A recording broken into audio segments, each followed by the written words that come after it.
action and governance. Okay. Right? Like, the governance piece is incredibly critical now. So we know what a good target looks like. Science-Based Targets Initiative and various other things show, and the UN Race to Zero campaign. This is what a net zero target looks like, that is aligned with the science to try and remain below 1.5 degrees. Nigel Topping, the UN climate champion for the UK, he said at the Financial Times event a couple of days ago, it's really important to remember that 1.5 degrees is not a target. Yeah. It's a biophysical limit. Yes, exactly. You know, this isn't some target, some aspirational thing we're aiming for. It is a biophysical limit beyond which we know there are tipping points, at which we might not be able to reel in the beast we've unleashed. Yep. And so when we talk about there needing to be $2.2 trillion of funding per year globally in order to remain within that 1.5 degree physical limit, that is a requirement to meet the physical limits, not a target to try and notionally achieve. When we talk about achieving $100 billion a year in funding to developing nations to help them adapt and decarbonize and you know, adapt and become more resilient to climate change, that's not a target. It becomes a distraction. Yes. Because it distracts us from the fact that these aren't targets we're setting ourselves. These aren't sort of aspirational, or wouldn't it be nice if? This is a requirement in order to stay within the biophysical limits that we have identified and set ourselves in science. So, you know, the governance around that, what does good net zero governance look like? We know what a good target looks like, and now we're starting to see the governance frameworks for action. Yeah. So we set these actions, how year on year do organizations and countries put those actions into place, monitor their progress, and report their progress against those targets each year in a way that gives us confidence that it is real and it is true, because we've got a trust issue now. Yes. You know, the Climate Trace report was just announced by Al Gore yesterday, and that found that the emissions from the oil and gas sector, based on observed emissions, not calculated or observed emissions from satellite imagery and all sorts of other things, are up to more than three times higher probably than the sector itself had been reporting. That leads to a trust issue, and that, you know, there's all sorts of reasons why that might be happening, but when we start finding stuff like that, the governance piece on how we monitor and adjust our targets and adjust our actions to try and keep on the right trajectory are really critical. And that's why having sort of clear net zero guidance in place, clear net zero programs in place is really important. And we're seeing some really great stuff on that this week. So we've already had the UK Transition Plan Task Force announce their framework. This was something that was set up at Rishi Sunak announced it. Apparently I'm on the intercom now. So Rishi Sunak announced it at COP26, and by the end of next year, all listed companies and financial institutions in the UK have to report their net zero plan, not their target, their plan. Yes. How are you going to achieve it by the end of 2023? And the framework for what good looks like, what does a good net zero plan look like, was unveiled on Tuesday. So that's really exciting, because that starts to give more clarity around what does a good plan look like and how do we action it. Yeah. And then today, Decarbonisation Day, we're seeing the International Standards Organization, ISO, Net Zero Guiding Principles as part of our 2050 world is being launched today. Now it's not an ISO standard, it's a set of guiding principles underneath net zero. They're very broad, and what they do is they bring a consensus where through the ISO's sort of international workshopping process, they've created something which everyone has been involved in. I mean, literally, I was in some of they were 3-hour-long workshops. They would have like 3 of them every week, and then it was an intense process with 120 people on every single Zoom call, just chipping in and editing different sentences and lines. But what it does is it brings consensus to the definitions, consensus to the minimum thresholds of expectation that all other standards will now build on top of. Yeah.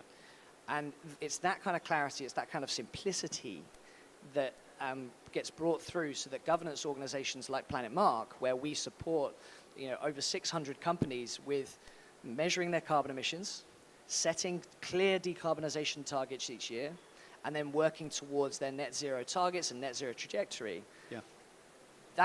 These sorts of things really help us, They help us to make sure that we are aligned with the best possible standards, that we are a part of that. And so we've been involved in the development of the ISO Net Zero Guiding Principles, and we're an early adopter of them because we want to make sure that our own governance principles, our own methods of ensuring best practice are actually making the difference that we claim they are. Yeah.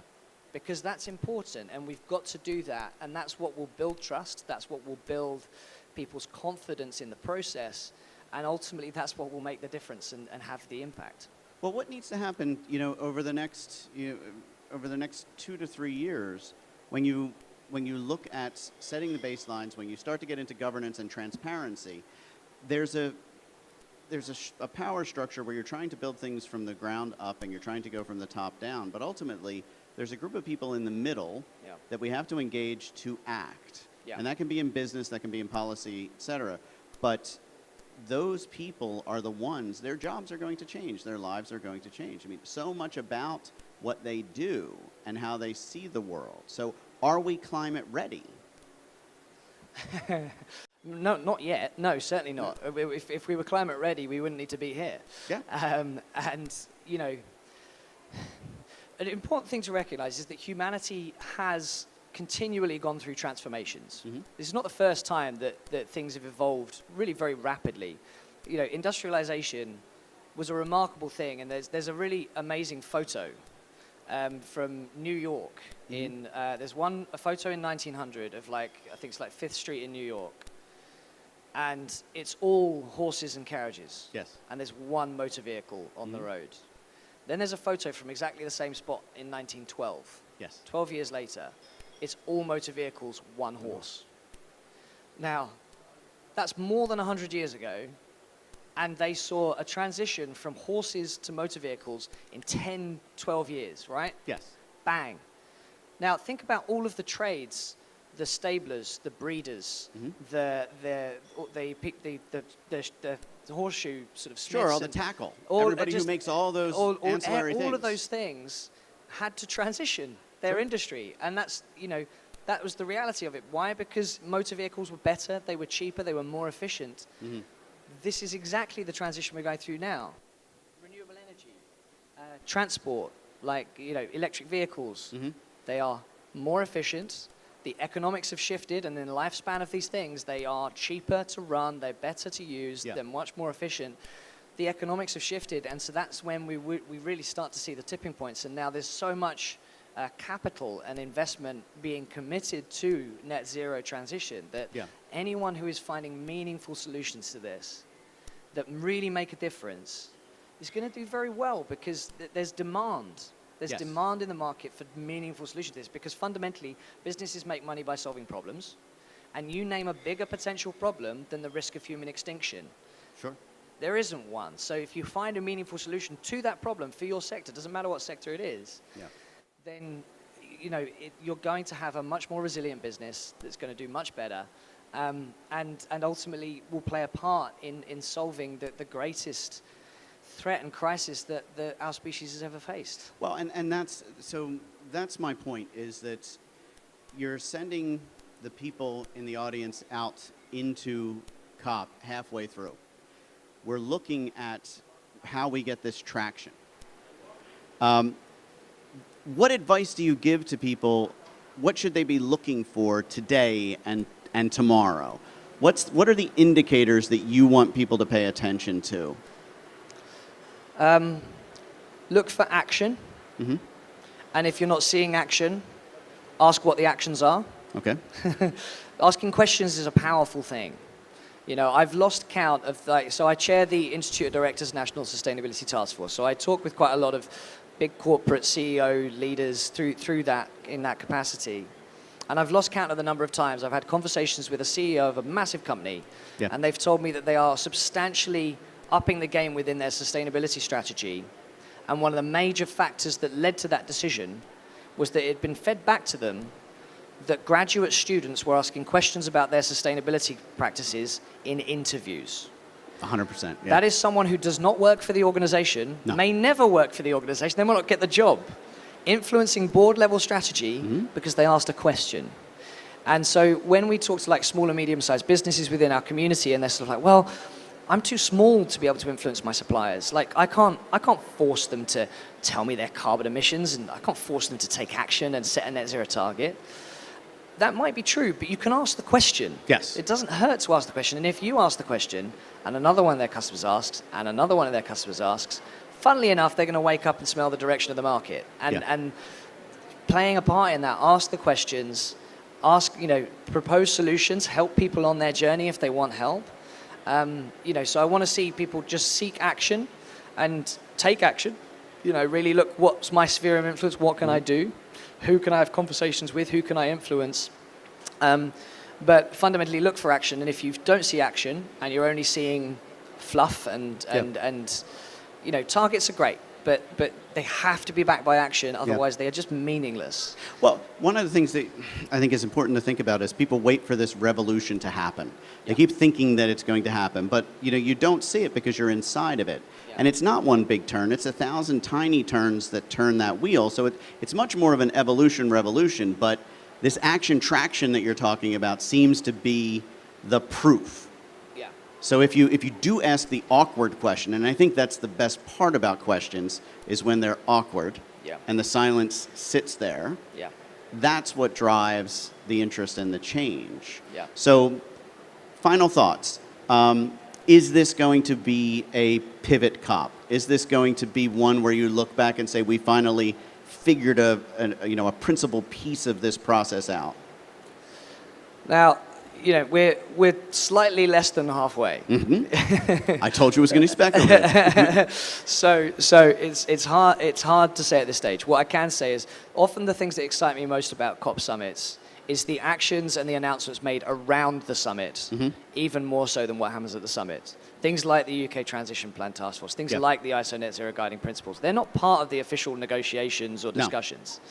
These are announcements that come around it, and we're seeing a lot of those this year, a lot of sort of marked moments. Another thing that's been announced this week by the Banking Alliance for Net Zero and Rewired.Earth and Planet Mark, based on conversations that have happened here, are going to be getting involved and supported as well, is developing a framework for net zero that will work for small and medium-sized businesses. Okay. And over the next year. And that's the sort of thing where we start, it's a rapidly iterating thing.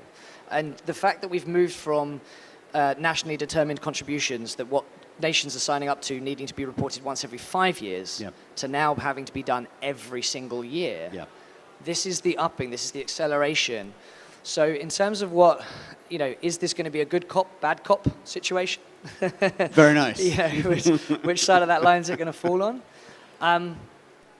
I think it will be a pivotal one. When we arrived at the start of this week, the majority of what I was hearing was quite pessimistic. Yeah. There was quite a low bar was set in people's minds about what they thought was going to be achievable and possible. Yes. As the week has gone on, as a result of the fact that conversations are so geared towards, all the workshops, all the sessions are all around action, action, action, action. Yeah. There's a cautious optimism emerging, a cautious hope. Now, I sincerely hope that will be translated into the final documents that come out of COP27 and into the wider feeling from the summit. But even if we don't get that, I think it is pivotal in many ways because the conversations have gone up a level. There's been apparently, I haven't been on there, but I've been told by the Planet Mark team that there's been a lot of controversy and debate around things like the loss and damage function online. Yes. But I can say that that's absolutely not reflected on the ground here. I haven't had a conversation with a single person who said that they don't think we need to do something on this. Yes. And that's people from all nations, that's people from all backgrounds, from businesses, from NGOs, from charities, from governments. There's a very strong consensus and among a diverse population of people. So will it be a pivotal COP? It bloody better be. And it's on us to make sure that it is. And regardless of what happens in the blue zone, the innovation zone, the green zone, all of the other venues that are happening all over Sharm el-Sheikh and around the world. You've got climate cafes happening with Force of Nature in the Natural History Museum in the UK.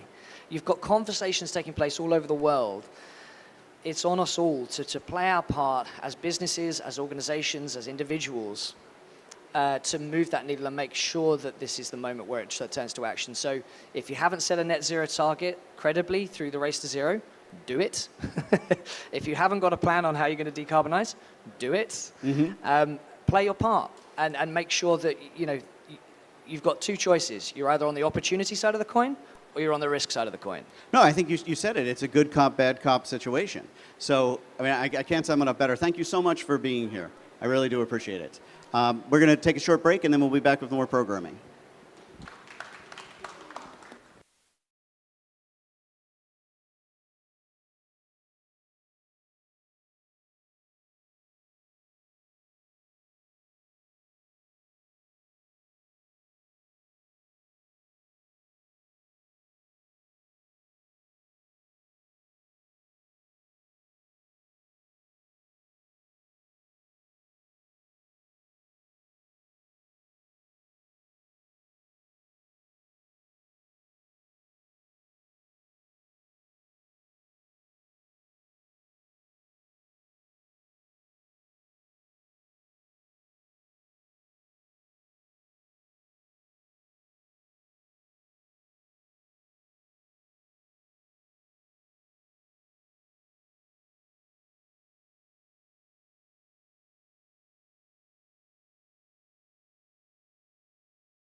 Welcome to the Climate Action stage for our next session. How can standards and metrics accelerate just and inclusive climate action? I'm going to pass over to our moderator today, David Eichberg, Vice President of ESG Strategy for MasterCard, to introduce his speakers. Thank you. Thank you, Alex. Appreciate it. And glad to join everyone today and have two wonderful, very thoughtful and leading experts in this area. How's everyone's first week at COP, or the days you have here? Gone well? Great. I see some thumbs up. And get a feel for who we have in the audience. Just by maybe show of hands, are there people here who are part of any national delegations? Okay. Are there people here who are corporates? How about NGOs, IGOs? Just otherwise, other civil society participants? Okay. All right. Great, good. So I think we can think a little bit about who we've got and some of the questions that we'll get. Well, as we kick off here, what I'll do is, in posing the first question, I'll also ask Nicolette Bartlett, who is the Chief Impact Officer with CDP, and Marty McBride, the Director of Strategic Partnerships at the International Financial Reporting Standards Foundation. That's a mouthful, IFRS.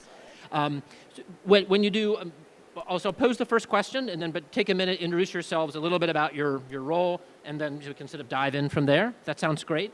So there was exciting news earlier this week that the ISSB had announced that CDP will incorporate the IFRS's S2 climate-related disclosures into the requirements in the platform, the CDP platform, for the 2024 cycle. So maybe you could share a little bit, like, what are some of the implications, particularly for practitioners, around that to consider? And does this mean that CDP could start to be accepted as that main form and platform of reporting, maybe via ISSB, to meet the emerging and now existing country regulatory requirements around disclosure? Sure. So I think firstly, it was amazing how that announcement blew up. As I was surprised that so many people being interested in reporting. But anyway, that's a thing, obviously. So I think firstly for reporters, the good news is it's not a huge drama, because actually we're fairly substantially aligned already. I mean, CDP was aligned with the TCFD. The S2 standard is very much based on that.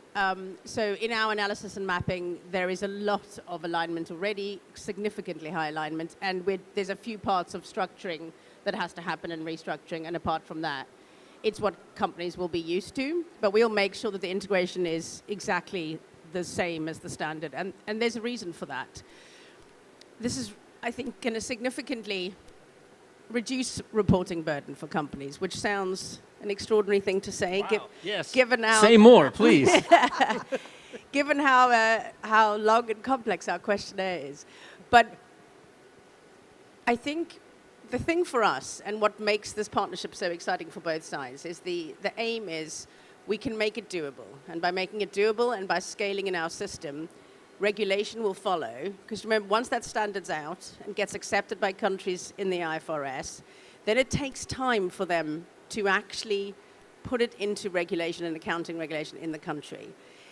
Some countries much longer than others. Now, if their companies are already doing it through our system, it makes it so much easier for them to bring into place. So our aim is, the strap line is, bring this into regulation in a quarter of the time, because CDP's system has made it doable for companies. And as I say, it's not actually a big leap. The big leap will be the exciting bit when we integrate the digital taxonomy.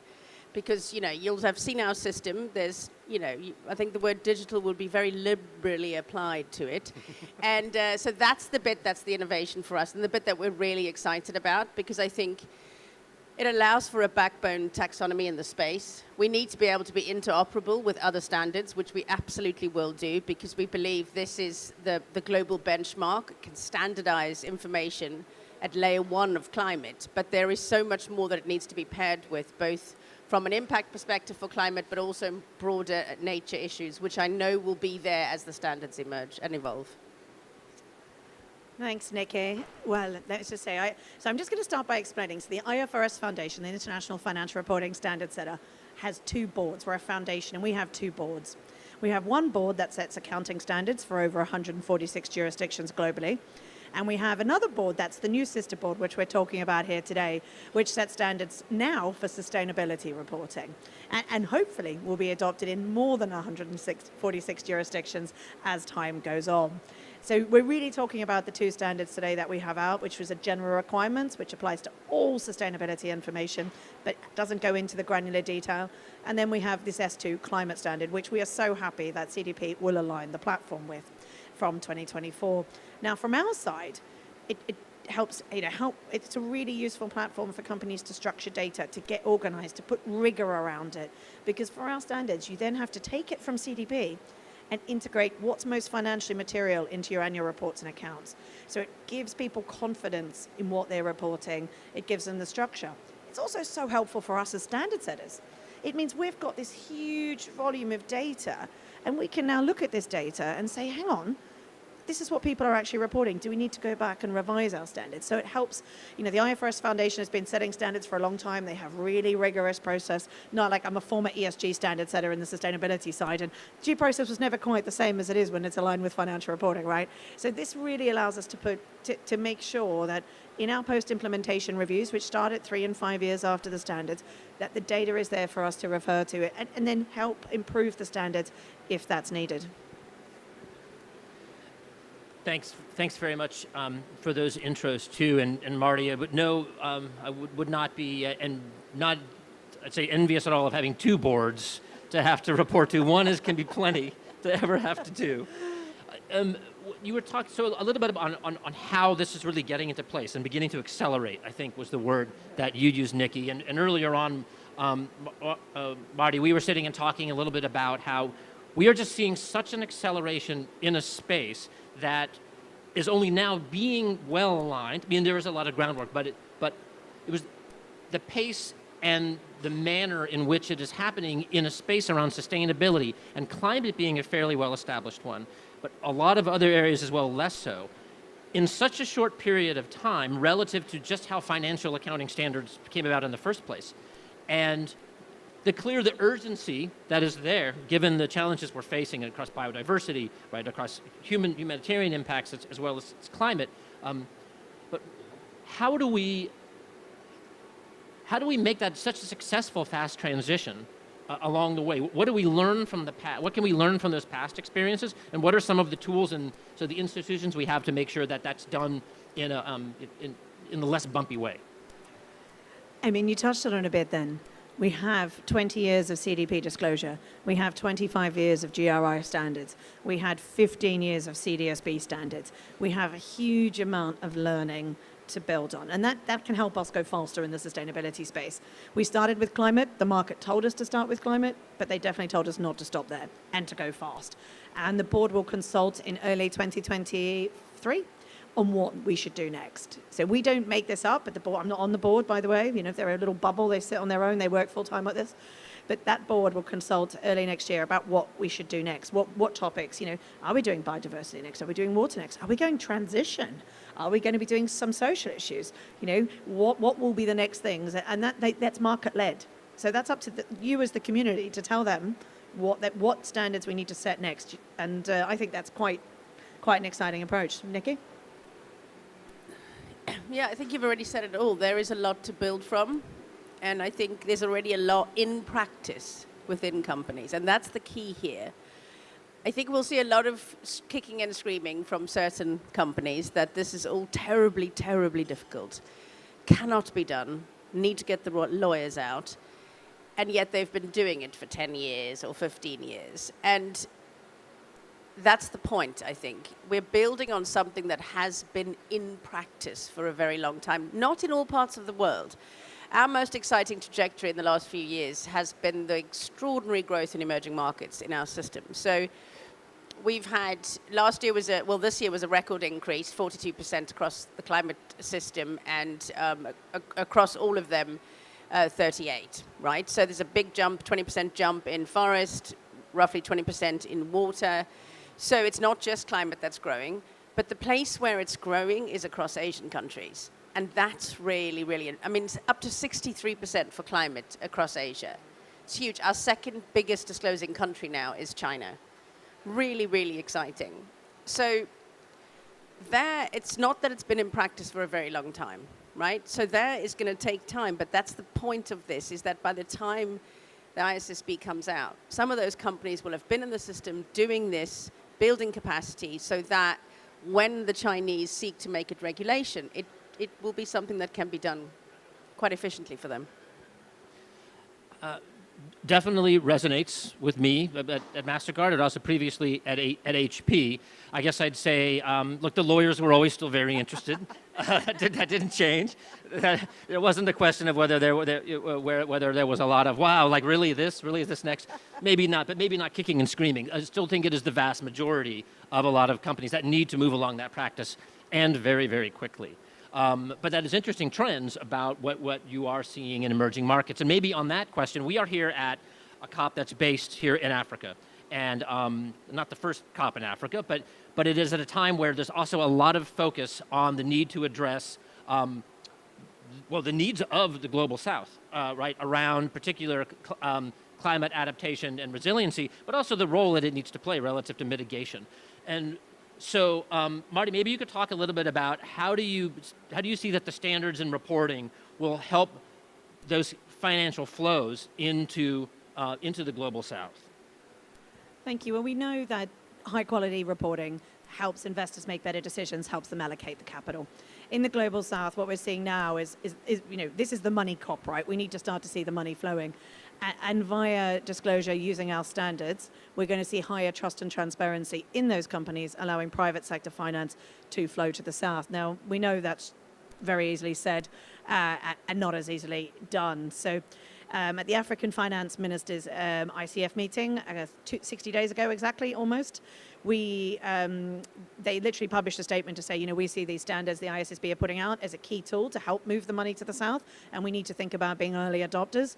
And on Wednesday, we announced a partnership framework to work in the global south to build capacity in the markets. And that's coming back to our skills point about our lawyers. We probably need to do it in the global north too, but in the global south specifically. So that's working with the regulators, working with IOSCO, working with the stock exchanges, working with the preparers, working with the investors, working with the auditors, working with the accountants. Every skill set in that information supply chain, so we can get that high quality disclosure in place to help move that money and give people confidence in the companies in the global south that are really just getting started on this reporting and disclosure journey, but they don't have all the baggage of the past either. They don't have all of the different forms of regulation necessarily and haven't been disclosing to any of us. So really they've got a clean state to get started, and this is a great opportunity. And I'm pleased CDP have jumped on the journey with us, because it's not a small one, but it's one we all need to be in together. Yeah, I think our disclosure rates across the African continent are definitely less than the other regions, and that's where we need to lean into Lex. But there is growth there systematically every single year. And I mean, I think, first of all, your point about cost of capital disclosure helping with capital allocation, absolutely true. It's been proven time and time again through different academic papers that companies who disclose through CDP have a significantly lower cost of capital. Right now, that's an important point, I think. And I think, secondly, the exciting thing for us is when the IFRS board said yes to full comprehensive Scope 3, right? Now, why is that great for emerging markets?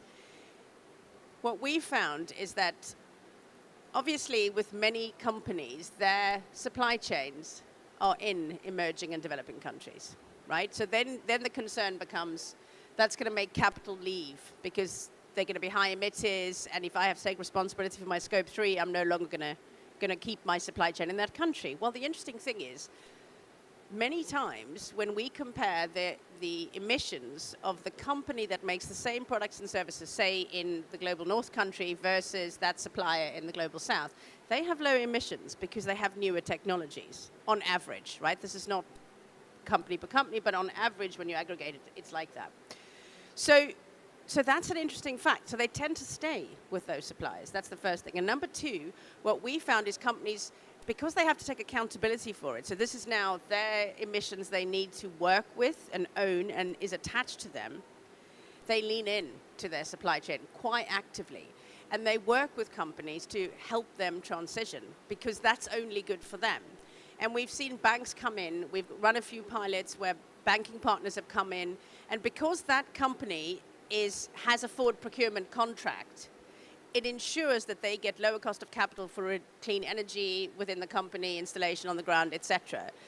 So there are ways in which if we can scale those kind of pilots up, this disclosure can be linked to the global north, to the south, through that magical Scope 3 reporting.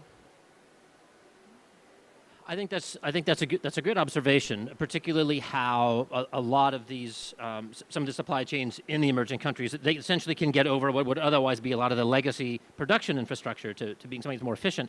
Yet, is the basis of their energy sector going to be able to support that, right, in a way that's green? Yet again, by being able to attract that capital, there's that opportunity to move that in the right direction. You know, I'd also ask Nikki a little bit, thinking a bit more about CDP as well. CDP carries a lot of weight. CDP scores carry a lot of weight with investors and other ratings agencies, right? That incorporate it in, and there's been increasing use around the ways in which there's the types of metrics and the applications and the uses of that as well. How will, as it moves now into becoming part of mainstream reporting, how will some of the cycles and the timing of the platform and the opportunities for companies begin to shift as companies need to accelerate that as well? And how else will, you talked a little bit before, but how else will CDP itself evolve in this space? Gosh, so much evolution has to happen in our system, and it feels like we're running at breakneck speed, but we're still running on a system that is held together with super glue and gorilla tape, etc. Especially right around when it's time to hit that submit button. Totally. Then it all falls down, and we basically have a 24-hour crisis within the organization every single time. It's a nightmare. So we have to go on a major revolution, both from a technological perspective, digital perspective, content perspective, and at the same time, transform the way in which our platform runs. Now, it's very interesting because there's a kind of triple, I suppose, a tricky thing for us, because one of the things about having had the system institutionalized, it's a really annoying thing, but it's there in the corporate calendar, right? And a certain time of the year, we kind of have security guards because we're hated wherever we go, but it's been institutionalized. And now that's helpful for driving change, because we don't do it just to have answers to questions, right? We're doing it so that corporate practice on these issues can move forward. And so on one level, those clunky dates that we have really focus the mind and actually keep the cycle in place. On the other hand, it's out of step and out of sync with many reporting cycles. So what we're looking at is, and I don't know when we can do it by, so that's why I'm going to be slightly vague, because we have to do these other things first. But we're seeking to, in that transformation, have a system that is open all year round. And then you would build in deadlines for scoring. Because companies have times when they need to update something. So you need a little bit more live information. And sometimes companies don't need to update a piece of data. That needs to be there, existing in the system, accessible for people. So that is part of that revolution. Whether it happens first or last in the big steps that I've itemized, that's absolutely the vision. There was some talk I'd heard a bit this week about sort of the incorporation, the utilization of the corporate, company-reported data around climate through the national regulatory requirements on that disclosure to design better NDCs and to be able to basically capture the actions that companies are taking better overall in the progress that countries are making, and how that could inform the global stock take more broadly, right? Because right now you sort of have two separate worlds, right? You have the way this is being accounted at the country level, you have the way this is being accounted at the corporate level. So, number one, for both of you, is that something you're hearing? I mean, and what are your thoughts around the prospects of that? in bringing those worlds together. And then for Marty, I'd be interested in what are some of the implications of that when you think about how that needs to play into how those public sector targets and accounting actually work.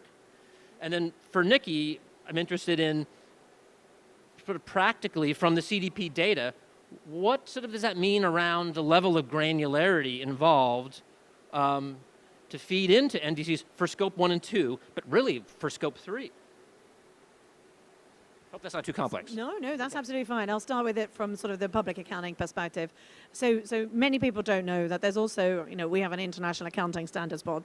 There is an International Public Sector Accounting Standards Board, and they set standards for public sector reporting. And they are currently working very hard, following very closely on our heels, to set standards that align currently with the TCFD, so across those 4 pillars for the public sector as well. And that will help account for and capture public sector emissions in the same way we're currently capturing private sector emissions to fold into these NDCs. So alongside that, just for those that are interested, before I give it to Nikki, there's also an International Accounting and Audit Standards Board that are coming along with the audit standards that we need to be able to make sure this all stacks up. Again, looking at it from the same way we're looking at it from, through the same lens. And there's also the International Ethics and Accounting Standards Board that's doing exactly the same thing. So what's encouraging about this is everyone's moving, maybe not quite the right, at the exact pace we are, but coming in very closely behind us to make sure all of the architecture fits. So this is one holistic system that is aligned, that's working and pulling all in the same direction towards those bigger targets that we need to meet and hit and report against at a country level. Yeah, I think in terms of bringing the 2 accounting pieces together from the actual numbers perspective, it's not something you can do really well because there's too much of an overlap. And what you end up doing is spending ages deduping things because most of a company's domestic emissions should already be in an inventory for a government, right? So there's too much of an overlap. Scope 3, it's all over the place. Scope 2, it's already there in the national inventory. So I don't think we should get on a death on and also one's consequential accounting, one's attributional accounting for carbon. That's a very different way of accounting for carbon. I think what's more interesting, and I think this is where we've lent in, and us and others in the We Mean Business Coalition, is utilizing what corporates are doing, whether they're on track, to increase ambition for NDCs, rather than how do I get that number into that spreadsheet? Because that spreadsheet's already got most of those numbers in, and now you're trying to unpick it all, right? So what you're trying to do is rather look at the progress that is being made, making sure that's accounted for, and secondly, the ambition that's built in the corporate space, and making sure that ambition is linked to national ambition rising. Now, that's more important. And I think in the run-up to the global stocktake, I'm already beginning to see the UAE really focused on making sure the private sector, the non-state actors like cities, states, and regions, other civil society is part of that process so that the global stocktake doesn't just take account of what national governments submit, which I think is a distinct thing from trying to add one number to another number. Thank you. Why don't we take I'd love to sort of check with the audience and see if there's, take some time for questions. Think of Grace, or was there a mic too as well to share? Thanks, Grace. It's over here. Hello, thank you. Hi, I'm Nick from Zalando. You mentioned that you've got 10, 15 years worth of legacy data around CDP reports, carbon emissions, and I wondered, what are you doing with that historical data? Is there any useful way that the legacy can be applied to learnings that we can take forward for the future? Yes, there is. Are we doing it enough? No. Do we have ambitions to do more? Yes. There are, at the moment, our data is, we have quite a lot of public purpose licenses for civil society, and a lot of the data has been poured through and stuff pulled out to create that kind of analysis. We've had academics do it. Recently, and I don't know if it's published yet, the World Bank had got hold of legacy data from us that we shared with them, and they just did an extraordinary paper looking at corporate action and corporate practice and how it's changed over time. So look out for that. So we have different institutions doing that. We also have a range of consultancies who have our data going back many, many, many, many years, and they produce reports based on that. And of course, investors have it and others. So there is an opportunity there. The thing we have is it's clunky, right? So you either have to, have a lot of money and some really cool AI tools, or you need to have a bunch of geeks pour through it for days and days and days and days and days. And so pulling it through into something meaningful, we're working with one partner now and some universities to see what can be done, because that's the exciting bit. Can they take this year's worth of data and see what AI can do with it? So we've got 1 or 2 partners with universities doing that at the moment. There's probably a lot of wealth in there. I'd like to see what that does. We're very excited, but look out for the World Bank report. That's the most recent one I've seen using our data. Yeah, you're welcome to, absolutely. Offers of help. I'm sure they're always, always welcome. Yes. Yes. Hi. I think it's on. Okay. Hi, my name is Mary Jo Wilmore. I'm from the U.S., and this makes me think about what the U.S. is asking for with the SEC reporting requirements. Is this something that with the IFRS, it's already in place? I guess not coming from the public sector, more in the private sector with companies and working with startups, and what's the next step for what they're going to need to be reporting? It would be great to understand your space in that and how that relates to what the SEC is coming out with at some point, maybe. I hope they do something. But how this all plays together would be really helpful. Thank you. It's a great question. And the beauty of the ISSB's climate standard is that it was built off the Task Force on Climate-Related Financial Disclosure recommendations, very, very close to it. And so was the SEC rule. Proposed SEC rule. It was built directly off the TCFD, more or less. I mean, there's a few nuances in it, but very few. And we've been working really closely with the SEC to try and make sure that our, what we call the global baseline of sustainability standards that we're seeking is interoperable with the requirements that may come out in the US rule. So to start with, following our standards and complying with our standards, particularly if you're globally listing, is a really good move because you'll be more or less prepared for whatever the US rule comes to. Now, if the US rule for some reason gets held up for longer or gets delayed, whatever may happen in the US context, you're closer to the politics than I am, I'm sure, then there's already signaling in 2010 that climate is a financially material risk in the US, and you can use the global baseline to report against it to make sure to give you that structure and guidance to make sure you're covered against that any eventuality. I like to, it was a colorful way you'd put it earlier on when we were talking, Marty, which is it's taking all the alphabet soup and boiling it down to like much more of the bouillon, yeah. And therefore so that we can see how these things ultimately unify and feed from each other. That's right. So when when the ISSB was set up at COP this time last year, so we're one now, the whole point of it was harmonization, was bringing together all the frameworks and standards that previously been out there on investor-focused reporting and try and mesh them all in to one, stitch them together and take them out of the soup, if you like, so that it was much clearer for investors what needed to be reported. So by consolidation of the ISSB, we brought in the Climate Disclosure Standards Board, where I used to be the leader there. We brought in the Sustainability Accounting Standards Board, so we brought in the SASB industry-based metrics, and they'll go through revision, be internationalized, and then become IFRS sector standards. We brought in the integrated reporting framework, so that will now play out between the IASB and ISSB. So the two boards, that will become the connection between the financial reporting and the sustainability reporting. So lots of work going on there. And we're also working closely, so the TCFD will sunset once our standards are out in the market. So they'll have they've currently committed to a status report next year, and we work closely with the Financial Stability Board and the TCFD about that sunsetting roadmap. And they've given us a few boxes we need to tick to be able to make that happen, but that is very much their intent, as well as the WEF IBC metrics that you may be familiar with.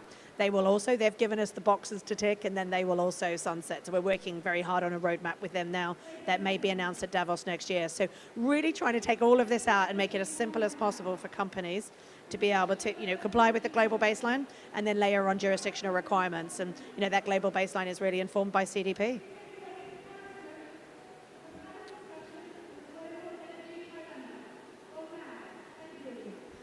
An additional question, being part of Women Investing in a Sustainable Economy group we have in the U.S., the question keeps coming up, or working with family offices and impact in ESG metrics and reporting, and how that relates to the standards and reporting that your groups are giving the standards on. But within ESG is how this is, we're getting a lot of backlash in the U.S. At least it's getting some attention, I would say, so people are talking about it. But in the idea, as The Economist was reporting, should we take the E out of the S and G? How are we putting this all together is one thing of like where you see that going with different standards and reporting and how it relates to ESG, quote unquote. And then secondly, within that, the part that has been brought out with this reporting standards, or what MSCI is doing and BlackRock or whoever is putting things out, is also looking at it from obviously the investor's point of view of what risk is to the company, but how are things going to be reported, or are they already, on the risk that the company creates to the community, right? Like, so that the negative externalities and things that are putting in, and when that's going to come to a metric thing, so we can really make fully informed decisions about what they're really, what's the overall impact, I guess I would say. Thank you. You go first. You start on the first part. Yep. So I read that Economist article, and I can see the logic, but I think it would be a mistake for all sorts of obvious reasons. Carbon emissions, by far, is not E in any way, shape, or form. And I think what's really clear from the last COP, nature, which is insane for us to talk about climate and nature, right? But just put that aside for a sec. Nature, I think that it really had a seat at the table for the very first time in these conversations, because what had been accepted is that the drivers, there's an interdependency between all the other environmental elements and carbon in terms of driving climate change, right? What we haven't yet accepted is that the solutions are also interdependent on each other, right? So that's why you can't. If you subtract that, you're going to have a bunch of unintended consequences, which you can't roll back from, and you're not going to solve the problem you were out to get, right? So that's a given. So we need to get to a place where we understand that the solutions are interdependent. Great. From the S and the G perspective, we don't focus on that. We have governance. Obviously, governance is critical for the E space, right? Governance is critical for everything. But from an S perspective, where we're looking at, we won't come up with new. We're not a standard in the first place. We're a disclosure mechanism, right? So we kind of think of ourselves as the soup, the pot that the soup gets cooked in. We don't make the recipes. But essentially, what happens is many of those environmental areas like deforestation, we have to have some social elements in our questionnaires, because there is such a big overlap between various areas. So where it overlaps, we slowly move into, and where in time, once we've gone through the next phase of expansion, we may explore incorporating other folks' standards for social, but we're not there yet. But you absolutely do need to have a broader picture. Yeah. And just say quickly, there is a strong nexus between all of these issues. We shouldn't pretend they exist in isolation, even if we've picked off climate to start with, right? Climate first, because there was the most amount there. In terms of broader impact, we also work closely with the Global Reporting Initiative, GRI, that cover that impact space. And we'll be doing a lot more work in the next couple of months, but to demonstrate how you can use the global baseline and the GRI standards together to report that full picture, because the information does move, right? Over time, as things change, circumstances change, cyclones happen, information moves. And so to allow that information to move much more freely across the system. But I can talk a bit more afterwards. Great, thank you. I unfortunately, I'm going to have to make it to another activity here by the top of the hour. So, but just as Marty had offered, I'm sure our speakers, or I hope our speakers will have an opportunity to talk a little bit with audience who's interested here as we tie up. But maybe for the last sort of question, given what you were just describing, right, there's a lot of work still to be done at the nexus of these issues, which really ultimately move us beyond just this question of what are our climate our carbon impacts and addressing these risks, and thinking really then about, well, how is that future going to be more just and inclusive? What would your advice be to some of the members of the audience that we have here, but I'm thinking, of course, as a corporate, to stay ahead of that curve, or to catch up on that, and even if you could have the ear of the delegates on what needs to be put into place to make that journey more successful in the next 3 to 5 years. I'll go Nick is thinking. First of all, I would definitely sign up to the IFRS website, because every time, all our standard settings in public. So you get alert, that's every month. So all the papers are public, what they discuss at the end of the week, there's a summary. That's what I read to keep informed, right? To tell you what they're saying, right? So I read that summary, and there's also a podcast every week that tells you everything you need to know. So sign up to the IFRS website, sign up for sustainability alerts. You get everything. So you can follow this month by month on the deliberations and why they're deciding on Scope 3, what they're coming back to on this, what they're working on safe harbors. You can stay abreast of what's going on. My other piece of advice is make sure you're doing TCFD, because that's the foundation of this.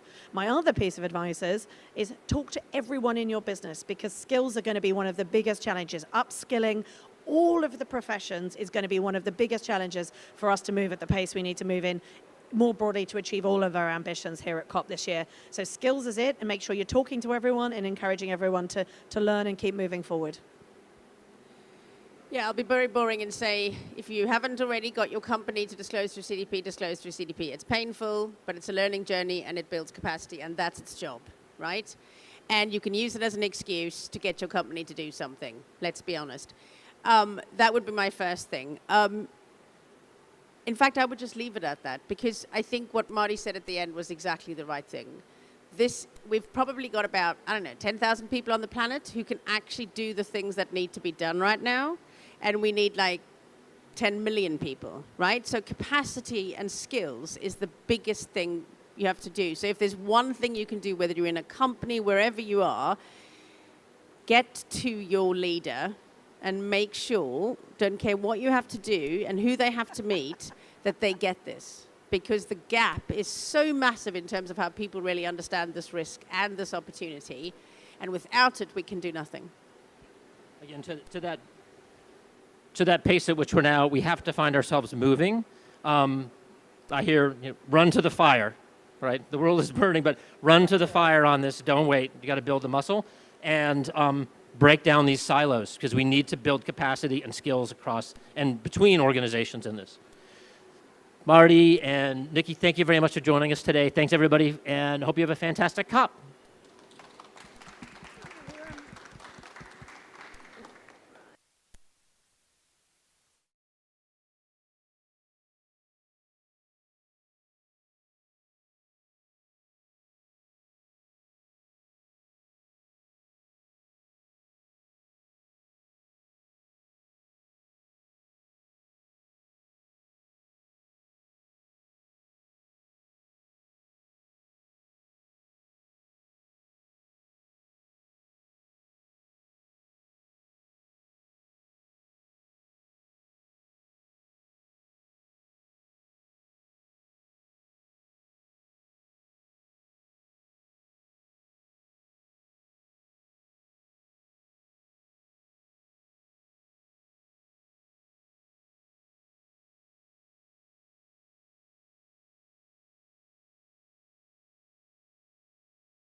Hello and welcome back to the Climate Action Stage, where we'll have a session on Indigenous solutions and how we can implement and accelerate them.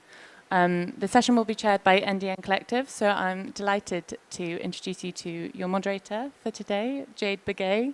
Over to you, Jade.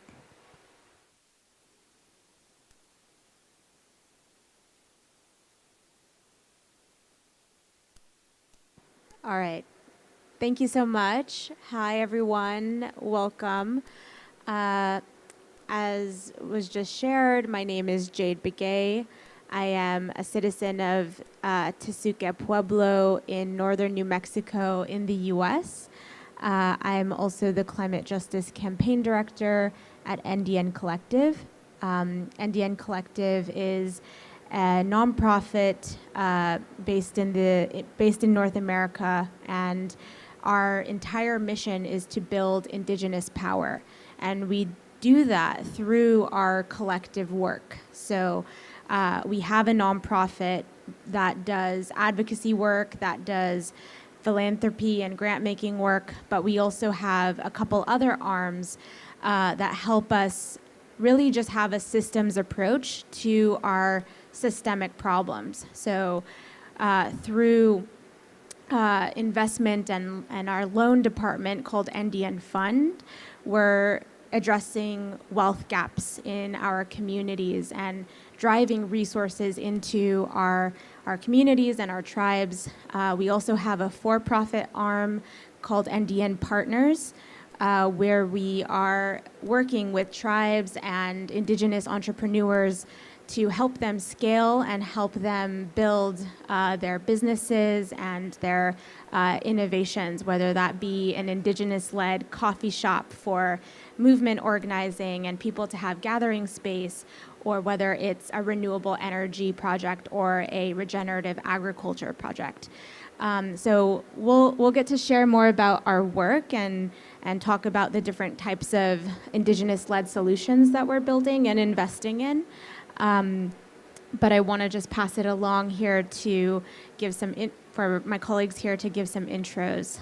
So over to you, Kailea. Can you just share about yourself and where you come from, and maybe what brings you to this work of scaling Indigenous solutions? Hi. Oh, that was loud. SC Kailea Frederick Guya. Hi, my name is Kailea Frederick, and I am a citizen of Liard First Nation, which is in the southern part of the Yukon.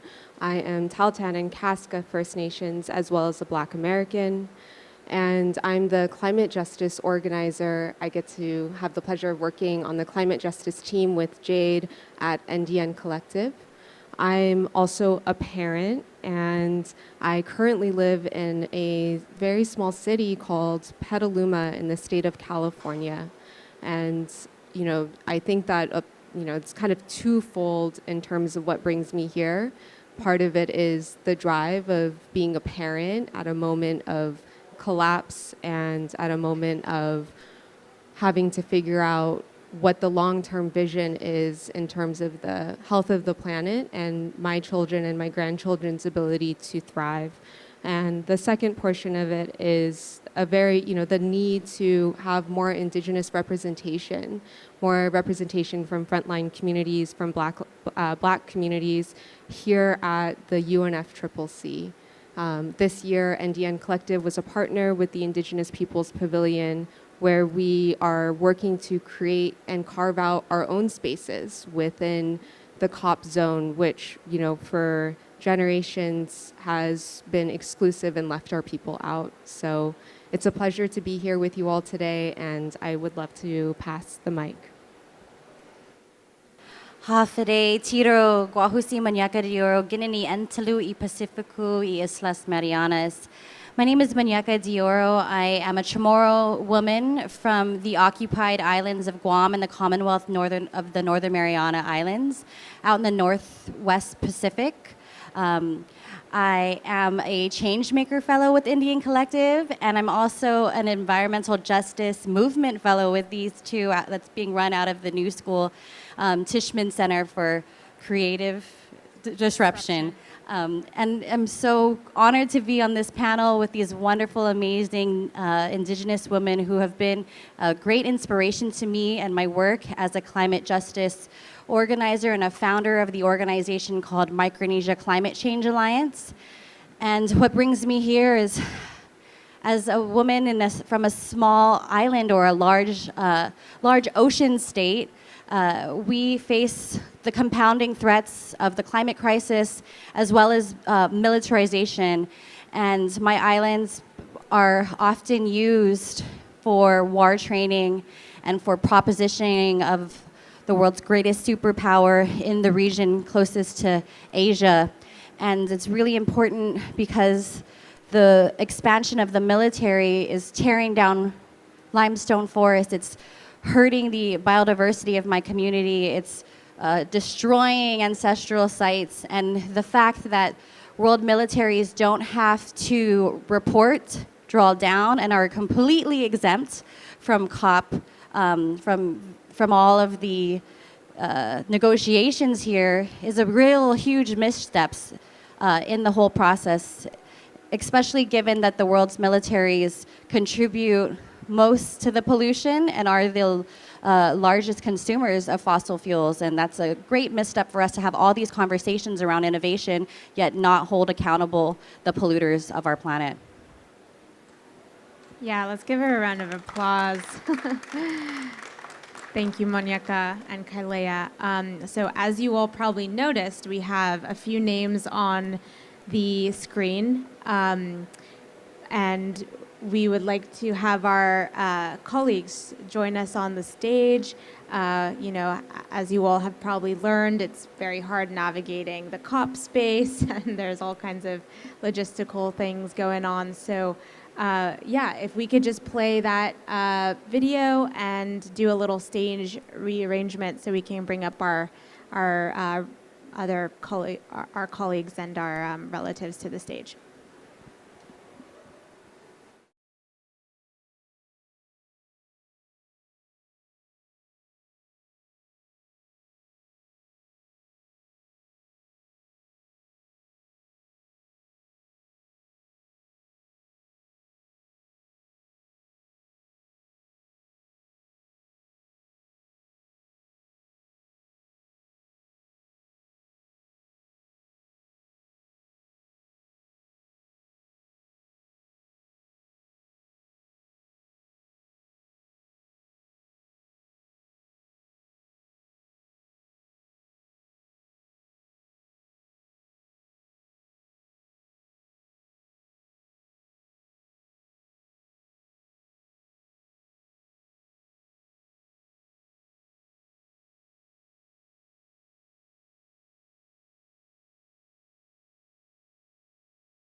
Okay, I think we're ready.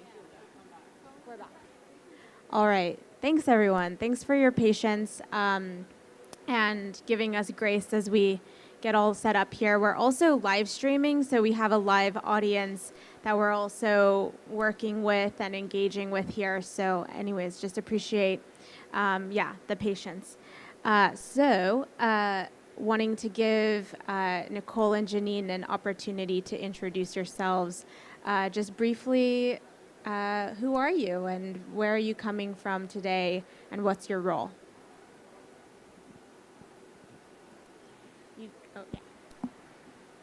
Now, good day. My name is Nicole Llanes. I am Opata from the border town of Nogales, and I am program officer with NDN Foundation, a program of NDN Collective. Hi, everyone. My name is Janine Yazi. I am Dene, and I'm from the Southwest United States, and I'm the Southwest Regional Director for Indian Collective. Thanks, everyone. All right. So getting back to our topic, implementing and scaling Indigenous solutions, over to you, Kailea. Just wondering if you can share with us a bit about the climate justice campaign at NDN Collective.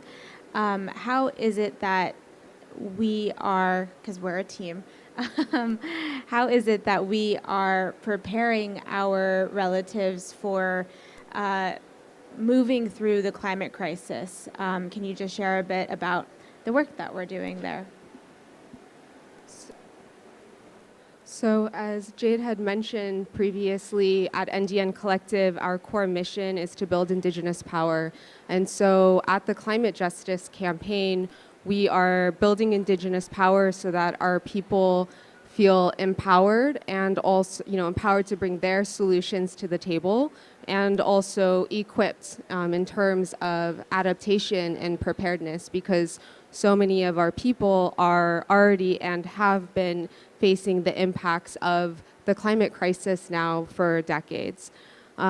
So we do, I would say, there's a myriad of work that I feel so fortunate that we get to be part of.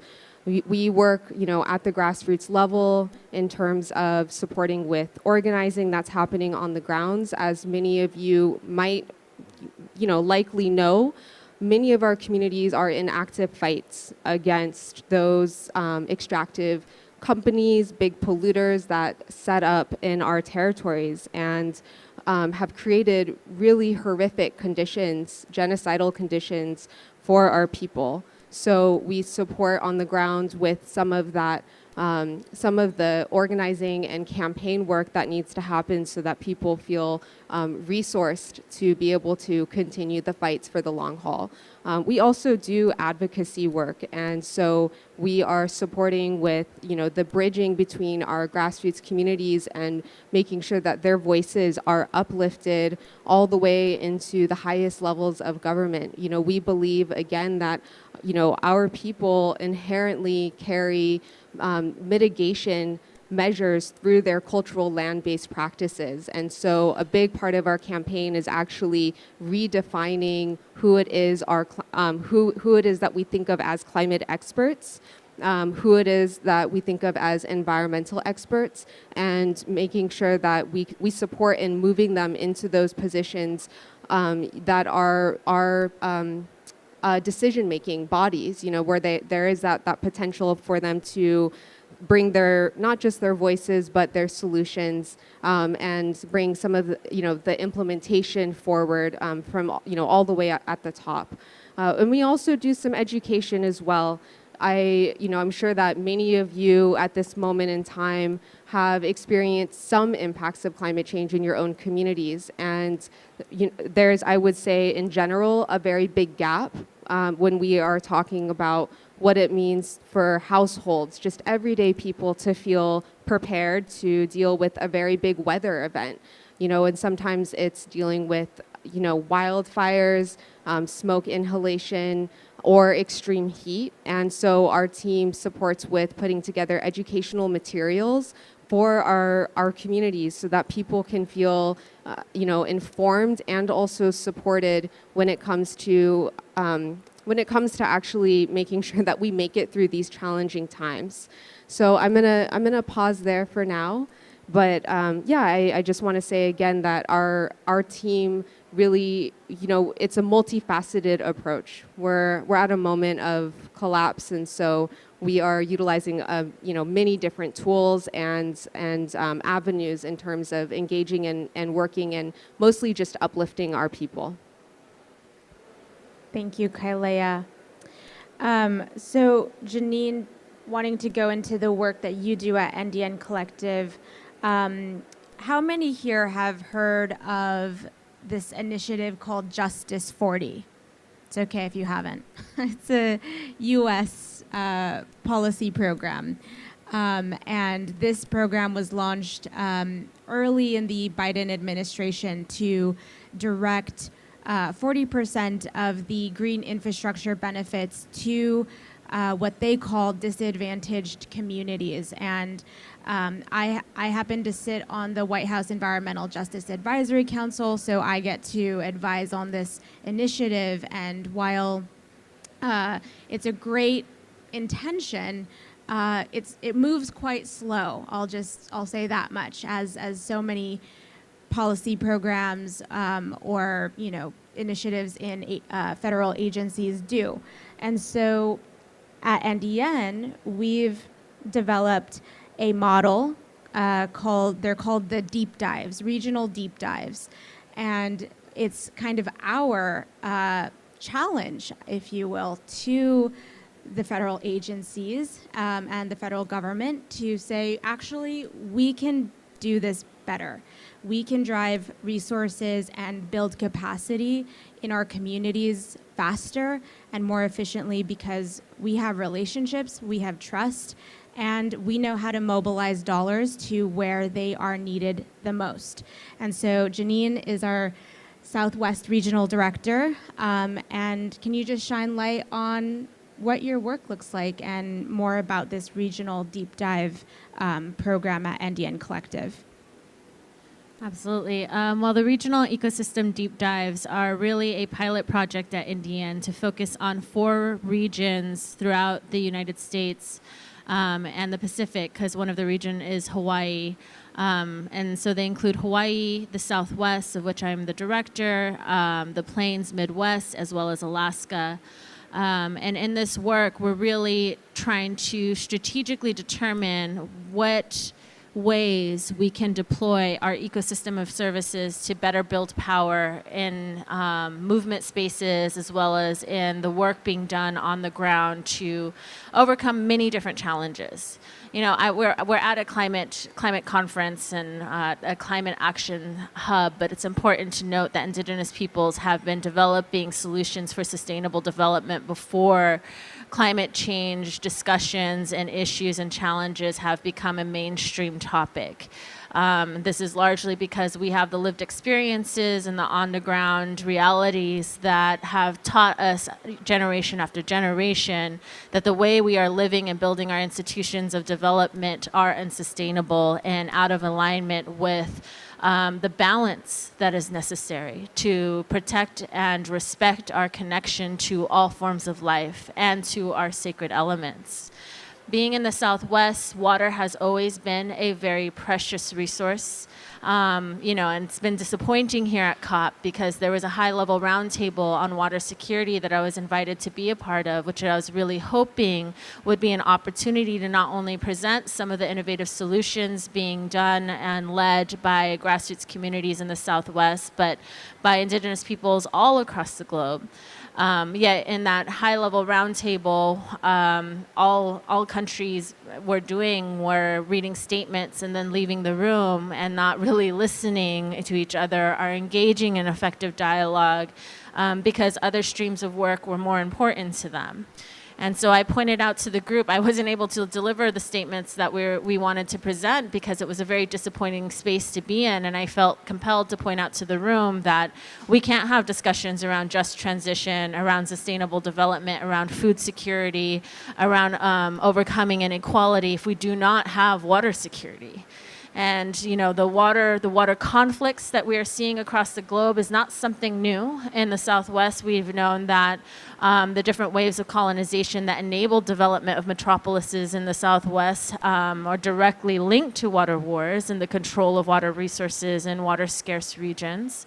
And in that way have also seen years after year of unsustainable development that is divorced from basic hydrologic science, the imposing of legal frameworks around water rights and water development and management of water that is also divorced from basic water science. And so therein lies our challenges. And so for the regional deep dives, we're able to find, I'll pat myself on the back for this, I guess, because I was recruited by NDN for this role.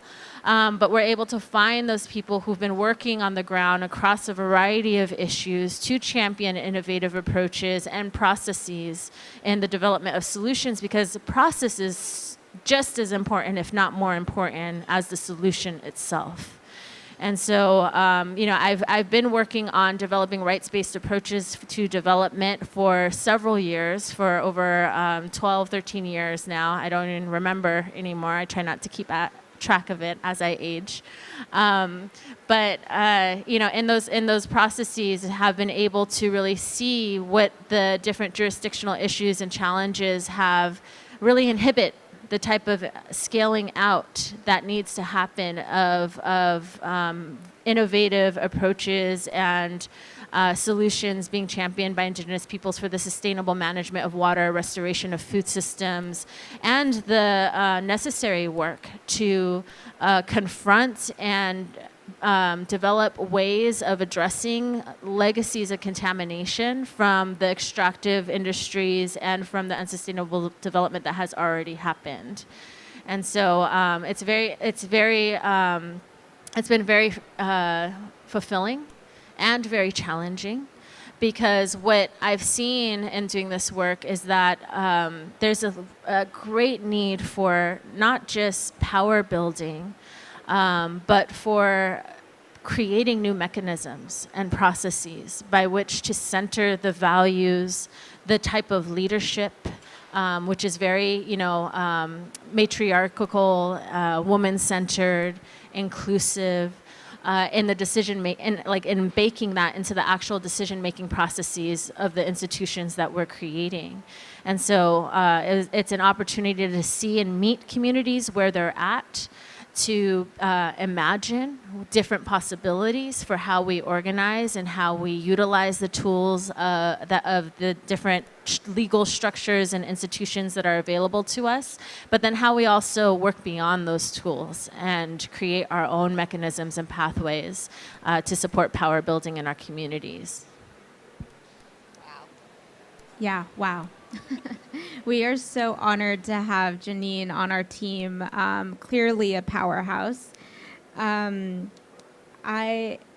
over to you, Monyeka, I want to hear more about the work you're doing around implementing and building the zero waste solutions on your islands. And like many places in the world, we're in a place right now, even my own hometown in Santa Fe, New Mexico, we don't have a proper way to recycle. We just don't. And this is something that's prevalent, I think, across the world. And so, a little volume up there. Can you tell us a bit about that project? And Monyeka and I and Kailea happen also to sit our work within a fellowship called the Ripe for Creative Disruption. We're a part of a fellowship that is interrogating the status quo in the environmental justice movement and really looking into the question of why aren't we winning? Why aren't we winning more? And what is really getting in the way of our movements, because we're all movement people here. What's getting in our way? And so at the same time, being in this fellowship, you're developing solutions in your communities. So can you just talk about those intersections and also just share a bit about the Zero Waste Project? Yeah, thank you so much for your question. So on an island as small as mine, Guahan or Guam, we have 160,000 people, and we create, because of consumerism is so rampant, we create about 600,000 pounds of trash every single day. That's equivalent to 200 cars. And our islands are small. You can go around the entire island in an hour and a half, 2 hours. So there hasn't been anyone really in our community uplifting the fact that, whoa, no, everything that's brought here by the ships or the planes stays here. And so we've had, so much of our land is finite. It's so little. Our islands are tiny. So we really need to be interjecting the consumer mindset. And so a lot of what we're doing is around education. We created a web series called From Our Nanas for Our Nennies, which was a 5-part series looking at the waste crisis, talking to subject matter experts, but also talking to indigenous fishermen and some other people who are dealing with plastic pollution in our waters and in the lands, talking to young people who are doing recycling projects and really just trying to get the word out there that there are actions being taken and that everybody needs to be more responsible about the waste that they're creating. And then we also have Mina, who was also another fellow, Jasmine Flores Cantrell, who opened the island's very first refillery. And so she has a wide variety of beauty products, of household products that people come and take their glass bottles or other aluminum bottles and refill their laundry detergents, their soaps, their beauty products, household goods that are all zero waste. And she also has a van that goes around and delivers these items, and she sets up pop-up shops across the island at different events. And she's turning that into a co-op, hopefully, and she's getting a brick-and-mortar store in December, and we've been supporting her since before she even came to the island just about a year and a half ago. So it's been great to see that really take off. And her model is really principled and value-based. She's really working with local vendors and as close and sourcing from people as close as we possibly can. And that's really important for us at Micronesia Climate Change Alliance too, to be really in good relationships with all the people that we're building with and we're buying from. And we also do a island-wide art competition. If you go to the Green Zone, you'll see all these sculptures of things made out of waste. So we do that with kindergarteners and all the way up from kindergarten to high school. And we did the first one just this past year, and we were able to divert over 4,000 pounds of trash from the landfill and really create a really nice exhibit that we did at Earth Month at one of the shopping malls, and over 40,000 votes to vote for which sculptures were the best. And all of these sculptures also uplifted stories that are important to our community, legends, and it also depicted plants and animals that are native to our islands. So that was a really great thing, and it was well received by our community, and it's something that we hope to continue doing. And that's just one of the many things we do at Micronesia Climate Change Alliance.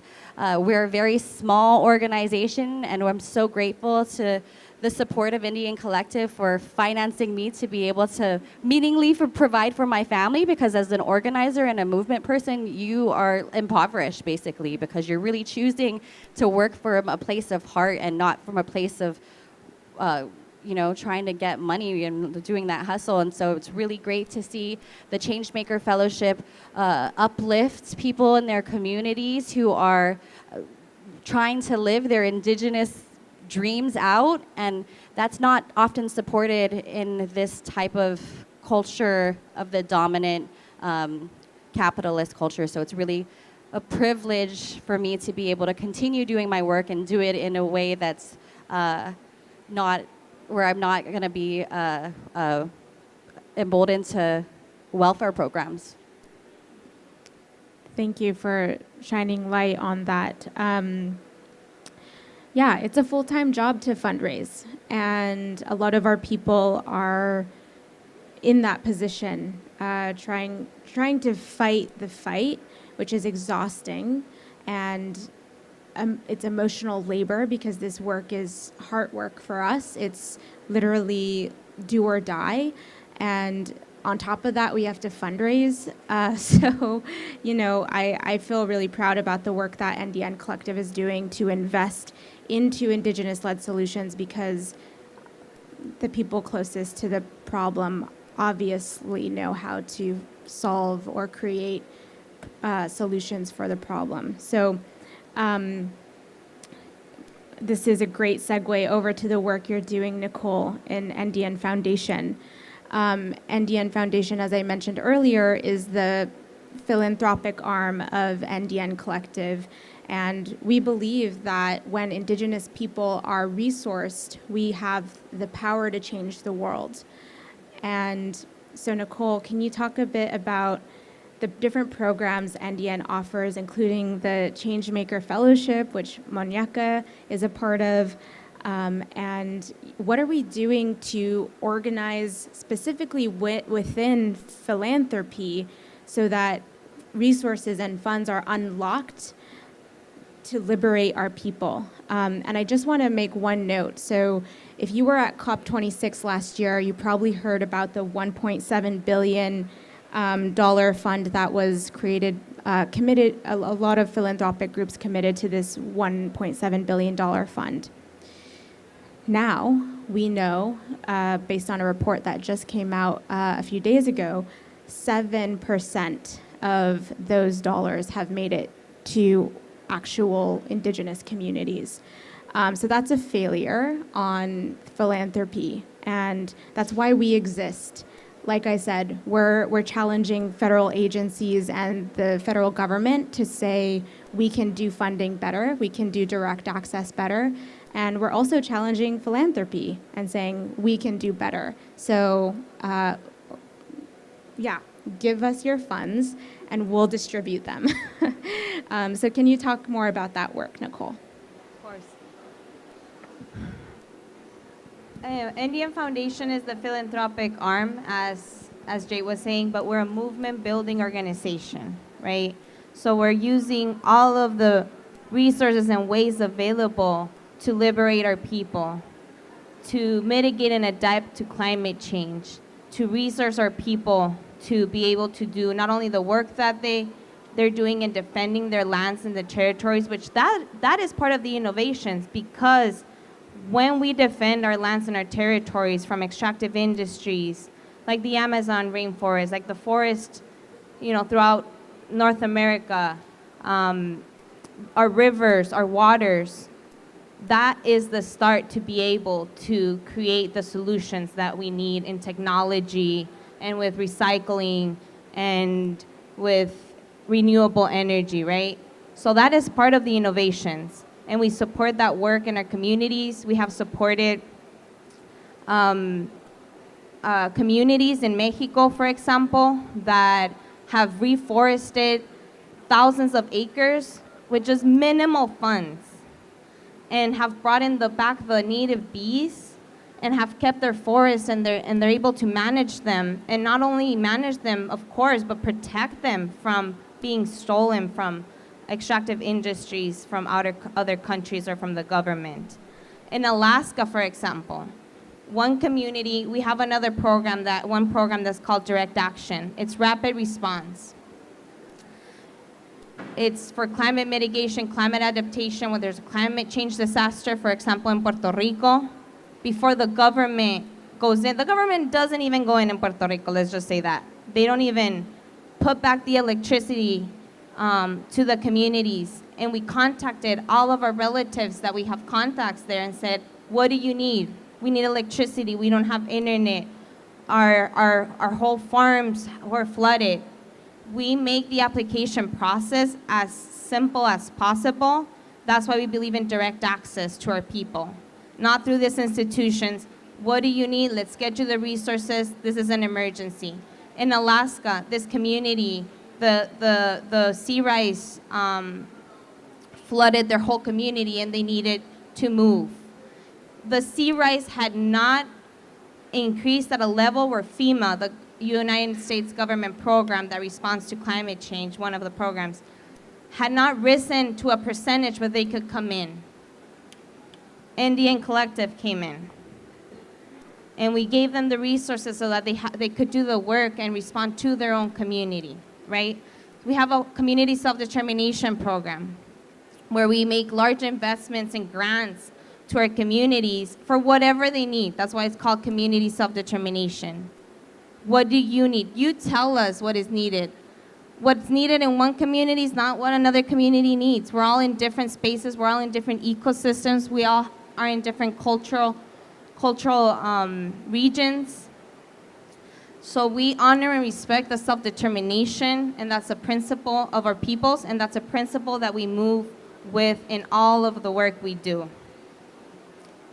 I wanted to mention, Indian Collective just started, right? 5 years ago. It's a pretty new organization. We have become the largest fund for indigenous-led and funded fund in the history. We have resourced over about $100 million and have given away over $30 million. Just this year, we gave $16.6 million just within the foundation. That does not include Indian Fund, which is one that invests in the solutions and innovations of our people and companies that they create, right? It doesn't include like the climate justice. Like, this is just the foundation, and we're gonna do much more. We're gonna do over 20 million in 2023. And how we see it, there's a wealth gap that was created intentionally to keep our people underfunded so that companies and governments could keep extracting our resources and our lands. We are closing that wealth gap. This wealth that was created in the world is from our lands. It's from our resources. It's from the genocide of our people. So all we're doing is we're rematriating that wealth and we're putting it back into our community so that we can develop our own local, green, and sustainable economies. And it's so important that we fund indigenous solutions and indigenous innovations in communities because we're not only defending and protecting our lands, but we're developing them in our communities. And as Janine was saying, bringing back even new government structures that are not new, they're old, right? But the governments have made a point to destroy them. If there's anything else? Yes, Nicole and her team are very deserving of all the applause. I want to highlight that it's an all-woman team over at NDN Foundation, and we know how it goes when women are leading. Things get done, let's just say. And to that point, NDN Foundation recently became the largest Indigenous-led fund in history in North America. So huge accomplishment there. So this last portion, we have about 10, 15 minutes left, and I wanted to just have like an open dialogue because you all, while you're doing incredible work in your various roles, also your roles at NDN Collective and your organization, Monyaka, this panel is also comprised of women from the front lines. We are all representatives individually of communities who are on the front lines of climate change. We are all being impacted, our families, our relatives, directly impacted. And as our session here is called, it's called scaling, or there's this mention of scaling solutions. And while we're doing the best that we can here to scale Indigenous solutions, there's a real problem happening here at COP and back at home and in our various nations where the scaling of the problem is at odds with the scaling of our solutions. So can, popcorn style, this is a dialogue, can we talk about that dynamic and what needs to happen to tip the scales so that we're prioritizing solutions rather than investing resources and time and energy into more problems?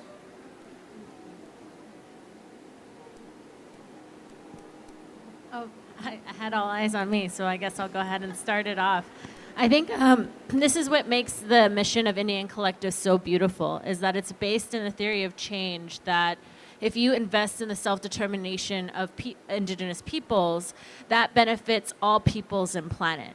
And so that's really the premise of generations of work here in COP negotiations, not only with the UNFCCC, but also with the CBD and other UN mechanisms, because we've come into these spaces to overcome a lot of the jurisdictional and power structures that exist within our nations, whether we're from developed or so-called developing nations, in order to create a pathway and a foundation from which to exercise our rights. Because we know as Indigenous peoples that the challenges that we're facing are directly related to paternalistic policies that interpret, in the United States, interpret our rights as Indigenous peoples as domestic dependent nations, right? And that has a real translation into the way funding streams are made available to tribal communities in the United States with all of these limitations over what we can and cannot do. An example of that is that the collapse of our food systems that have been facilitated and intentionally carried out by the United States government has created legal structures and financial structures that until 2018 made it impossible for indigenous peoples in the Southwest to use federal funding available for our tribes to do something like dryland farming, because dryland farming was not recognized as an appropriate form of agriculture development. And so these are things that are like, and that's just a recent example, right? Like there's so many more. And when we talk about watershed management, when we talk about caretaking of our forests and our sacred sites, all of these things, there are real laws in place that prevent us from doing that. And so that's why it's so important for us to find allyship and partnership in spaces like this to advocate for Indigenous peoples' rights, because our rights aren't just individual human rights, they're also collective rights. Collective rights that are important for us to restoring our ways of living, our knowledge systems, our science even, you know, we have our own science. We have our own understanding of how everything in this world is interconnected, and our place in that and our responsibility to that sacred balance. And that's what informs our holistic approaches to the type of solutions that we need, not just because we're responding to climate change, but because we really want to commit to and invest in a better way of living, and better structures of governance, better ways of developing and of doing things, of creating communities and of building nations. Because we know that we're living in a place and in a society where we're still fighting for equal rights for women. We're still fighting for recognition and equal rights for our non-binary relatives that don't fall within the binary spectrum of gender identity. We're still fighting for rights and recognition of our people living with disabilities. And we're still fighting for our rights of our children and our youth to healthy, safe environments. To us, those systems are not redeemable. They're not fixable if those basic rights cannot be understood as something that is necessary for all peoples. And so it's our lifeways, our cultures, our perspectives, our way of governance that have always held those keys and that critical consciousness and awareness of why all of those things are important for building healthy and sustainable communities. And that's why investing in our self-determination is so important for creating meaningful and effective pathways forward, not just for our people, but for all peoples and for our planet.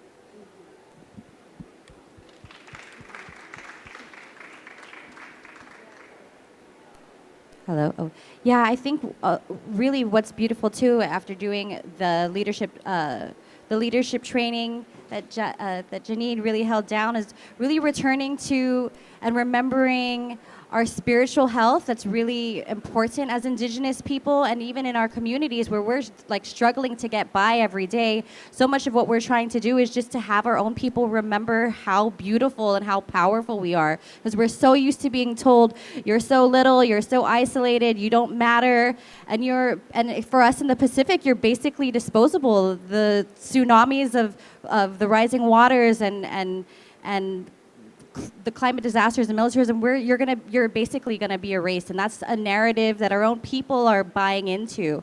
So much about what we need to be doing just at the scale is just the general reminding and the building of our own self-worth. And to see this amazing group of Indigenous people doing that and restoring that kind of power and is just incredible for me to see, and I really hope to continue bringing that back to my own communities and throughout the whole Pacific, because they have a lot of negotiating power here, and I'm really hoping that we could use the scale as peoples from the Pacific and our own mana, our own power that we have, and our own connections to our Mother Ocean, to really foster really beautiful things. And I'm really grateful to have these kinds of conversations and just continuously dreaming of a new world. So one question that I want to make, can you hear me okay? There we go, great. So a question that I oftentimes get from people is, and it's this really odd kind of question, but how do we engage or work with Indigenous peoples? And I think it's just really critical to highlight the point that we are still facing erasure. We have faced erasure historically, and we are oftentimes very purposefully pushed aside. You know, there's a lot of narratives that are continuously perpetuated in modern day that we are no longer here, that there is no more Indigenous people. And so I want to bring up that point to bring in the second point, that it's really critical to begin to acknowledge other ways of knowing and other ways of being. Oftentimes, I feel that a lot of the questions, you know, or some of the frameworks that we're working with, especially here at the UNFCCC, but even back home, you know, in the United States, are the wrong frameworks. They're the wrong questions. They are moving us in a direction that is very counter to so much of our culture and so many of the practices that have, you know, for thousands of years made it possible for us to live in reciprocity with the land and with each other. And I wanted to just also, you know, I think it's important to note that, you know, Jade and I, we oftentimes are in this kind of brainstorming mode with each other, and we are always asking the question to each other, why aren't we governing? We should have the opportunity through being recognized, through understanding that there are other ways of being in leadership positions. We should actually be the ones that are, you know, beginning to call the shots. I had the absolute pleasure to sit on the Petaluma Climate Action Commission and guide city climate change policy for 2.5 years. And I approached that work primarily through the lens of a community organizer, which is very different than a lot of the people who sit in government or other types of leadership positions. They're always thinking about how to accrue more power or how to take that next step on the ladder. And for me, it was actually about protection of our community and making sure that our values were embedded into not climate action, but actually climate justice as a way for implementation when we are talking about disaster preparedness, adaptation, and mitigation for our communities. So all to say that it is absolutely critical that people begin to recognize that we are still here and we have other frameworks that are more, I would say, just as valid or more valid than the colonial frameworks that have put us in the position that we are currently in right now.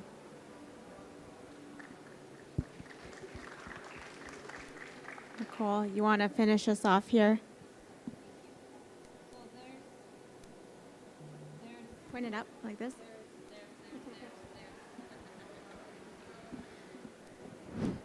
Thank you.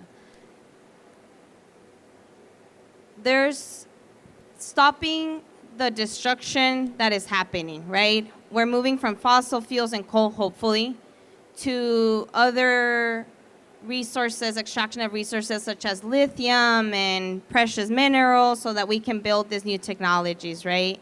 We have to be working with indigenous nations whose territories we're still going to, and resources we're still going to take from and extract, and the groundwater, right? Because they are the ones that are going to be able to know how to use them, and also because legally it's there. So we got to uphold indigenous rights, as Janine was saying. The UN Declaration on the Rights of Indigenous Peoples. If you don't know it, read it. And I wanted to mention with what Janine was saying, in Mexico, indigenous nations, which are sovereign nations, their communities, their pueblos, they cannot open bank accounts. Every dollar that is, as nations, in the Constitution of Mexico prevents indigenous communities from opening bank accounts. When NDN has supported indigenous communities in Mexico, it's the first time that they have been supported. They have, there's so many examples, but this one community used the floods and the excess water that they're getting from climate change to create turbines, water turbines, and their whole community is now renewable, based on that renewable energy, and they are training themselves on how to make this and train other communities. Internet's not available in many of this community, in our communities. Indigenous communities form a collective, and it took them about 30 years And finally, we're able to create our own networks, our own cell phones, our own SIM cards, and make them accessible to our people so that they would be internet, right? We are building the solutions. And for example, the internet is based on renewable energy. So we got to scale that up to all of our communities, to all of the places where there's this lack of infrastructure and sustainable infrastructure that we're building. And so what I want to leave you with is, wherever you're at, each community is very different. You know where you're at, know your place, know what communities are there and what their struggles are, what their movement is, what are they wanting to invest.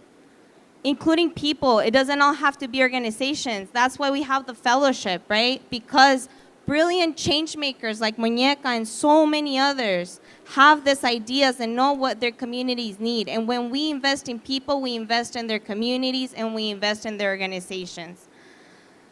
Be in good solidarity with the people around you where you live. Be of support, be of service, be in collaboration. Know their struggles and support them, because that's what's gonna save our world.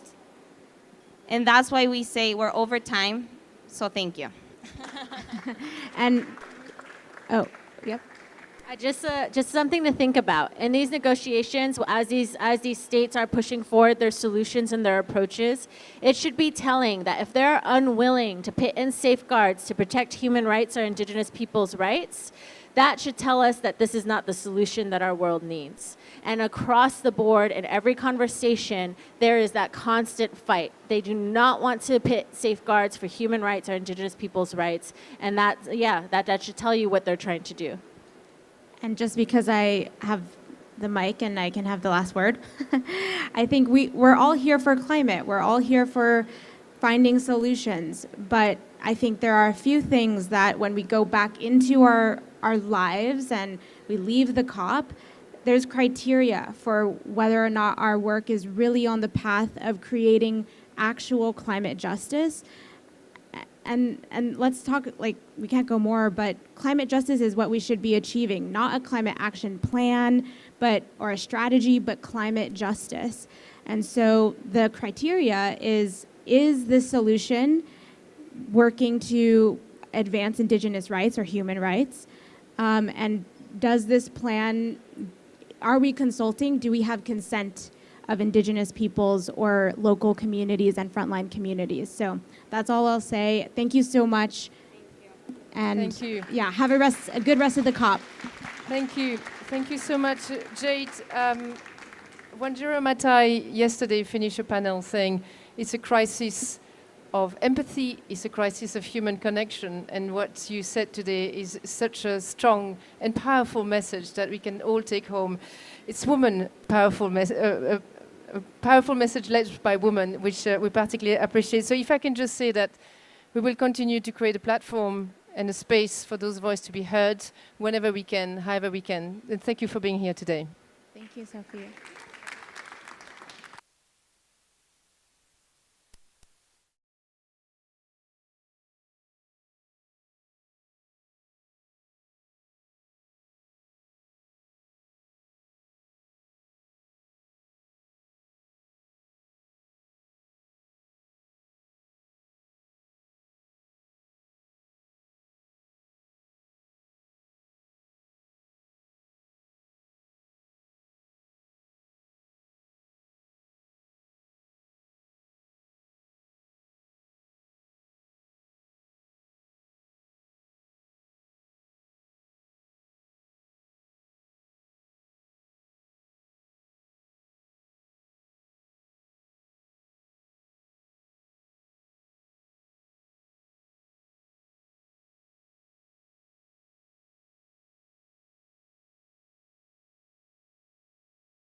Hello and welcome back to the Climate Action Stage, where we're joined by the Global Energy Alliance for People and Planet, who'll be curating this discussion.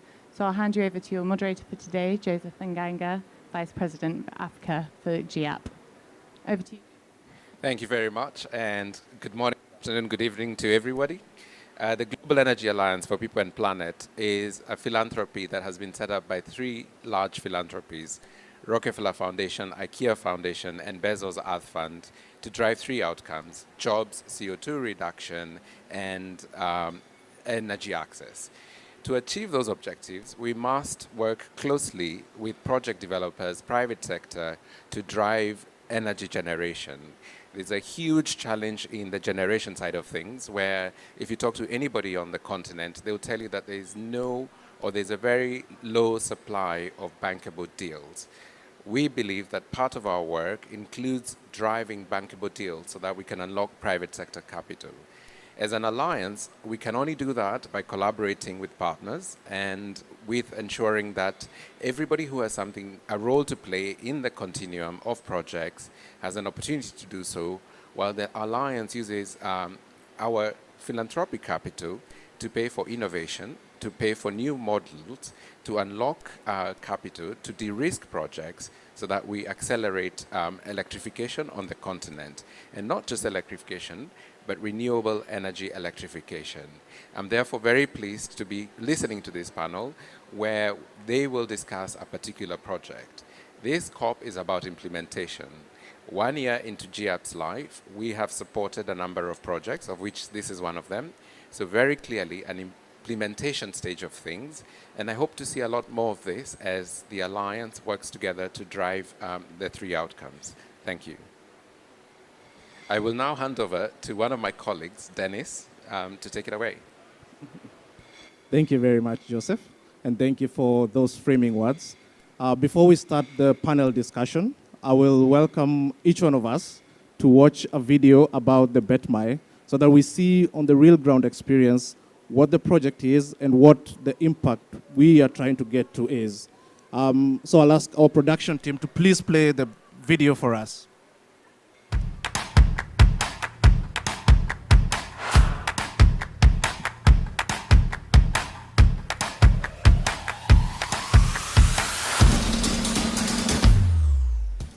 I'm Kofi, the CEO of Sewa Energy Resources SL Limited.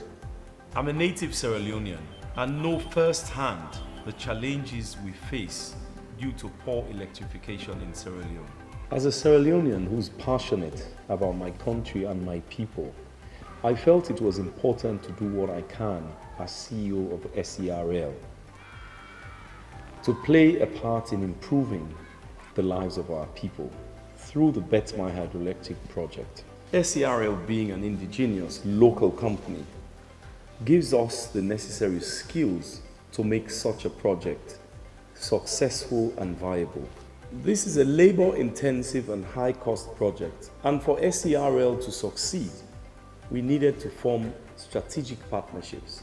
I'm Joseph Nganga. I'm the Vice President for Africa at the Global Energy Alliance for People and Planet.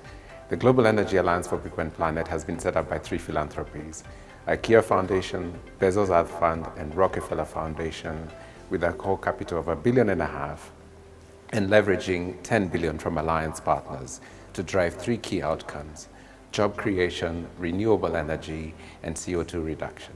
BETMAI project is a 27 megawatt hydro project in Sierra Leone, and it is perfectly in line with GIAP's mission and ambition to drive electrification affordably and with renewable energy. This project will improve the lives of 500,000 households, 2 million people, and this will foster a better future for generations to come.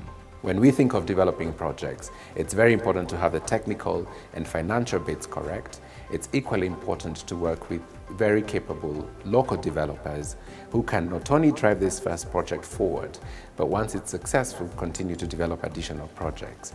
We see SAL and its principal, Kofi, as the right team to do that. We wanted to make this opportunity available by using the blockchain technology, a profoundly revolutionary and inclusive technology, by putting the deal on the BitGreen blockchain platform. Hi, I'm Adam, CEO of BitGreen. BitGreen exists to solve the funding gap in sustainability. The way it works is the BitGreen platform connects qualified investors with vetted investment opportunities that send capital to projects that deliver both a market rate of return as well as achieve a positive social or environmental outcome. Trillions of dollars of capital are locked into corporate debt and stock that hardly achieve a societal purpose. BitGreen aims to deliver an alternative. Blockchain presents an opportunity to drive three things.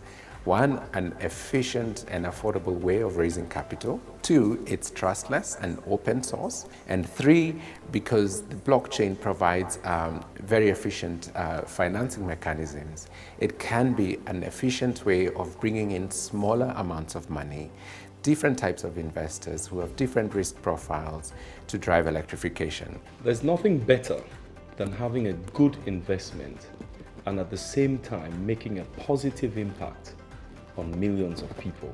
We invite you to grow and diverse your portfolio in Africa as you make a significant impact on its people. Thank you very much. So as we started by saying, Africa needs a lot of projects to electrify its people and provide them with clean and affordable electricity. The number of developers that are available right now will not be able to achieve this without the support that we provide to them, such as what we've seen here provided to SEWA. Local developers in particular do not have enough capacity to really negotiate at the level of the international financiers. And we think that getting them to this level is one of the ways to break or to disentangle the bottlenecks that they are facing. To give us more insight, I will go to my first panelist. I'll ask them to introduce themselves, tell us more about the BetMai project from their perspective and why it is, what the rationale is for the project, and also tell us what gaps really existed in them developing this project that were filled by the support that their partners that have been outlined here gave to them. So I'll welcome my first panelist. Thank you very much. Thank you very much. Thank you, GIAB, for putting BetMai from Sierra Leone on the platform today, here at COP27,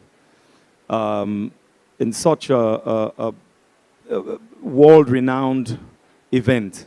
Thank you very much for that. I thank the audience for being here. You could be in so many different places. I thank you for being here to listen to where the BetMai project is, where we're going, and where we were 9 years ago, which is when this project started. About 12 years ago, the then government of Sierra Leone put out a plea through the president of the country for the private sector to get involved in the energy space. There were lots of generators running across the city, Freetown, yet alone to mention the communities. This was disastrous.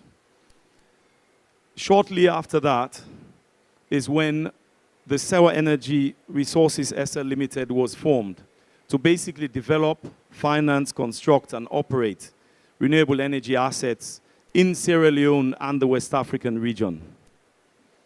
Rolling down, I know the clock is ticking and I can talk forever, but rolling down 9 years from then, today, if you took notice of the video just now, just when it started, there's a ship called the Car Power ship parked outside the ports of Freetown, the city in Sierra Leone, which is actually the major contributor, thermal electricity being provided to the country. It's killing finances, it's killing the country's finances. Now I think because of the crisis, it's gone to nearly 30 cents per megawatt hour and lots of challenges. We basically went into this project, into renewable energy, to make a difference for its people, for Sierra Leone, to get out of this hole. Politically, the government is getting into its 5th election, presidential and parliamentary democratic elections in June of next year, which is round about 25 years. So a lot of people typically think of Blood Diamonds. It's out there, the movie, but this is a long, long, long time ago. we have advanced from that. The project currently has gained access through several partners in the international space who are experts at this. I must say thank you to the, my introduction is basically a thank you speech. Thank you to the Biden administration through Power Africa, who have actually used, basically things trickle down, and that's the reality. Through Power Africa, the USAID, through the WAP program, have provided technical and financial advisory services. We have the USTDA, I call them our special ladies. There are 3 ladies, and I'll have to mention their names. Sarah, Claire, who is now at White House, and Heather, who have been fantastic supporters in this project. All ladies. We've got... You have 30 seconds. Sorry, 30 seconds. Oh, my God. Yeah, so we've got... first, everything that has happened on this project is innovative and has happened for the first time in Sierra Leone for a private local company in Sierra Leone. We've got we had a first grant from the USTDA. Sorry, I just have to mention that, which went through supporting our enhancement in the feasibility studies of the project. And we got awarded a second grant of another $1 million, which is clearing off all the issues around ifs and buts and yellow or blue butterflies in the environmentals to ensure that DFC can engage fully in this project, like so many others. I needed to just say thank you to them. They've really been very, very, very supportive in this project through the years.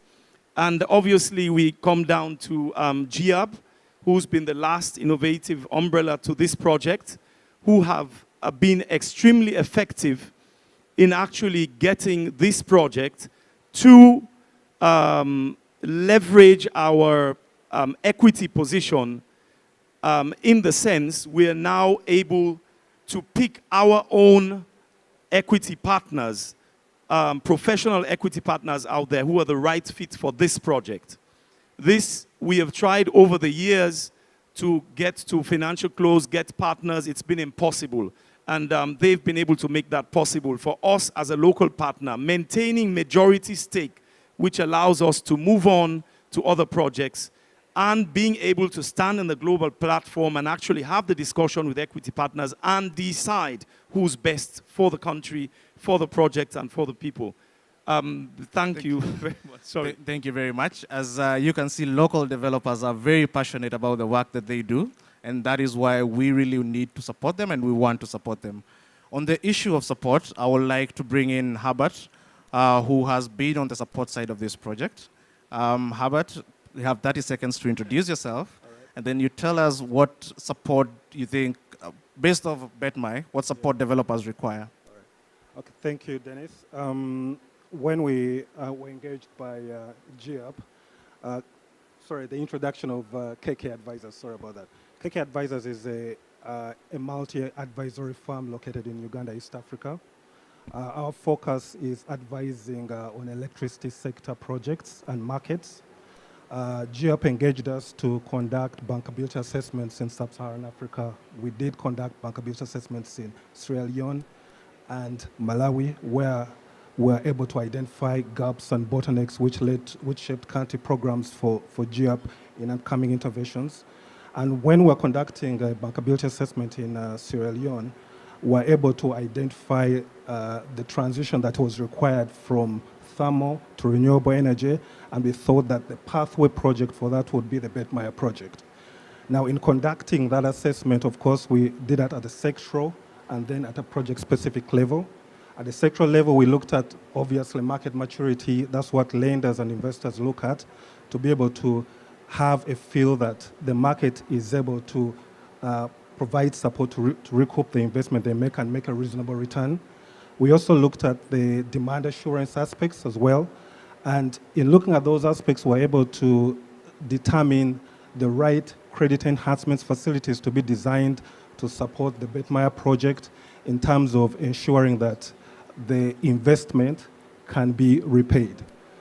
We also looked at the Betmaya project on a very specific level, but more focused on the developer, Coffee. The local developer aspect, of course, has very clear advantages. One of them is that they appreciate the local landscape and they're able to demystify perceived risks. And in one of those aspects, when we're looking at the Betmaya project, we looked at it in the 4 phases of the project cycle: the development phase, the financial close phase, the construction phase, and the O&M phase, the operation and maintenance phase. At the development phase, we clearly saw Coffee had made significant achievement. The project was at late stage development. It had done all the required studies and they were up to the standards. Most of them were up to IFC performance standards. And clearly he had ticked off the checklist on what would be required to make the project bankable and viable. At the financial close phase, we had to support project because it was struggling to get the right equity sponsors. And we were able to sit down and come up with an approach which allowed to split financial close into 2. The equity close and then the full financial close where the lenders come in. We're able to develop with Coffee and give him that capacity to be able to develop the right instruments, documentation, for him to have a sit down with quality equity sponsors and compress the timeline in which he was able to negotiate with his sponsors to get a very attractive commercial deal so that he can easily have a snowball effect to develop other projects down the line. Remaining with a few minutes, ultimately, what Coffee has failed to mention is that we have zeroed in on a number of equity sponsors. They are ready to join the project, and we expect to achieve equity close by end of this year. Thank you.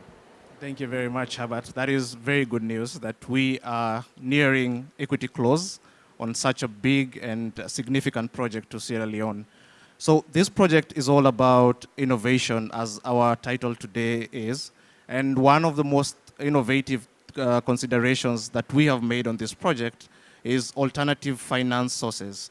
To give us more insights on that and tell us what offering that they're bringing into the project and how this is supporting raise funding and close the deal for BetMai, I will welcome my that panelist, Evans. Thank you very much, Dennis, and I'm pretty excited to be here on this forum. So as Dennis mentioned, my name is Evans Kayo. I'm a partner at Base Consulting. And basically, Base Consulting is a consultancy, blockchain consultancy based in Nairobi, Kenya. And our work majorly revolves around researching and developing blockchain-based solutions for improving operational efficiencies in energy, among other verticals. Specifically, on the BetMai deal, we want to come in to provide a portion of the debt. And the reason why we feel like it is important for us to have innovation or rather innovative ways in which we can raise financing is because the continent faces a dire need for financing. The International Energy Agency estimates that we require about $28 billion every year, at least in sub-Saharan Africa, up until 2030 to achieve universal electrification. We are aware that there are organizations that are working extremely tirelessly to ensure that this gap is filled. And while that continues to happen, the fact that we have a shortfall in funding continues to persist. And that is why the continent requires us to think innovatively, to think outside the box, and to find out ways in which we can raise financing other than the traditional ways.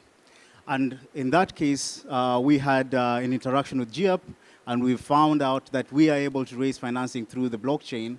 And there are several reasons why this is actually an apt and viable direction to take. So if I may just break down the reasons why we know that this is actually a viable direction to take.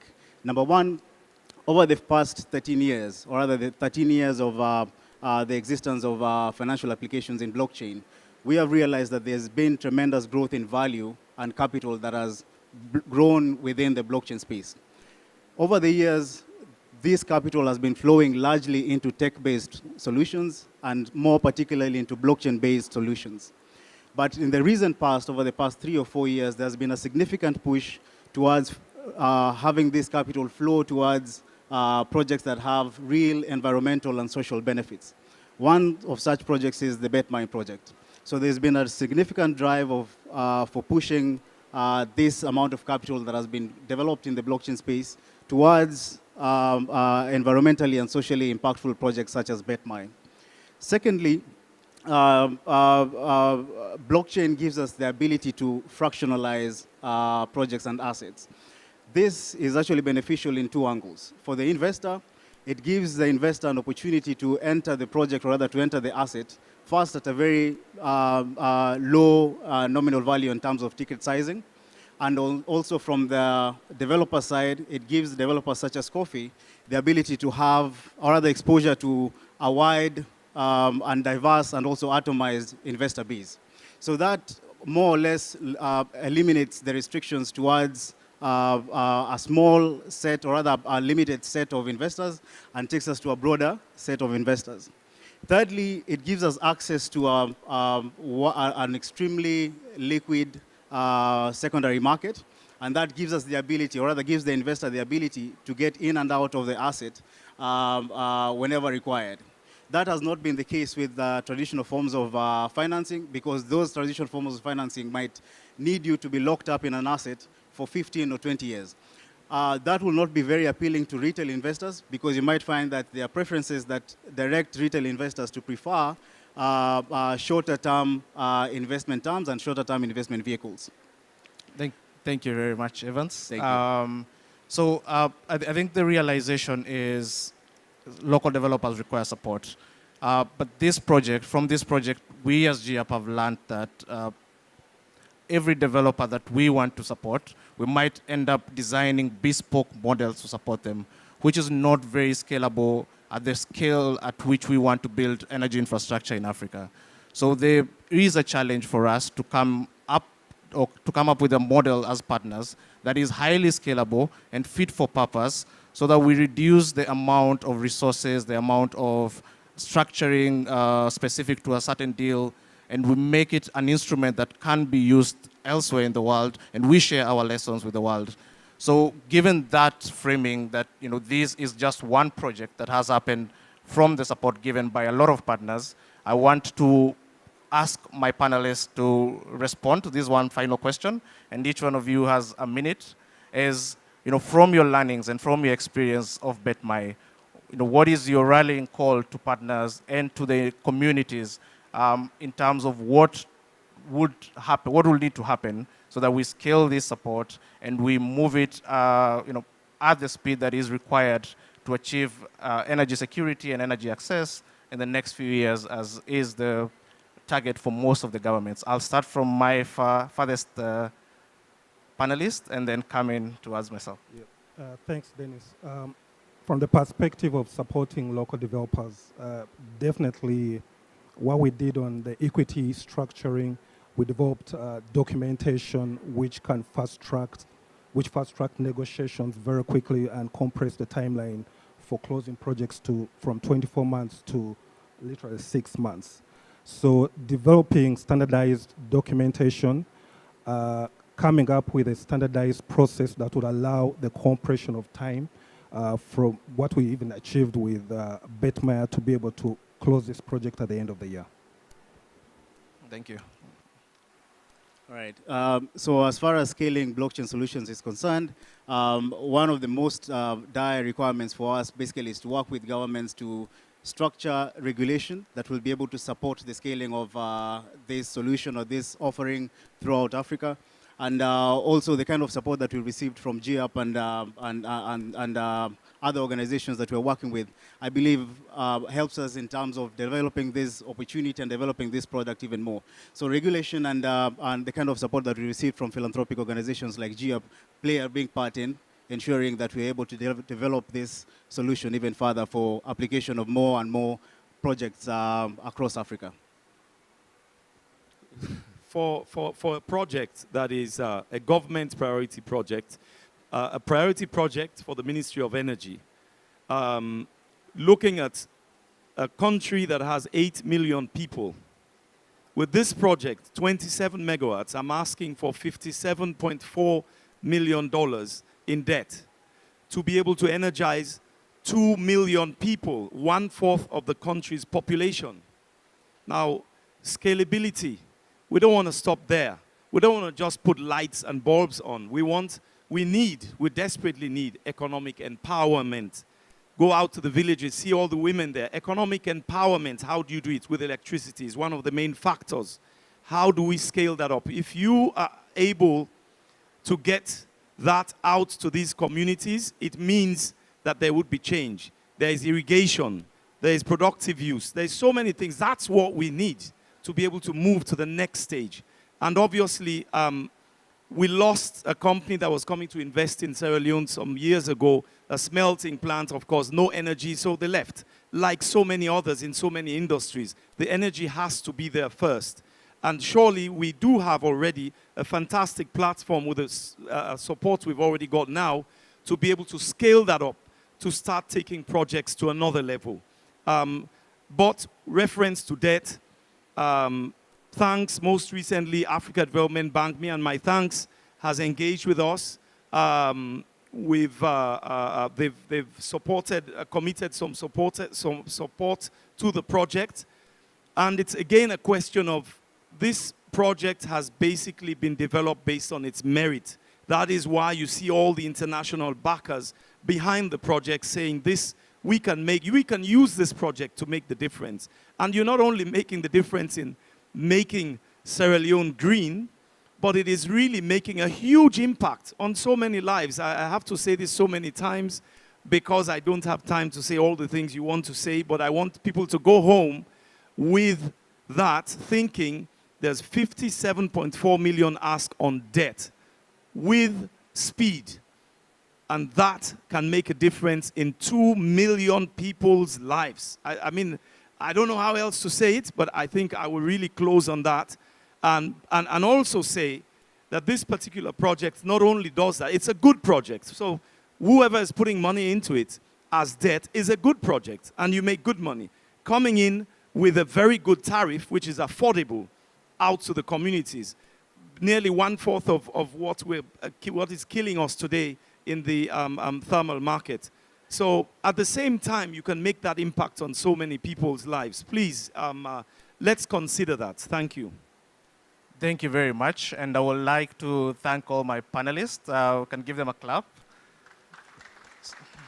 So in closing, I think developers are saying that they are ready. And we realize the gaps and we know where the gaps are. And we need to help them fill in the gaps so that they are negotiating on the international level and getting the best deals for themselves and for their countries.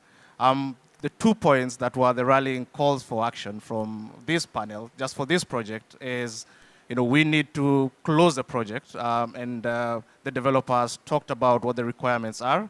But I think also to the community and the partners that were showcased here, I think we need to be more deliberate on how we model this support to make sure we reach more developers in the continent and get more projects being built and more projects coming online and supporting the numbers and the significant number of people that the developer is talking about. With that, as a summary, I would like to thank you all, and I'll call upon the next 2 panelists who will have a fireside chat. I'll be Joseph Nganga from GIAP and Daniel Schroth from the AFDB.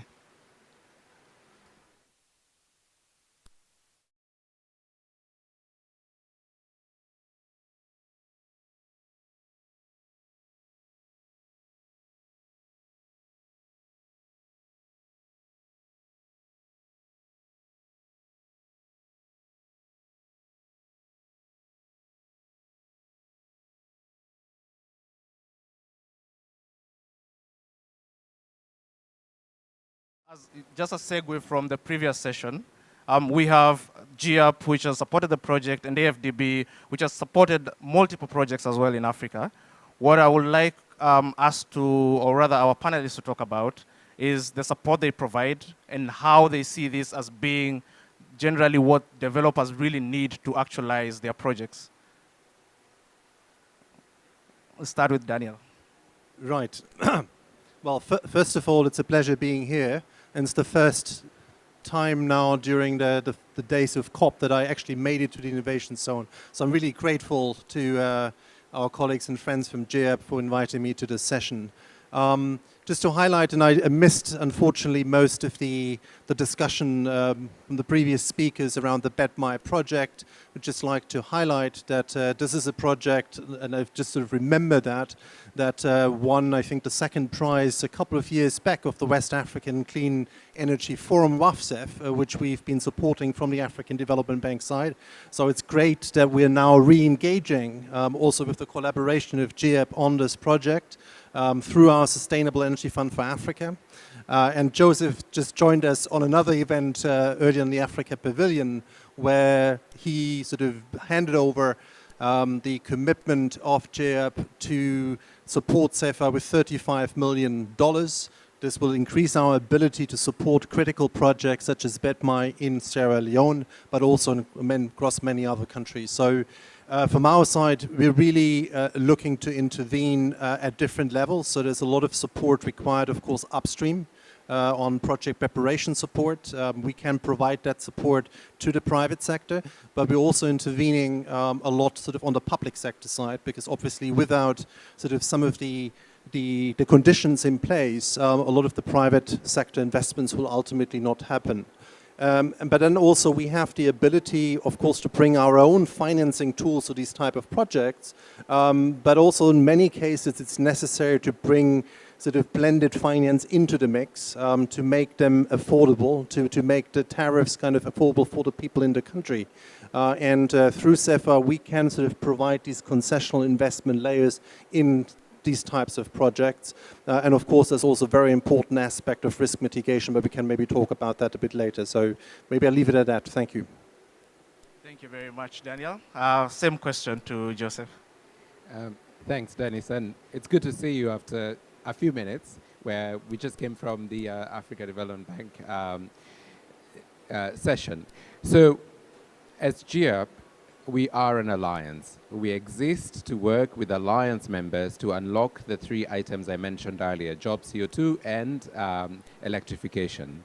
To achieve that, GEAP's philanthropic capital is best suited for risky, innovative, unproven activities that then unlock the more traditional capital that is less, that has a lower risk appetite. But the reality is that's where the trillions of dollars are that is required.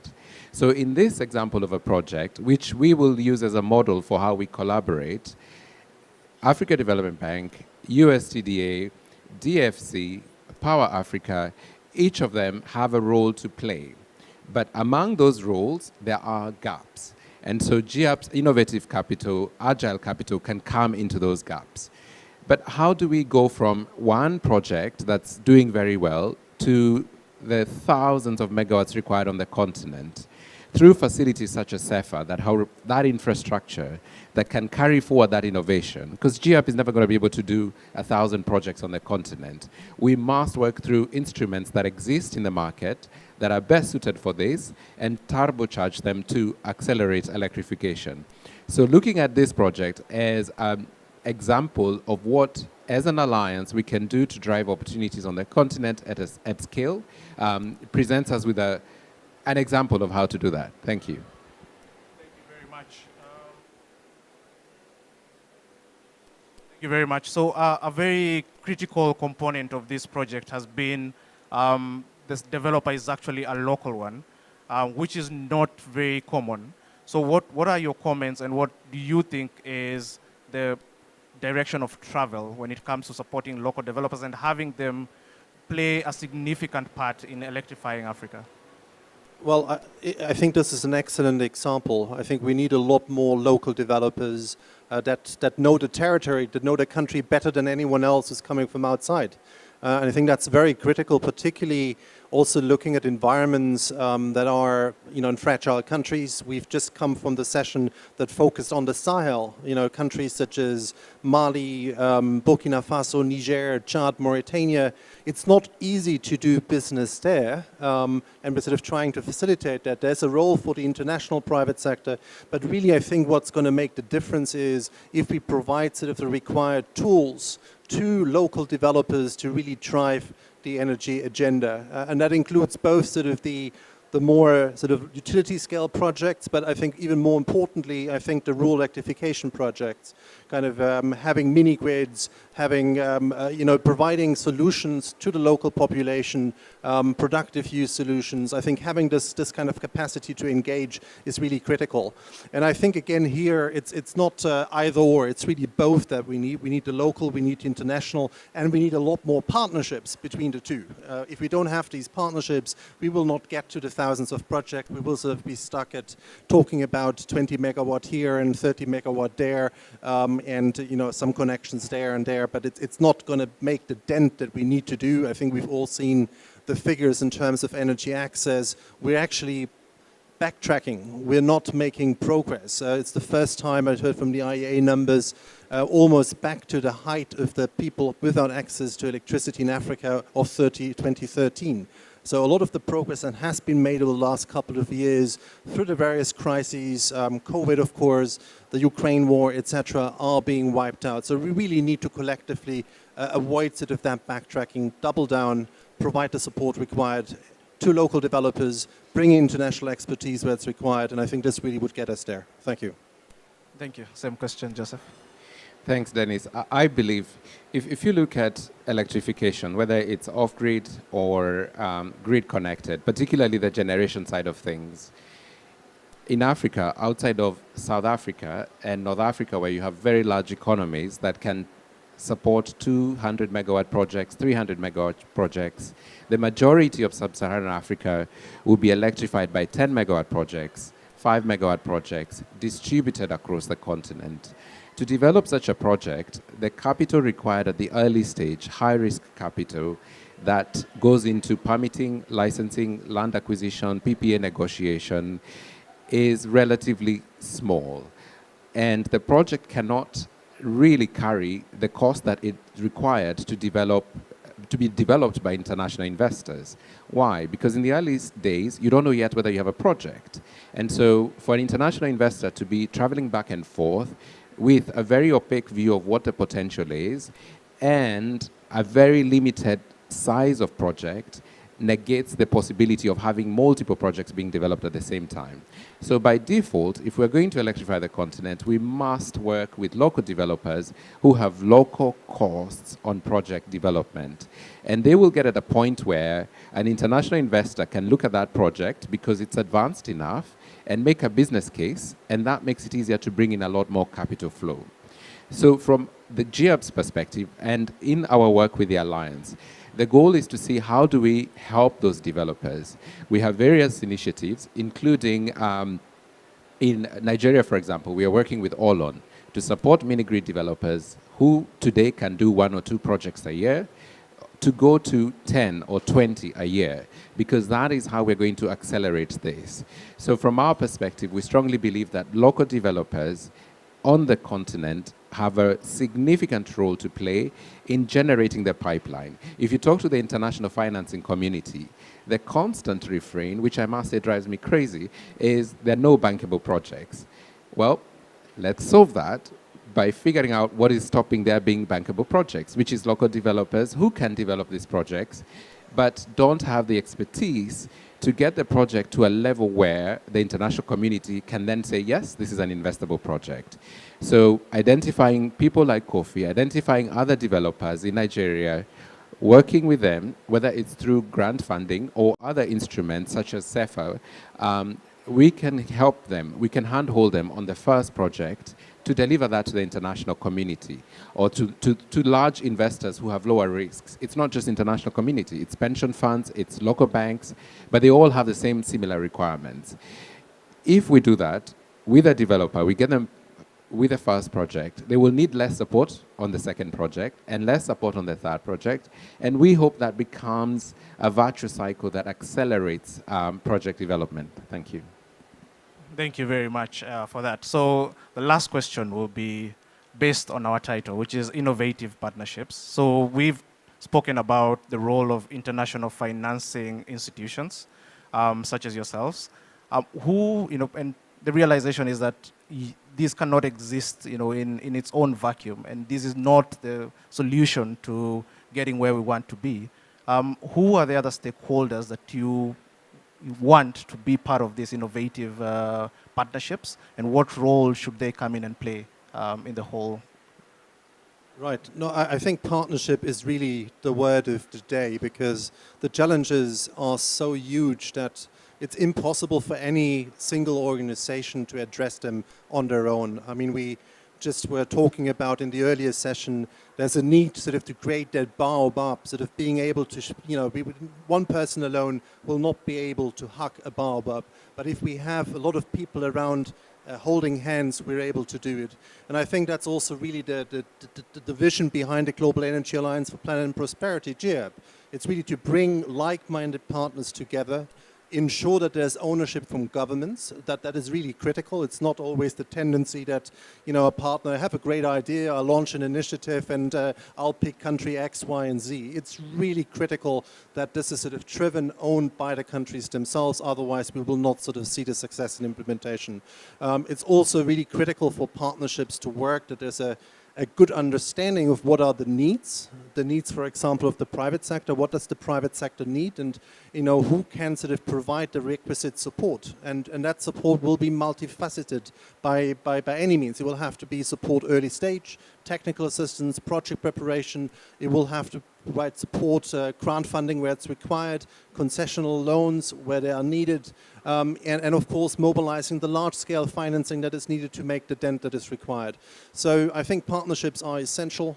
We are keen to partner with as many stakeholders as possible on our objectives. We have a very bold vision in terms of our energy, New Deal energy for Africa, for the continent, and we're 8 years away from 2030, and the way things currently look, we will not get there by 2030, and that is just not possible. It's just not good enough for Africa. So I think here at the COP27, which is the COP of implementation, we really need to change trajectory, and that's only possible through partnerships. Thanks. Anything to add?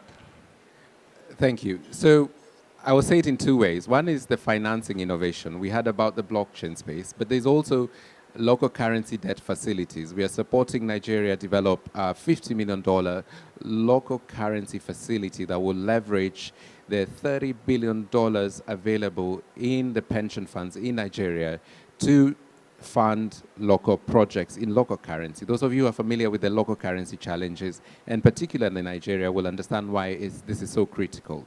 But to do that, the partnership had to include a fund manager who handles pension fund money. That is an innovative approach to how we can use already existing resources on the continent, provide risk mitigation, because we never want to put at risk our parents' money when they're going into retirement. We must be very careful with that. So using philanthropic capital, we can provide risk mitigation instruments so we unlock the local capital in the market. The second innovation is around the modeling. It's no longer about just delivering electrons. We must also look at how those electrons will be used to drive economic development, which ensures that the project can receive the revenues that will incentivize investors to continue investing. So when we think about supporting countries, we must also think about what is the demand for that electricity, what are the industries that could be developed to use clean energy to drive economic development and therefore support further investments.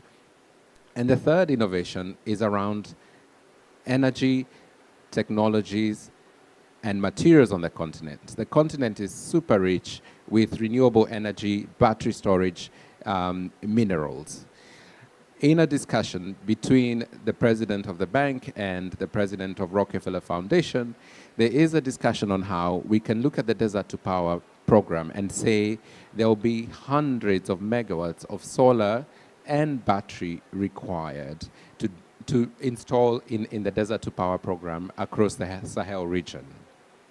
DRC has minerals that could go towards the batteries required for those projects in the Sahel region.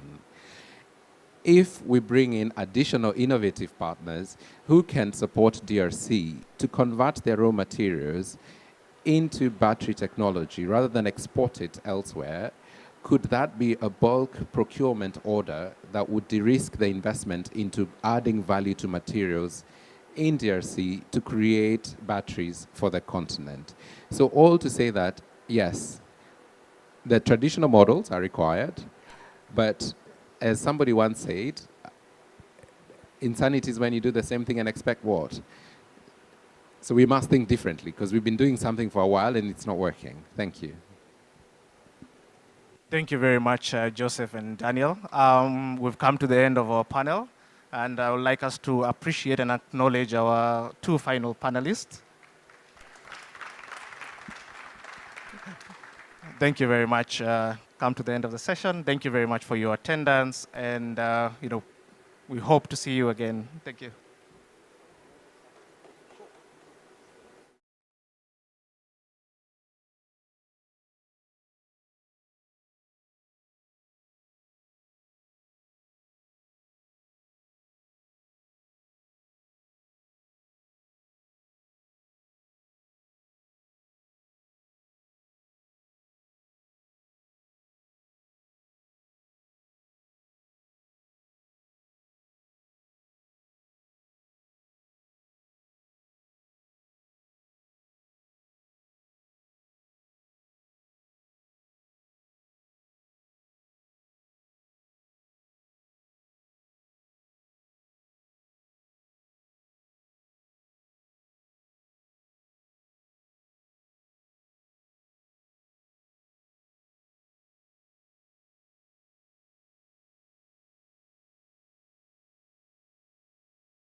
Hello and welcome back to the Climate Action Stage, powered by Kite Insights. This next session will be chaired by Carbon Place on how we can bridge access to climate action with stronger and more connective carbon markets. I'll introduce you to your moderator for today, Rajiv Joshi, Associate Dean of Climate Action at Columbia Climate School and the lead author for the Decisive Decade Inquiry into the Future of Climate Action. Rajiv, over to you. Thank you. Thank you very much, Grace. And it's a privilege to be here with all of you here on the Climate Action Stage, thankfully curated by Kite and the team. And I'm delighted to be here, joined by my esteemed colleagues here who represent Microsoft, Carbon Place, and we also have Jackie here, who is with Downforce Technologies. We're going to get into a number of topics here together, and we're also going to have a little bit of time for some questions towards the end of our time here. We're really looking at this question of how can we bridge access to climate action in and through stronger carbon markets. We recognize that most of the finance that exists for carbon markets actually sits in the global north. 90% of that money sits in the global north. Yet most of the nature-based solutions that we need to harness, many of those solutions and many of those with the ability to deploy actually are based in the global south. And so we need to build this bridge. And we have some great speakers with us here to take us through some of these issues here. Yeah. So firstly, I'd like to turn to Dominique. Dominique, you are the Managing Director and Head of Sustainability Advisory and Global Investment Banking at CIBC Capital Markets. And you're also CIBC's representative to Carbon Place. I'd love for you to tell us a little bit about Carbon Place, but also tell us a bit about yourself and what it is that brings you to this work. Thank you very much. Thank you very much for that introduction. And it's a real pleasure to share this stage with Jackie and Mahesh. So thank you very much. So Carbon Place is a global transaction network for carbon credits. And it was started by 4 banks about 2 years ago, CIBC, Itaú in Brazil, NatWest, and National Australia Bank.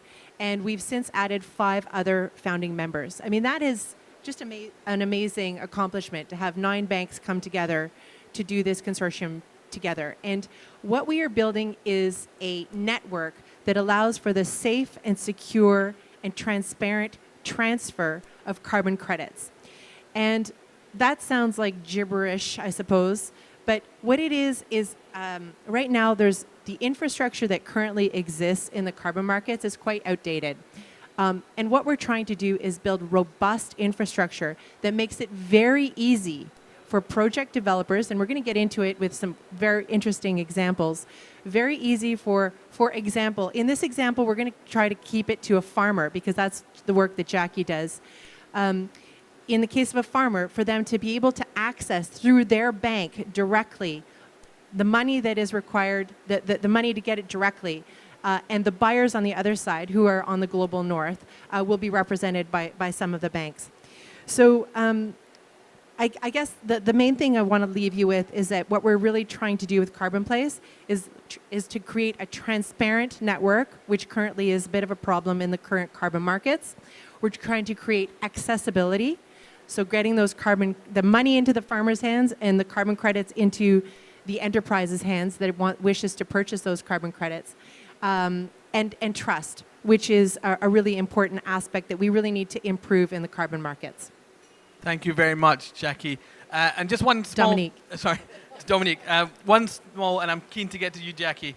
One small follow-up question, which I know is on the minds of many. Banks in general, standing together on this agenda. Why is it that banks are really stepping up at this point in time? So banks and government, in my opinion, are like air and water for helping. Today is Decarbonization Day.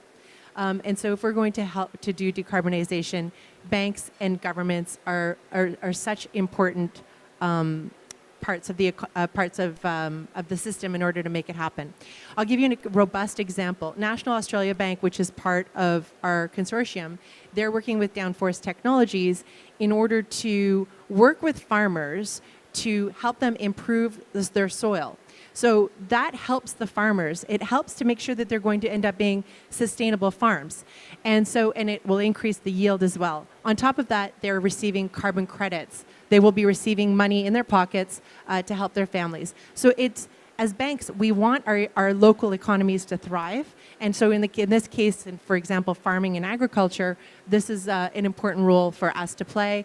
And many of the banks that are representative in the Carbon Place Consortium, farming and agriculture is a really important element of what we do. Thank you very much, Dominique. So Jackie, we're honored to have you with us as a leading scientist. I know you spent time with UNEP, and now you are the chief scientist and co-founder of Downforce Technologies. We'd love to kind of hear a little bit more about Downforce and what your technology is and what it does. And please tell us a little bit about why you're involved and what you see as the importance of the carbon market. First of all, thank you for inviting me onto this panel. So I spent quite a number of years as the UNEP chief scientist dealing with lots of questions that we have here and dealing with the IPCC panel and so on. And I saw the power of data, but you need data that actually is both accessible, useful, fit for purpose, and will deliver in the end, in my instance, livelihoods. There's no point in creating data that don't actually work to help people have a better outcome now for climate change. So when I left the UN, I realized that the biggest hole in terms of everything we're talking about here is on the benefit side. Much talk about emissions, absolutely appropriate. But farming and agriculture, land owning, has in its grip probably one of the most powerful things, which is to sequester carbon in land and to keep it in the ground. But the challenge and the barrier to unlocking all of that potential was, first of all, to have affordable, accessible markets, credit systems, and then to have the data to back it up. In other words, I've done something, can I actually prove that what I did stored carbon and kept it in the ground? So with that in mind, I set up a company called Downforce Technologies as a co-founder. Fabulous team of women, I have to say, older women in this game, which is quite unusual. And what we have created then, based on all of the data that actually probably all of you have contributed to across the world, north and south, through your taxes, through everything else, is all the publicly available data to build pretty much the most accurate assessment of soil organic carbon that we have. Everywhere in the world, 10 meters squared every 10 days for at least 6 or 7 years history. What that allows us to do then is have a conversation, for example, as we did with National Australia Bank, to say, okay, you want to make sure your farmers are going to be in business? Well, let's do that first. Are they actually doing sustainable agriculture? Are they doing things which are improving their land? Big tick. Do they need some financing that will help them actually get better? We can use the data to show that. And then actually we can add to that livelihood by having very high integrity carbon credits. And so that's really where the partnerships are starting to build. And I have to say that it's been remarkable now because we started in Australia. It's the only regulated soil organic carbon market in the world. It's a very tough market, tiny amounts of carbon in the ground, I can tell you. So being able to add just even 0.5% is already a miracle in some places. But being able to do it through the Australian system with the government's an investor, by the way, in the company, we now feel that we're able, and we're doing this in the global south. So we can work with 100,000 farmers at scale. Each one might just have 1 hectare, but we can have that conversation with them, and they can be just as important as maybe a landowner with 1 million hectares in Australia. So really unlocking the potential for even smallholders in Africa is really why I think data that we are producing is going to be the key to creating that access and bridging into the stronger markets that we want to see everywhere. Thank you very much, Jackie. Mahesh, yes. Microsoft powers the world in many ways, and you seem to be turning your attention to helping to power these carbon markets. Tell me a little bit about yourself and why it is that Microsoft's stepping up on this agenda and how you're stepping up on this agenda. No, absolutely, absolutely. I think so. My fellow panelists have really established the business side of a story really well. We clearly see this as a technology area, and as a technology provider, we look at a couple of avenues where we can solve this in a better way. Number one, we clearly see lack of standard across this particular ecosystem. The ecosystem is quite fragmented, with certain power centers, where most of the data is getting accrued and accumulated. We clearly see an opportunity for digitization because it's quite uneven in this particular ecosystem. There are few who have established with a digitized solution. There are few yet to. And there are many manual processes still in place. So we clearly see, and as a technology provider, there's an avenue for us to improve the ecosystem in a greater degree. The third more point which Jackie clearly mentioned is the trust and transparency. It's so key to this particular ecosystem because at the end of the day, these credits needs to come with certain credibility to the buyers, like the enterprises, when they try to purchase that to meet their own net zero objective. And that's where the tech, as a neutral entity, is able to provide that distinct value and stuff. So we clearly see how, as a technology provider, we can bring in a better value to the overall business in the carbon market space and stuff. Yeah.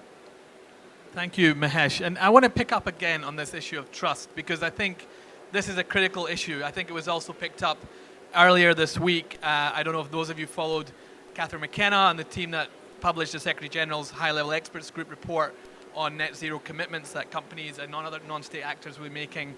There's an entire chapter there on carbon credits and this agenda. But how is it that enterprises, many of which want to engage on this agenda, can channel more of their capital towards these kinds of climate solutions? I think one of the first things that we need to address is this whole issue of trust. One can understand why there has been a lack of trust in the past, and I think there's been a lot of problems in the carbon markets, and some of those are bilateral contracts, so it's from one person to another, very complex contracting. There hasn't been that robust infrastructure, which is what we're really trying to build. And there's been a lot of inefficiencies. I participated in a panel. I listened to a panel yesterday in this in the venue down the hall, and they spoke about a farmer who was getting $4 per ton for a carbon credit versus selling it at $22 per ton. So you can imagine the inefficiencies in there. So we're really, with what we're doing with Carbon Place, that if we can have transparency, so we understand exactly how much the farmer can see, and this is the problem, is that they sell their credits for $4 and they have no idea what happens after that. And so what we're really trying to do is to really put a spotlight on those transactions. So that's the transparency element, which we think will lead to additional trust in the market, both by the project developers and also for the corporate buyers. So there has been a lack of transparency, and we're really trying to address that. And again, I'm going to go back to that access element. As part of our banking consortium, I mentioned the four. We also have UBS, Standard Chartered, BNP Paribas, BBVA, and SMBC out of Japan. And so some of those have quite a large market in the Global South. The Global South, a UN-defined term, meaning, I guess, how would it be defined, Global South? Actually, it's defined geographically. I mean, it's as simple as that, yes. So south of the equator. But the point is that almost every farmer will have a bank. And they may be in Africa, or they may be in Latin America, where, for example, BBVA or Itaú has, they're in Brazil, and Standard Chartered has quite a bit of operations in Africa. So you can see how part of our consortium of banks will be the ones that will have access to the farmer in this case. And then we have a bunch of banks that are in the north that will be that 90% of the demand that you mentioned in your opening remarks. So, we're at a really critical moment in history on this agenda. We are at COP27 here in Sharm el-Sheikh. In a few weeks, we'll be, many of us, at COP15 on biodiversity, which is going to set the Aichi targets once again for how much biodiversity we can protect. And when it comes to nature-based solutions, which is where many of the solutions lie when we're talking about carbon credits, Jacqueline, as a scientist and as someone who's been chief scientist at UNEP, you know more than others how critical it is that we get this right, and why people have genuine fears about greenwashing when it comes to this agenda, because we don't have an opportunity for there to be a margin of error in terms of having emissions by 2030 and staying on course for a net zero emissions economy. Tell me a little bit about how you see this agenda in terms of building the trust that people need to see, and also how can nature-based solutions really be employed in some of these markets, whether it's small island developing states who are looking at coastal resilience, whether it's landlocked countries where you have large farming communities. What is it that you see as the opportunity in this whole carbon credit agenda? Well, probably many of you in the room will have heard about natural capital, I'm sure. But you need to break natural capital down for most people because it's a kind of fairly fuzzy concept. And when we first started, I had high hopes of natural capital, I'll be very honest. But very quickly I realized that the conversation was about carbon and it was about soil in Australia. So start there. But what, of course, you forget, if you're not a scientist or you don't know necessarily, is that soil is the home of millions and millions and millions of bits of biodiversity. So, in fact, by storing carbon in soil, you're also helping the biodiversity, you're helping the water. So every bit of nature that you touch, you actually bring natural capital into the conversation. Now, you may not be paid for it, but my understanding is that as we get more access, we can actually sort of change the dial from this being a soil carbon market to it being a natural capital market, because it's just one simple step over. So I give you one example. I calculated how much you would gain if you put just 1% soil organic carbon in the soils across the world. Very conservative, just half of the land that's classified as agricultural land. And if you do that, you can store 311 gigatons of carbon dioxide equivalent. That is the same as the emissions gap today, the entire emissions gap over the next 10 years. So imagine if we could actually increase that soil capacity, that soil health.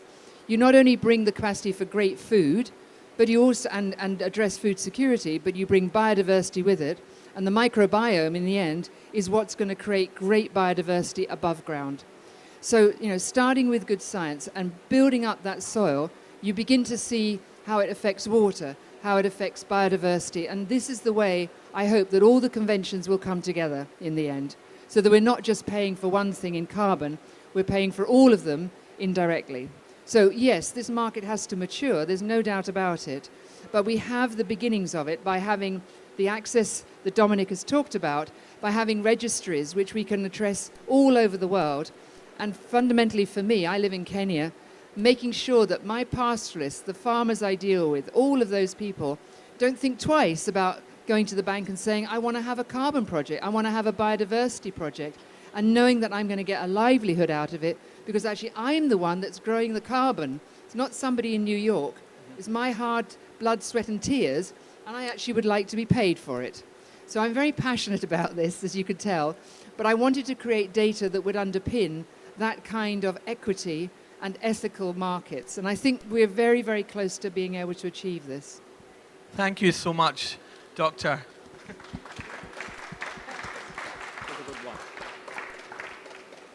So in order to get ethical markets where that fair share is really of the value is benefiting those most vulnerable communities who are helping us in this fight against the climate crisis, we see a lot of fragmentation in this carbon market. Yep. Mahesh, do you want to share us a little bit about how you at Microsoft are thinking about how we might cope with this fragmentation? Yep. No, absolutely, absolutely. I guess I would like to try to touch upon two meta-level points. One, Microsoft as a consumer of many of these particular carbon credits, that what is getting generated by various different farmers and many other source of carbon credits, right? We have certain clear process methodology that we have been practicing over several years as part of our own net zero objective that what we pursue. which is something which we have kind of imbibed into some of the technology that what we are building. So I'm part of a team which is responsible for Microsoft Cloud for Industries. We have built this capability known as Microsoft Cloud for Sustainability, which basically caters to both the supply and the demand side of the requirement when it comes to the right kind of a tech. So based on our own understanding with the ecosystem, our own understanding from Microsoft as being a sustainability consumer, we have kind of brought in several of these capabilities that works well for the market and stuff. So from a supply perspective, we are really looking at bringing in the trust and transparency into the overall equation by building the right tech infrastructure so that we could help various different parties to operate on it, like registries, verifier, marketplaces and exchanges, and even the project owners, or the project developers and stuff. On the same front, the technology offers clear sighted value for the enterprises who are going to be on the demand side of the curve, to consume these carbon credits in a much trusted form and stuff. So that's where our investment is helping the overall ecosystem. Can I walk through a bit of the story of how this might look? Because when we think about and just maybe kind of putting it a little bit, putting the pieces together, you have enterprises that have set goals that may not be able to abate completely, that may need to buy carbon credits. They will use the Sustainability for the Cloud product from Microsoft that shows them a bit of a, based on your goals, here's what you need to do. And so they could go to their bank and say, I need to buy credits. And then on the other side, you have the farmer who's working with Downforce and who are saying, and Downforce is helping them using their very robust data and technology in order to help create the carbon credits or define them. And the farmer then goes and says, well, now I want to sell them. And they say, well, go to your local bank. And so the bank is part of Carbon Place. And then the money it happens without any counterparty credit risk. It happens with a great deal of trust. We know, and I'm going to talk about something that's really not very exciting, and that's anti-money laundering and KYC, or Know Your Client. This is something that is probably not very exciting to the farmer or to many people, including myself, but it is extremely important. One can see how the carbon markets could be susceptible, for example, to money laundering. And so KYC and anti-money laundering is what banks do best. We do that every single day. When you go and open up a bank account, you need to prove who you are. We need to ensure that you're legitimate. And being part of Carbon Place, we all know that we all vet each other, and to make sure that our own onboarding processes are robust. And therefore, there's that element of, there's that word again, trust. That trust that happens within the system. So that's, I think that's something that's a little bit overlooked by a lot of people, and I think that's partly why, Downforce couldn't do it on their own. They wouldn't be able to onboard a bunch of farmers and onboard a bunch of buyers, and Microsoft can't do it. That's where the banks come in. We're that connection, that nexus, that network, in order to ensure the transaction of carbon credits. Dominique, I just want to push you a little further on this as well. I mean, at this COP, a number of people are talking about the reality of, while we need 100 billion for adaptation and resilience, ultimately we need trillions of dollars to make this transition. And some of these innovative ideas are really the ones that many are looking to. And Senator Kerry has surfaced some of these ideas. So they're coming at the highest level of government. And we have GFANZ, we have the Net Zero Banking Alliance, we have the Asset Owner Alliance, many of which are looking for the solutions that are really going to help us mobilize those trillions of dollars of capital, whether it's debt for nature swaps or other forms of financial kind of ingenuity, but which is also backed by science and the confidence of consumers and the communities that are going to operate this machinery. What opportunity do you see in that constellation for this solution perhaps to be something that could be on the table as the community of actors who are here in Egypt look for a way forward on climate finance? I mean, one thing I didn't mention when you asked about why are banks doing this? I mean, one of the things is not only to make sure that our customers continue to have sustainable business models, but very importantly, it's to help decarbonize our own book of business, and that's our Scope 3 emissions. So there's a really important element to participating in Carbon Place and helping our clients decarbonize. But I'm going to mention another thing that's really important. If we have a robust, transparent, trustworthy, accessible carbon market, today, banks cannot lend against carbon mitigation or avoidance or reduction or removal projects. Our risk systems are like, what's a carbon credit? Like, I don't understand that. So if we can build something that is robust and trustworthy and is accepted globally, that's really powerful, because then we can, for example, I mean, my dream scenario is that a direct air capture facility is about $1 billion for 1 million tons of CO2 emission removals, approximately. It's very difficult to lend to that type of project today. If there's a robust carbon market where one can see the pricing and when our risk systems can understand it, that can be really powerful. It can be a little like the solar industry with the feed-in tariffs. I mean, that's, I guess, a whole other level of good counterparty credit risk. But it will help in terms of our lending decisions, and that can be really powerful. Thank you so much. And then as you think about this as a scientist, what are your biggest fears and what are your biggest hopes when you look at this agenda? I think the biggest fear is that people will end up being sucked into projects by pseudoscience, where actually it's not real and there's no true MRV, the monitoring, reporting and verification. There's a lot of companies out there that are selling very simple, quick fixes. But actually what you need is almost an institutional approach to thinking about this, because this is for the long haul. This is a 25-year project. And so you can't just walk away after a couple of years and then sell the land. That's not how this is going to work. So what you actually need is a tremendously down-costed process. In other words, something that's cheap and affordable for a man who runs a 1-hectare farm whose probably likely income is $3,000 a year. Well, you cannot entertain a project developer who's going to turn up and charge $20,000. That's just never going to work. So my hope is that through these kinds of processes, with just literally the everyday business of going to the bank, but where the banks help to create that easy transaction, but it's underpinned by data, so anybody can peel back the project and see it and then check it. And that's transparent, and then that comes to literally onto the platform. I want to be sitting in New York or wherever, and I want to be able to see my project maybe every 10 days. So it has to be affordable. So my dream is that I can watch just like all of my assets, all of my investments. I want to be able to check them all the time. I might even want to have a relationship with the farmer. I might even want to put some more money into that farm. I might even want to do something else. So this could trigger a whole cascade of not just development type of thinking, but real transactions which help people have proper jobs, proper livelihoods, and where the outcome is literally an economic turnaround and a transformation. And Jackie, just one more push on that.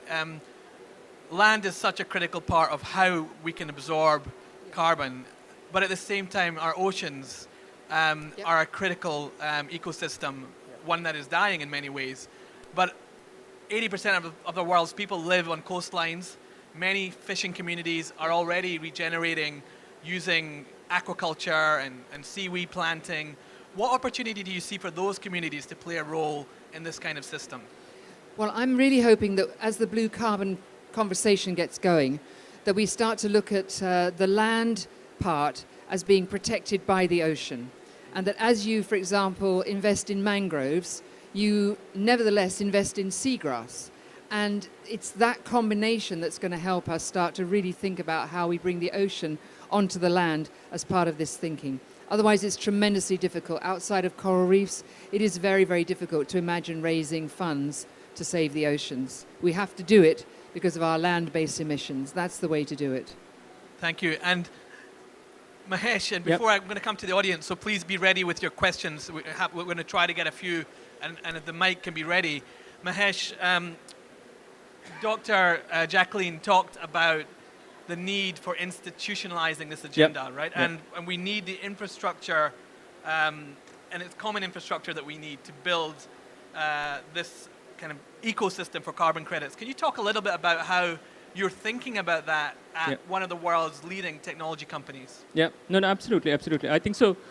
A couple of principles that what we follow in the technologies what we build is it's just not about we building various different IP for various different scenarios, but we closely partner with Jacqueline Downforce, with Dominic from CIBC and stuff, just to make sure that the platform is getting built for the right business purposes and stuff. And there's such an evolving space where there's a lot more of streamlining the workflows to efficacy in the process that needs to really happen at the rate at which time to market for these various different project developers and consumers, even from a demand point of view, they would like to see this happening at a good pace. And that's where a strong partnership with partners like this on the panel is super, super important for us.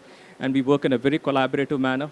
There's ton of workshop that what we often run into with these particular partners. So what we build is not really going to look at, with any kind of dissat or something from an end value point of view and stuff. And do you have faith that this market ecosystem that needs to be put in place in a very short period of time, because we are in a decisive decade? Yeah.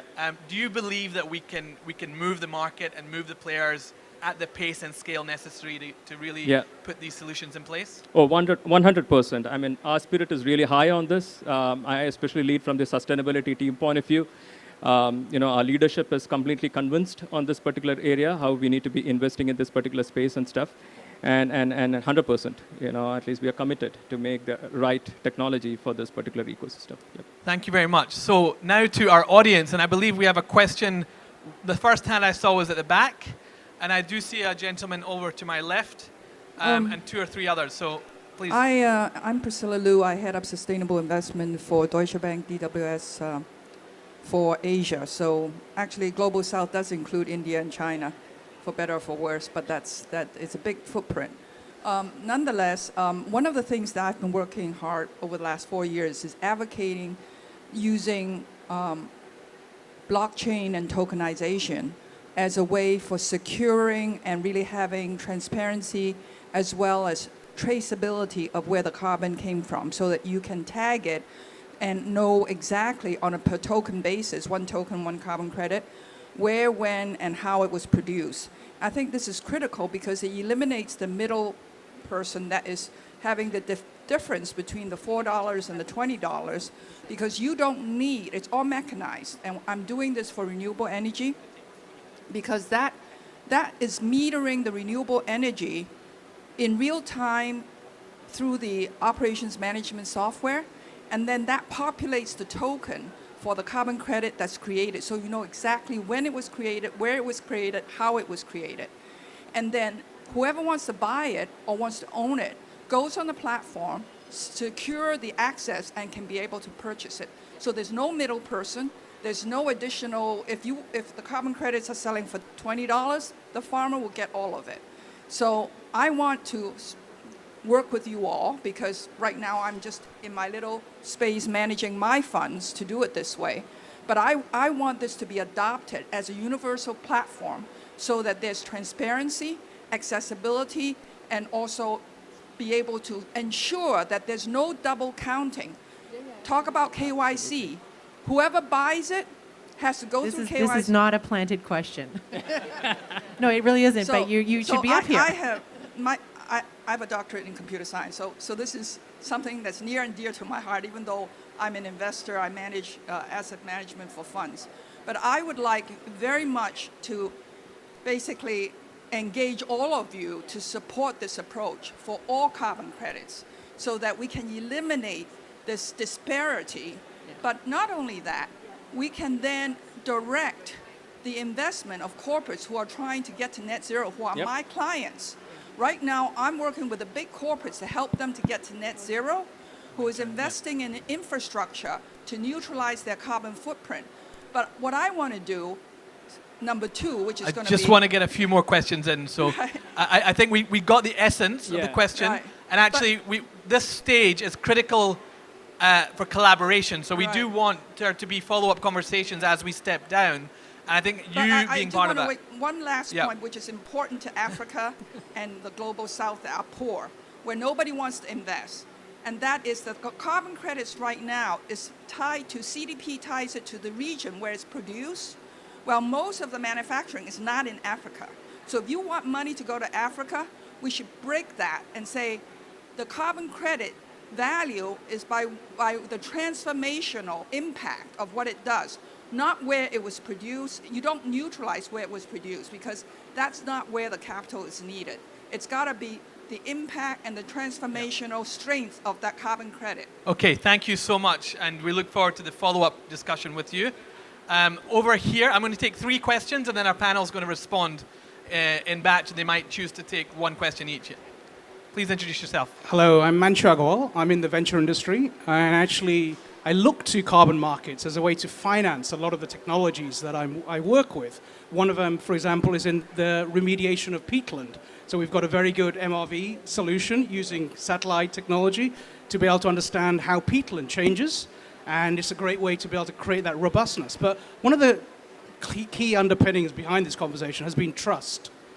And I just wonder whether you think that the way we look at carbon markets and the projects that can get carbon offsets, carbon credits, is just a little bit too broad and kind of undermines a lot of the talk about carbon credits. You know, you have I don't know if anybody watched the Stephen Colbert show a few months ago. They were kind of ridiculing carbon credits because you've got situations where a person that holds a tree in their lot isn't going to cut it down, but claims a carbon credit because he claims that, okay, I will cut it down and I'm not going to cut it down if you give me this amount of money. You've got large oil companies that are claiming carbon credits for potential reduction in flaring projects, which potentially should be better with some carbon tax or some kind of cap and trade mechanism. So is one of the solutions to create integrity in the carbon markets to first of all define what can actually get carbon credits and what can't? And then secondly, if that's the case, then how do you create that pricing transparency? For those good quality credits, should it be worth $50? Should it be worth $100? I'd love to know your views on those 2 questions. Great. And then I've got a third hand, I think one over here. And if you have any other questions, please put your hands up. This gentleman here, we'll take you too as well. Do you want to go first? Yeah. Yes, hello. Niklas Schmidt-Meyer Helios from Austria. We are a social enterprise working in the Global South, water purification and CO2 reduction. 2 things. I think the main issue, and answering to that a bit, I think there are actually regulations out. We are working on the gold standard. Yeah. Price is an issue. And as long as we don't achieve prices up more than $20, $25 or euros per credit on the gold standard, I think the whole thing wouldn't work.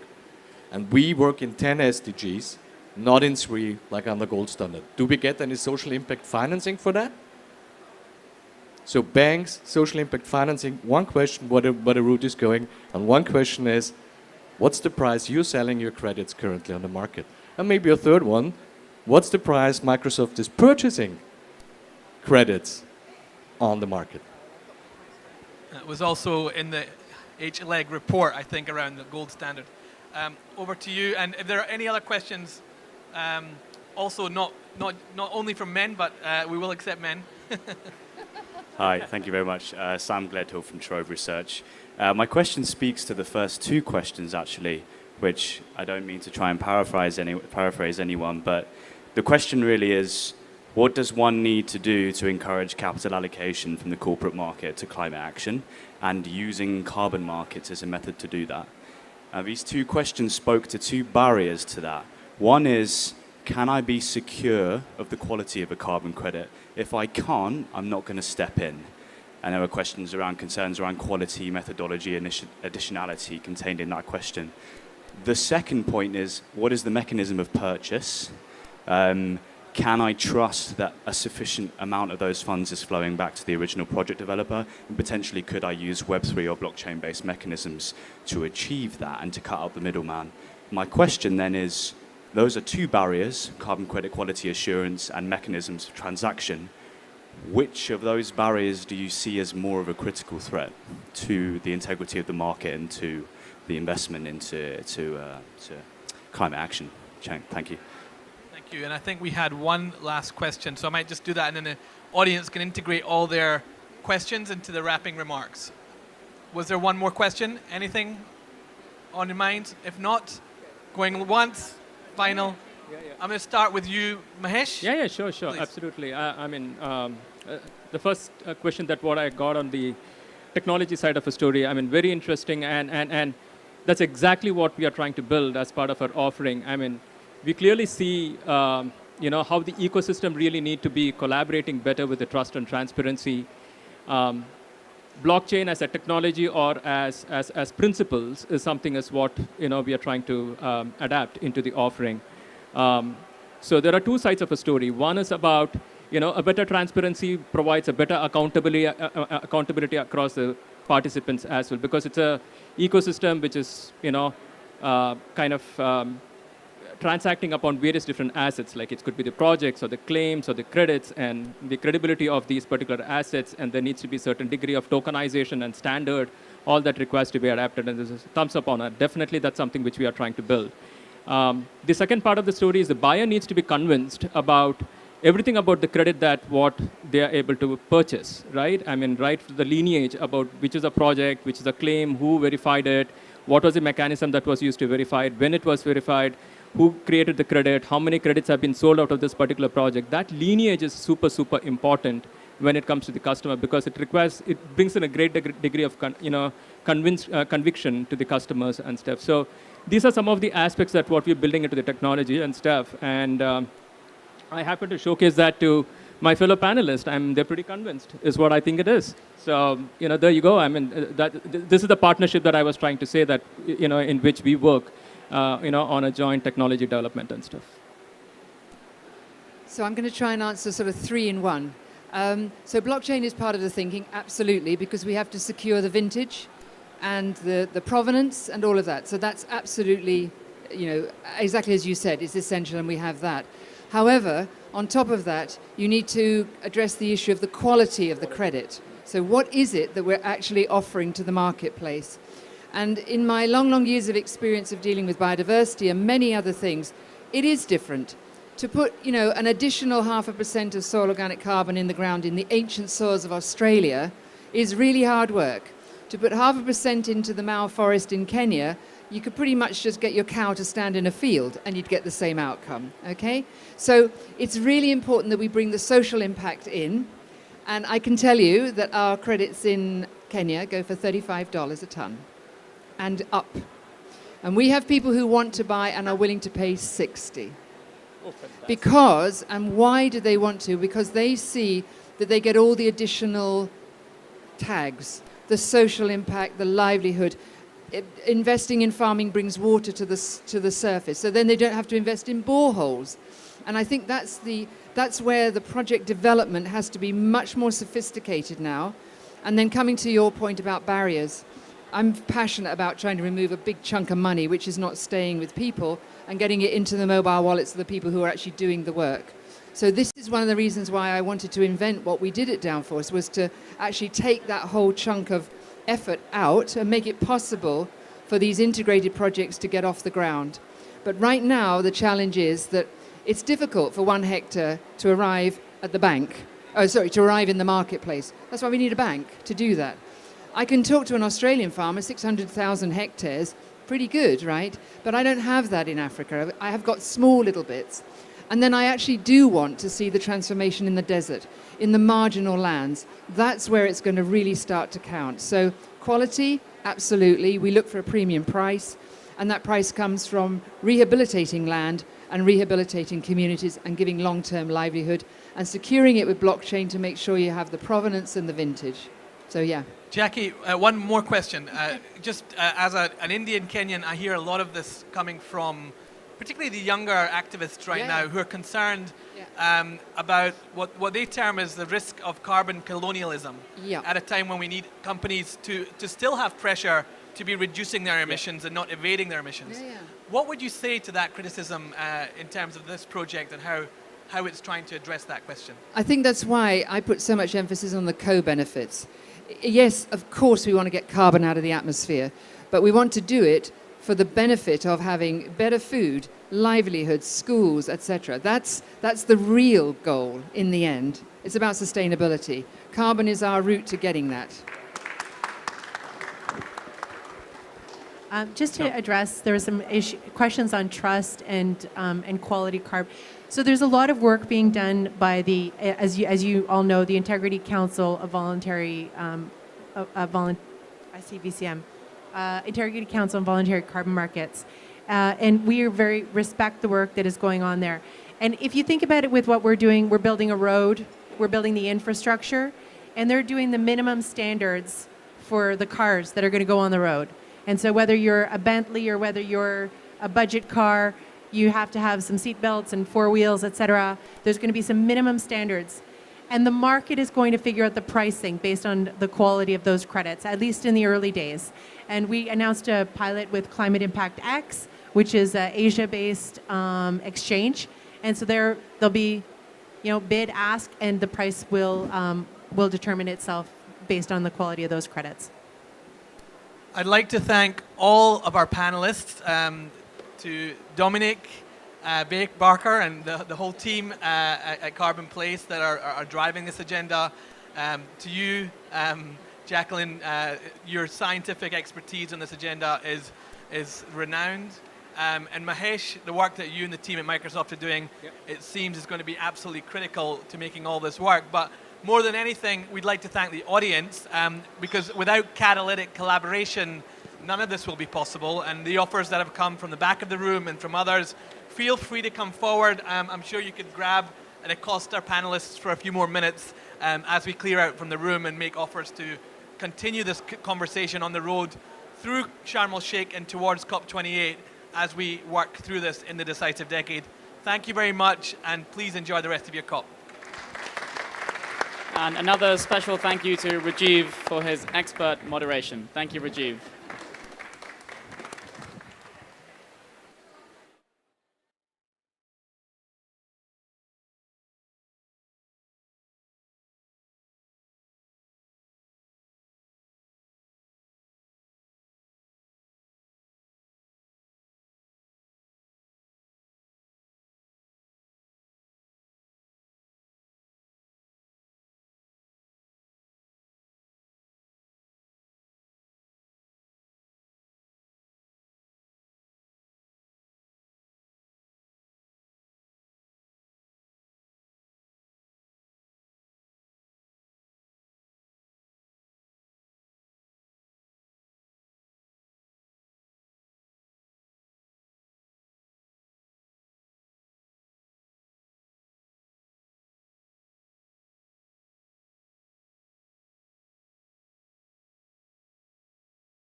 action stage at the Innovation Zone. And I'm going to hand over to Amin, Managing Director and Head of Climate at BII, who's going to start this elongated session talking about the joint impact model and its implications and applications. So over to you, please. Great, thank you. And I must say it's great to be here in the Innovation Zone. Seems incredibly civilized here, which is wonderful. We have a long session which is broken into two halves. So we will have a coffee break, and there will be really good coffee, actually, over there. So you'll have time to have a bit of a comfort break and get some coffee. So yes, I'm Amelie Amin from British International Investment. We're the UK's DFI, Development Finance Institution. And we're delighted to be co-hosting this event today. The first session is something that's BII, or formerly CDC, and Alex in particular have been developing over many years now, the joint impact model, which recently, and with the support of many here, other DFIs in the room, which I think Alex will be thanking more specifically, we have formed a partnership with the PCAF, Partnership for Carbon Accounting for Financial Institutions, is that right? The PCAF. And so the GIM PCAF partnership, which is a critical one to help provide financial institutions with better ability to access and then analyze data related to carbon accounting, which, as we know, is going to be increasingly important, particularly as we look to invest more to help decarbonize economies, particularly in emerging and developing markets. So I'm delighted to be able to hand over to Alex. There will be the second session, which will be on transition finance.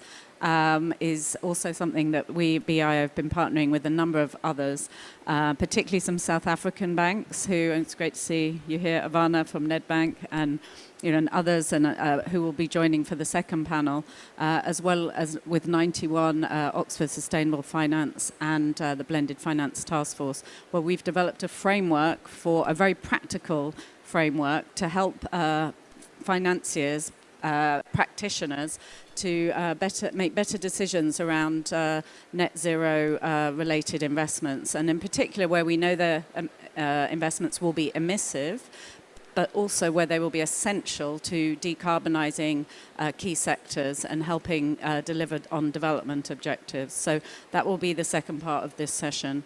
So hope you're looking forward to the discussion. I know I am, and I'll hand over now. Alex, thank you.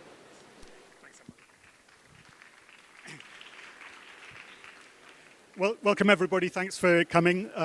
It's great to see so many people here. This is the African COP. It's great to be in Sharm el-Sheikh, and it's great to have a panel of people representing all bits of Africa and internationally.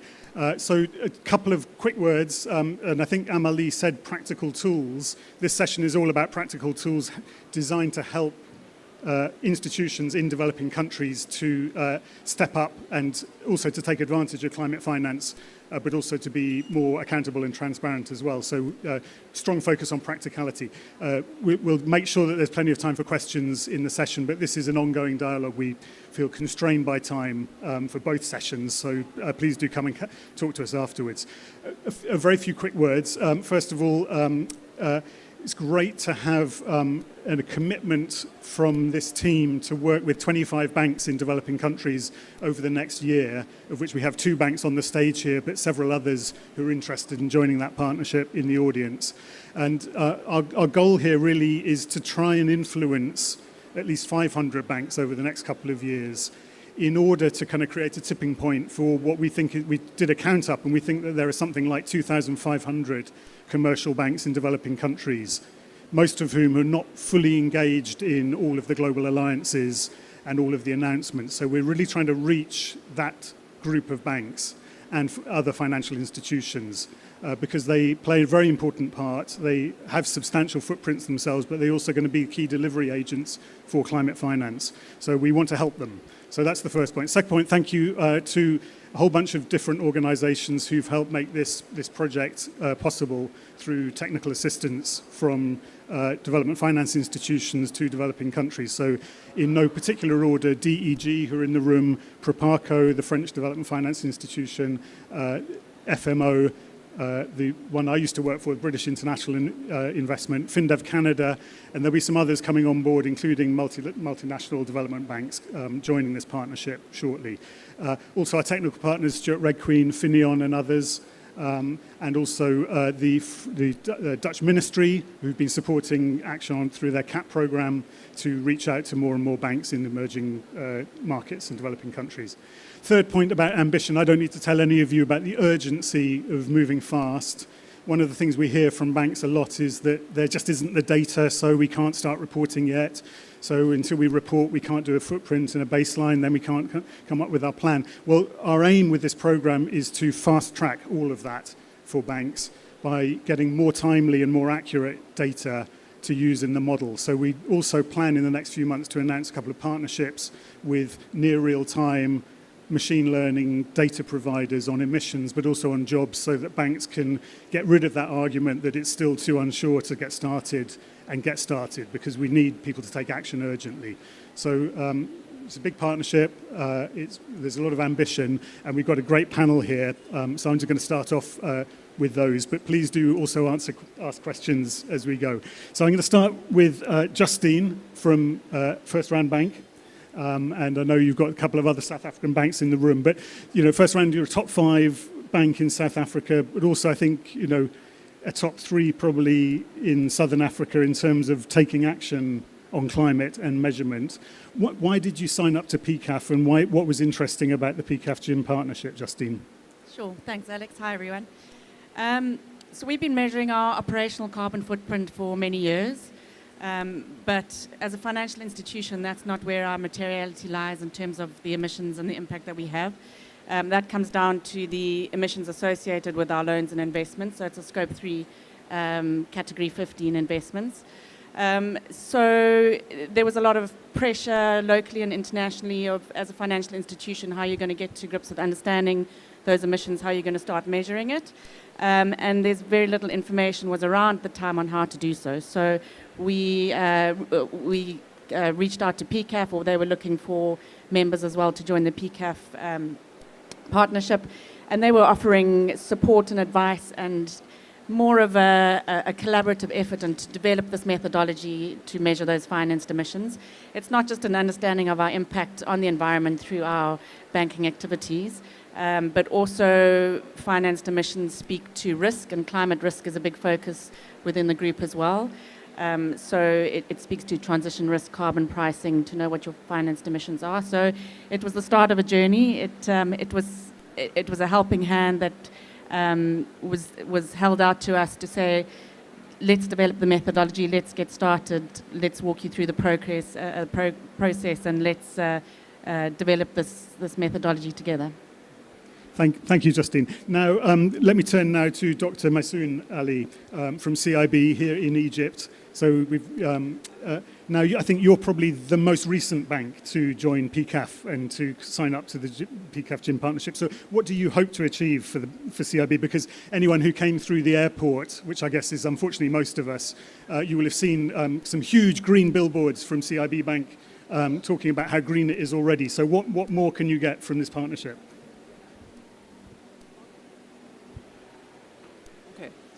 CIB started the sustainability journey since 2015 when we started with integration of the concept of environmental social risk management system within the bank risk framework. And we thought that the best way is to go, like we have our slogan that CIB example, greening by example. That's mean that we have to have a practical projects. We have to start the implementation of the climate finance. We have 2 channels that we have to move. Climate risk management system that should be integrated on the bank risk framework. And actually this year, our sustainable finance strategy is integrated in our corporate bank strategy. We integrated all the ESG principles across all the bank policies. 37 policies, and one of the very important policies which is related to how can we measure, report climate-related risk extended to our corporate clients under the Scope 3. CIB start reporting in carbon footprint, and now we are reporting in ecological footprint, which is including land and water, in addition to the carbon footprint. We extended the reporting this year to cover our corporate banking clients. This month, we released our first report on the Net Zero Alliance, that having the baseline calculation of our 3 sectors which we will focus next year: real estate sector, food and beverage, and power generation, to allow us to report on the progress of the decarbonization plan and measuring the reduction or increase on the carbon greenhouse gases emission. That we have to have applicable tool that will support us, and also applicable methodology that prove the transparency. When one of the also main challenges and gaps in Egypt that we have, not only in Egypt, but most of the countries, that data availability, accountability of the data, reliability of the data, and how can I compare this data with the started baseline year. But this is why we thought that BCAF would support us in that, because also they have provided us with a very transparent methodology, applicable, that can collect and verify the data that related to climate-related risk. Hopefully that next year we will be able to announce our ESG data automation system, which will allow us to calculate per each transaction the greenhouse gases emission reduction or increase. And this will allow us to report on different sustainability frameworks. CIB, we committed with 11 sustainability frameworks, starting from TCFD, Principle for Responsible Banking, Net Zero Alliance. So this lot of reporting required with very various KPIs. So this will allow us to report in a proper manner. Thank you. Thank you. Thank you. No, so no shortage of activities there. No shortage of activities, but you've also been successful in attracting climate finance into Egypt as a pioneer in green bonds, etc. We'll come back to that in a minute. But we now have an Egyptian representative also from PCAF in the room. So tell us a little bit about PCAF. I remember it started, I think, at COP22 with a couple of Dutch banks, kind of more in the sort of agricultural green banks, pretty obscure. Tell us about the last 5 years of PCAF, where you've got up to now, and where you think you'll be heading with this partnership with the Joint Impact Model. Thanks a lot, Salful. I'm happy to be here. I'm happy also to see some familiar faces that we have met before in Egypt. So PCAF started in 2018 in the Netherlands, when a group of financial institutions would like to measure their impact in the economy and to measure their financed emissions.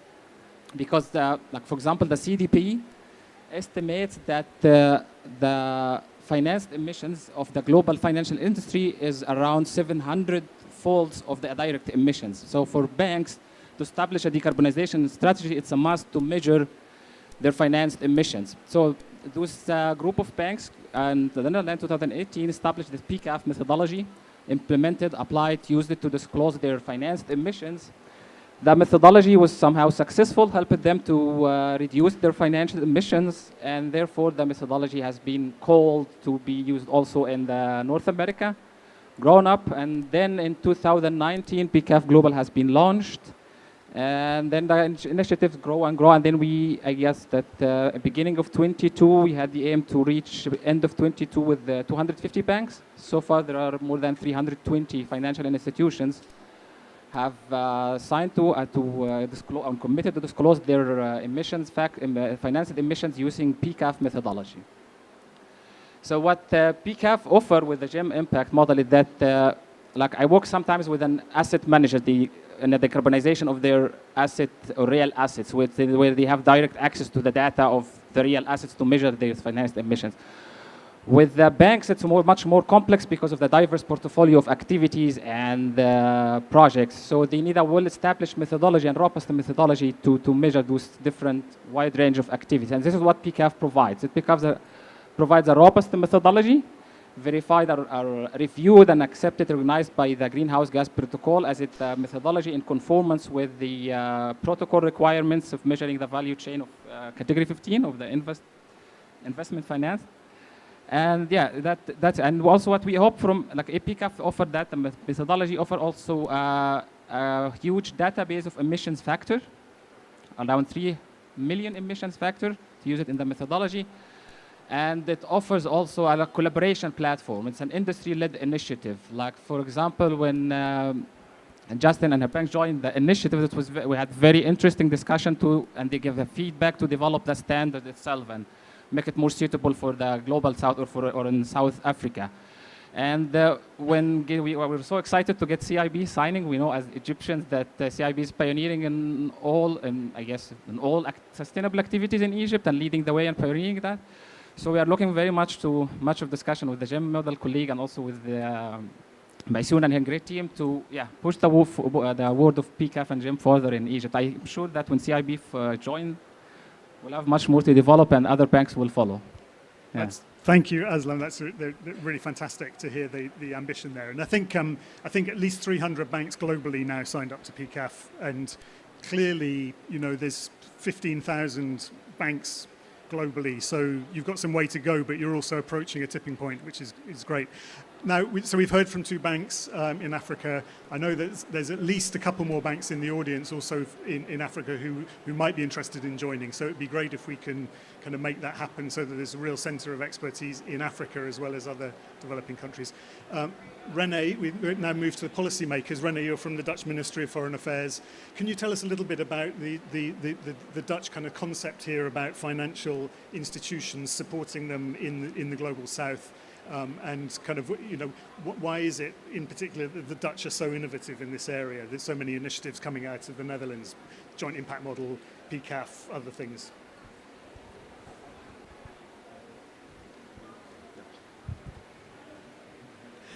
Well, I think what really helps is that we have a great institution that's called FMO, and they're very innovative, and they've been doing their things already for quite a while. One of the things that works pretty well, seemingly, is the Dutch Fund for Climate and Development. It also has it's also linked to subsidies to sort of really explore the markets. It's not that much money that we put into it, and it really has a multiplier. So that is very helpful. I'm also glad that what we expect from our financial institutions, that they also try to live up to that. I mean, the national ones. Of course, what I also find interesting is that when I spoke to my colleagues, they said you should also mention that the Netherlands underwrites this Glasgow Declaration on phasing out subsidies for fossil energy. And I also would really like to underline that we do this, but also in the full understanding that Africa needs much more energy and much more electricity. So I'm always a little bit modest that on the one hand we're happy with doing this and no longer subsidizing these projects, but on the other hand, I also want to underline in this meeting that we are very, very committed to making sure that Africa gets the energy that it needs. Thank you, René. That's I think it's a really important point. Now, Anis, you're from British International Investment. We used to work together. It's lovely to see you on the panel. So we talked a bit about baselines and getting started on this. Now, BII, I think, kind of did this about 3 years ago. Is that right? Once you get a baseline, how does that help? Is that just an accounting thing and nobody reads it? Or how does it actually bring change in the organization? Yeah, so is this one working? At BII, as you say, we've been doing... Hello? Great. Yeah, BII, they did a baseline for the last 3 years. We've been looking at the emissions of our portfolio overall. And I think it is the first step in a journey, as you say. I think there's a lot of skepticism out there as to does it really drive change. But for BII and for the banks we've worked with in this partnership, I think it's really difficult to understand where to look in your portfolio, where your hotspots are, what actions you need to take without first having that baseline and that full understanding of your portfolio. So that's really helping you get on that first step. But also the continuation of doing your footprint and monitoring helps with ensuring that the plan you put into place, having looked at your baseline, is on track, understanding if you're still on track and course correcting when necessary. So I think that's how the monitoring really feeds into your decarbonisation strategy. Thank you. That's great. Now, so as usual, time goes really fast. I think we've only got 15 minutes left. I definitely want to go round the panel one more time, but I'm also desperate to get questions from all of you participants. So let me run through very quickly. So Justine, back to South Africa. Apologies. Justine was on a plane 2-3 days ago that got struck by lightning under her seat. So I don't know if that was a kind of emanation of that, but I don't know if anyone else has had a scarier journey to Sharm el-Sheikh than Justine. That's not the question though. But Justine, big debate in South Africa about the just transition. And Rene, you mentioned that kind of African countries need growth, but what they really need more than anything is jobs, to maintain jobs and to grow jobs. This model also helps banks calculate how you contribute to job creation. Can you say a little bit about the realities of balancing decarbonisation with being a major engine of growth in South Africa for a bank? How do you, now you've got the footprint, how do you go about thinking about what to do with it in the South African context? Sure, that wasn't scripted, Alex. Yeah, I mean, it all falls down to impact, and as you rightly say, that the just transition is a real grappling point that we're trying to get our heads around in South Africa, I'm sure everywhere. So I think firstly the connection comes with how do you firstly decouple your economic growth from your emissions and make sure that you're still economically active and profitable, but whilst reducing the associated emissions from your loans and investments. But that's not going to happen if you don't have people at the center of the decisions. Especially in South Africa, as you say, we've got a emissions-intensive economy that underpins a lot of jobs and supports a lot of, mainly from the energy sector, is a big provider of jobs in the country. So I think by looking at our loans and investments and the emissions associated with it, it allows us to identify possibly hotspots that are associated with high emissions intensive sectors that maybe we need to move away from. It maybe helps us to look at other vulnerable sectors that we could probably transition to or away from, but also that have jobs associated with them, like the agricultural portfolio. I know with this GYM pilot project that we've been working with you on, we've been looking at the agricultural portfolio in our African subsidiaries. So it's going to look at how do we then account for the emissions associated with that portfolio, but also then how do we look at the impact and the opportunities associated with jobs in that sector as well, and how do we do that, how do we transition that sector so that we can continue investing in it, but it then supports the positive impacts and moves away from the negative impacts. So there's that clear distinction between the negatives and the positives coming down to impact, but people need to be at the center of that decision as well. Thank you, Justine. Sorry to put you in the hot seat after your scary experience on the way here. And Dr. Massoon, in Egypt, so CIB is a big leader. Can you say a little bit about how you hope to influence the rest of the banking sector? And I believe you had an event with PCAF and the IFC recently, or with the IFC in particular, with the IFC, where the rest of the sector, how convincing are they about CIB's leadership here? Actually, okay. We have part of our sustainable finance strategy is sustainable finance education. And under education, we are covering different segments, clients, CIB staff, and also other peers. Through the cooperation of the banking union, we had several sessions on sustainable finance principles, governance structure, integration of climate change management system and environmental social risk management system. Also working in a very close with the clients and industry that help us on creating the market demand.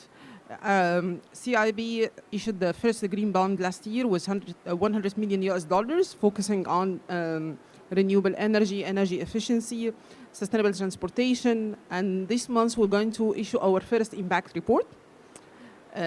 All of the projects is under the umbrella of climate finance mitigation and adaptation. We have a success stories under mitigation and adaptation, focusing on green building, and this is one of the areas that I think there is huge demand in the national market that the industries and also the real estate sector, that they have a significant improvement in their financial model when they integrated the ESG principle and starting working on system optimization to reduce the water, energy consumption, and also material that used during the construction. Also, we have a program called Sustaining Sector Program. This program helping the industries, and we focus this year on 3 sectors to identify challenges and opportunities and to allow us to create different products under the umbrella of climate finance that help and accelerate the process of transition for low carbon economy.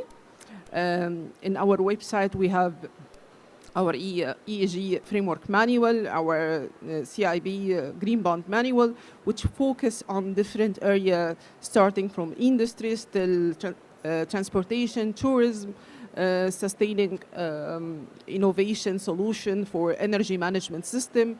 Yeah, there is a lot of activity, and actually having practice with the sectors, it's the much easier way to convince them to invest in climate finance. Excellent, thank you very much. Now, Eslam, PCAF, so you're based in Berlin, so you're very familiar with the European banks, but you're also Egyptian, so you were involved in the session with the Egyptian bank. Is there a big difference between banks in developing countries compared to European, or is everybody on the same journey? And I ask because we sometimes hear from the big global banks that methodologies are still too uncertain, and the standards and the coverage, and there's nothing on mortgages, so we can't start yet. What's holding the majority of banks in the world back from getting started on this? Because let's face it, 95% of global banks and developing country banks aren't doing anything on climate reporting so far. So what's holding them back? Can you hear me? Such a tough question to answer, but just from my experience, what I see is the disparities between the two worlds. Like, there are 2 main aspects. Like, the first thing is that in Europe, there are the regulatory frameworks have been developed over the last decade, pushing the banks, financial sectors, and other sectors towards decarbonization, and this has an impact. Like, again, giving an example from the real estate sector, like most of the buildings in Europe get the EPC, the Energy Performance Certificate. So if a bank wants to get access to the emissions of the mortgage of the real estate asset they finance, it could be done. So that's the big challenge there is the. So sorry. So it's 2 things: the regulatory frameworks, the leadership is much stronger, I would say, in the Europe somehow. And the access to the data is more challenging in the global south. I mean, or in Egypt in comparison with Germany, at least. So I leave it with those 2 differences. We can talk hours about that, but this is sufficient, for now. Thank you very much. And then a final one for you, René. So the PCAF and Joint Impact Model, probably the smallest bits of technology transfer that have ever been done in the climate space from, if you like, kind of Netherlands and kind of UK and richer nations to the south. I don't know, like $6 million between them so far. What more should and could be done? I mean, everything here is about money, and there's not enough of it. For these kind of relatively small amounts of technical support, what more could be done to create more impact? It's obvious that it took a while before Europe really started taking ending pollution with greenhouse gases seriously. We're doing now so we really have to be very clear also towards our financial institutions. And of course, what you're alluding to is that we should also, in terms of capacity building, reach out to countries in Africa. That's what we're doing through the IFC, but much more needs to be done. And I also think that in our activities, in our cooperation, we should also allow much more for innovative finance, and also rely a little bit more on your financial wizard here on the other side of the circle, to make also sure that ODA is spent in a much more intelligent way, where you really allow for innovative finance. So that's something we could do, and we're very open for discussion. And sorry for being late. It has nothing to do with the importance that I attach to this issue, but just the clumsiness of myself getting from one building to the other.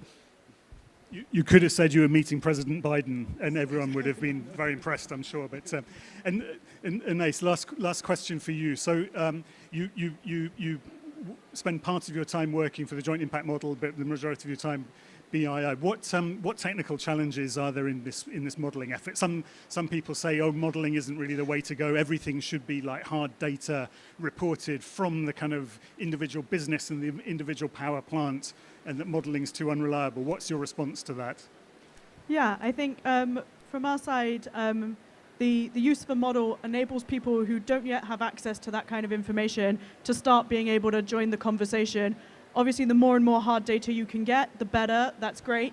But if that misses 95% of your portfolio and you're just looking at the 5% that have managed to report, then that's not really giving you the full picture and enabling you to create a strategy that's going to span your whole portfolio. So really important that this helps you fill the gaps and helps you fully understand the reach of your portfolio. Thank you. That's so true.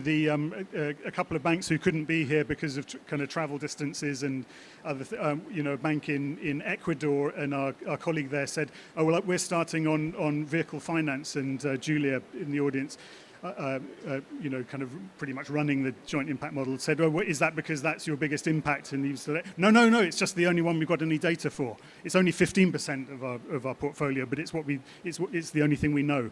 And we've had the same thing from our colleagues in Kathmandu, the bank in Nepal, also sort of saying it's so difficult just getting started on this. What did they calculate? It was going to take them 17,000 hours to do their first carbon footprint the way that they'd been told they had to do it. So anything that can help them get moving a bit quicker than that. Some of these kind of requests are just unreasonable, even we hear for the big global banks, but especially for smaller banks. Now, I've only got 3 minutes left. The thing was on screensaver for the crucial moment, so I couldn't see that we were running out of time. But does anybody in the audience actually have a question or would like to make a statement? I think there's a microphone revolving, and I think I can see a couple of hands up. I think I can see a DG hand maybe halfway up, not quite. Oh, yes, okay, there's one. It's a bit hard to get to, but... And Claire, how much overspill time do we have? 5 minutes. Okay. Yeah. Hi, thank you for the esteemed panelists. I'm Yasmina Abderreza. I'm head of strategic planning and sustainability at EG Bank. It's a mid-sized Egyptian bank, and I'm curious to ask actually Maysoon and Islam related to, given that the fact that CIB has signed on many reporting frameworks and the likelihood of other banks to follow. And there's a challenge that you mentioned, being committed to reporting under all these frameworks. And I'm curious if you can shed some light on what are the internal infrastructure that you had to change within the bank in order to be able to report under all these different frameworks. And the other question relates to the positive impact that it has created for you. If you can share some results upon actually being committed to these frameworks. Thank you. Thank you very much. So that's an easy one to allocate. But let me just check while the microphone's circulating. Has anybody else got a question for the panel? I think, oh yes, thank you. Hi, my name is Ganesh Kumar. I have one question. Even though banks can commit on net zero, but our customers, let's say in MSME segments, they may not be ready to go for this. So how can we commit when our customers are not ready for this net zero journey? Thank you, Ganesh. Another great question, and I think quite a difficult one, but I might hand that to Anis. So maybe you'll take the CIB one first. Answer in 1 second that we just uploaded our sustainability report yesterday in our website, and you're going to find the sustainability system integration within the CIB. So you're going to find the steps and also the results of the integration of the sustainability system, which will answer your question. Thank you. And Anis, we all know that SMEs are 99% of all companies, and especially, I think, in developing countries, and the data issues are especially severe. So how do we go about tackling that one? Yeah, so not an easy question. You're right. The SMEs are a challenge. I think if you're making these commitments and you have a large SME portfolio, it really is about the discussion and creating strategies to help your SMEs. So putting out what you can in terms of advice and speaking with them to understand what really is the challenges or the barriers that they're facing in order to make the changes you need for your portfolio to reach there. So it's a back and forth dialogue that's really important. And then from that, building up frameworks or strategies or things you can release and share with your other SMEs out there to really help people guide that conversation, because they may not have the access to the information needed to know what they could be doing in this space. Or it could be that one of your SMEs in your portfolio has a great idea and you notice they have substantially lower emissions than others, so go and learn from them as to how they're achieving that and see if you can share that with your wider portfolio. Thank you very much. So I think we're now officially at the kind of time-out zone with a couple of minutes to spare. So I just would ask the panelists, maybe going from left to right, just to say one sentence on what is your commitment to get something done before COP28 comes round. In the next 12 months, what will you do to improve climate action in the financial sector in developing countries? Eslam. For PCAF to get as much as to join the PCAF and GEM initiatives. For me personally, particularly in the Middle East, yeah.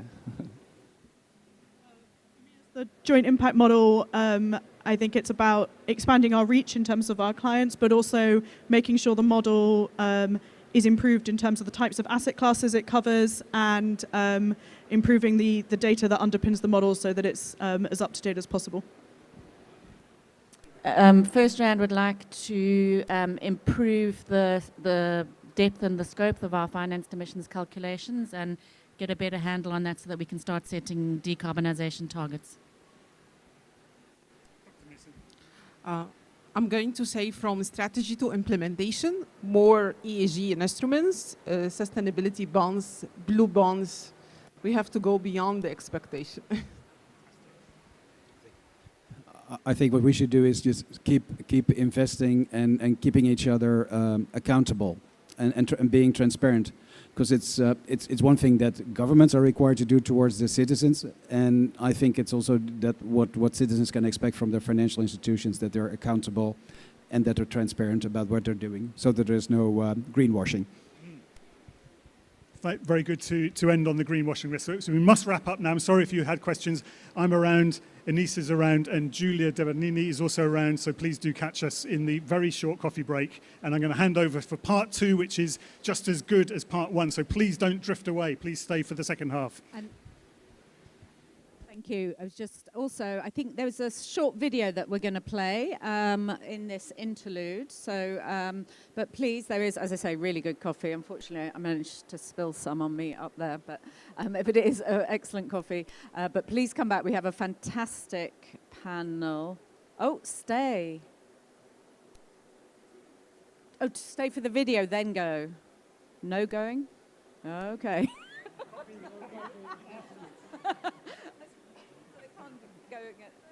Oh, apparently no coffee. Okay.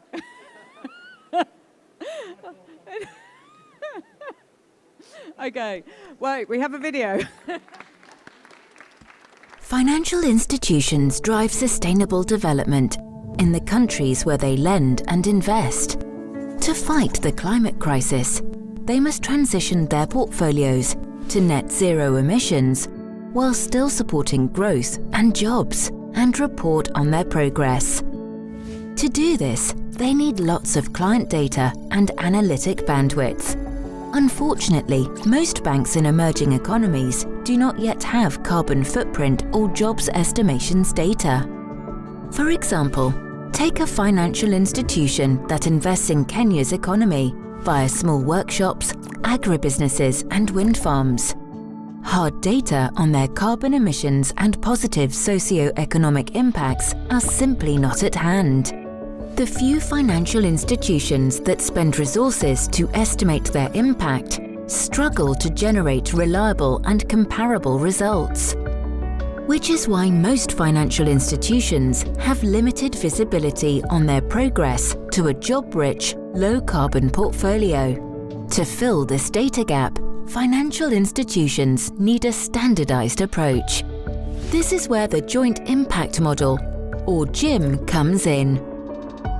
Managed by a non-profit foundation and backed by a decade of research, the JIM is a web-based, easy-to-use and secure tool that is continuously improving. This makes impact estimations and reporting aligned with industry standards possible and easily comparable. The JIM works with basic data that financial institutions already have and helps derive insights on the impact of different sectors in a portfolio so that they can engage with sectors with the highest impact. The JIM enables financial institutions to jumpstart their journey to baseline, benchmark, plan scenarios, set targets, and take action in places that need it most. Learn more about the methodology and the JIM Foundation at jointimpactmodel.org.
By Nicola, the Director of Climate at BII, who will be giving us a presentation on the Transition Finance Practitioners Guidance that has been developed in collaboration with many African financial institutions, followed by Lena Osman of Standard Chartered, who will be doing a 5-minute presentation before we start the panel.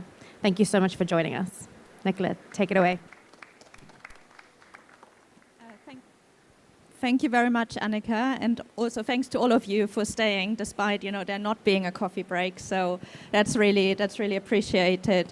So I think in the first session, we've heard about the importance to start baselining the portfolio for financial institutions, but obviously that has a purpose, and I think some of the panelists touched on why this is really important, to identify hotspots in the portfolio and to start developing a decarbonization strategy. And a really core part, we think, and with our partners as well, of a decarbonization strategy is to also increasingly deploy transition finance. And we will come on to what we mean by transition finance, because basically it's absolutely core to support many companies in their own transition, I think to the point earlier from the audience, in their own transition to net zero, because we as investors have that key proactive role as well. So I will take you through the work that we've done, and we hope it will prove useful for you as well. Trying to get to the next slide. No. It's not working. Oh, great. Okay, that took a couple of attempts.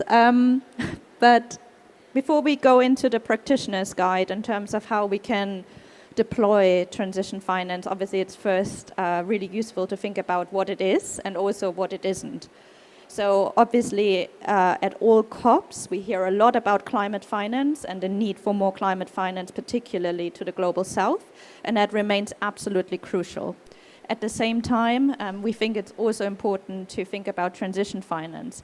So those sorts of activities that are not green yet, but where we as financial institutions and as investors and as companies have a key role to play to make them greener over time in a manner that's 1.5 degree aligned. So it's really a support mechanisms from investors to companies to help them transition as well. Here, a key thing to say is that means that in the short term, the emissions in the portfolio of a financial institution can actually increase, even though obviously we need to decrease over time. And therefore, transition finance is a credible way of explaining, I think, that short-term increase, as long as we support the transition in the real economy, because in the end, that's what it's all about. At the same time, it's really important to also say what transition finance isn't, because we've heard a bit about greenwashing as well in the previous panel, so we don't want to transition wash as well. So it's not a free pass for financial institutions to just continue financing high-emitting activities in a business-as-usual manner, because that's not what we need to keep in 1.5 degrees. It's also not obviously traditional finance, and it's also not climate finance, as I mentioned, which is also green. Next slide. Yeah, great. So the reason why we thought, there's a real need to practically think about how we can approach transition finance, particularly in an African context. You can see here a couple of points on this slide. So there are a couple of sectors that are really important, obviously, for economic development. So if you think about manufacturing, really important for industrialization. Food and agriculture, obviously really important as well. I mean, all of these sectors are really emissive, and they don't necessarily have the solutions yet to fully decarbonize, but obviously we need to continue to support these sectors and help them transition as well. We've heard a lot at this COP around adaptation and resilience as well. Again, really important, particularly in African context. And therefore, some of these adaptation solutions, they can also have quite high emissions. So how do we help them decarbonize over time? So if you think about water treatment, desalination, and so on, how can we really play that sort of active role? And then there are some other, you could say, more enabling sort of components of the transition. So if you think about critical minerals, for example, that are needed, for batteries, electric vehicles, and so on. Again, these minerals, the extraction might be quite emissive, but they obviously play a key role in the transition as well. So again, it all comes back to supporting companies on that journey. Next slide. Great.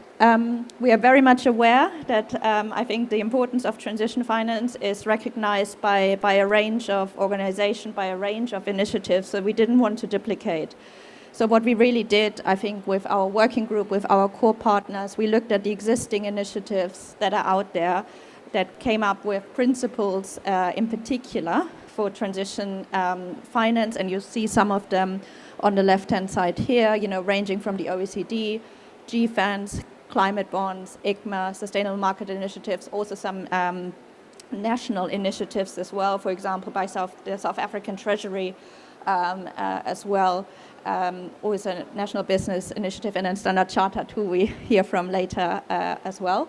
And all of these initiatives, I think they kind of settled around some key principles that we integrated into our work as well. So what we really wanted to do is take this to the next more practical level, because how do we as investors then apply these principles through financial structures to really make the real economy transition impact that we all want to achieve. We are very mindful that this work might be an interim step to a more formal, taxonomy on transition finance, but for us it was just key to get started and starting, to finance the transition.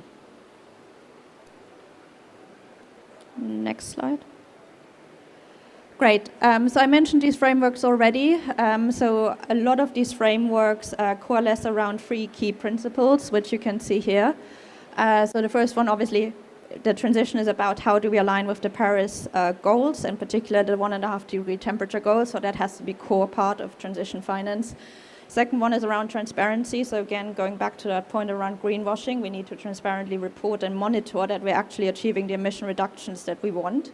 And then the third one, and I think that came up in the earlier panel as well, is obviously the just transition.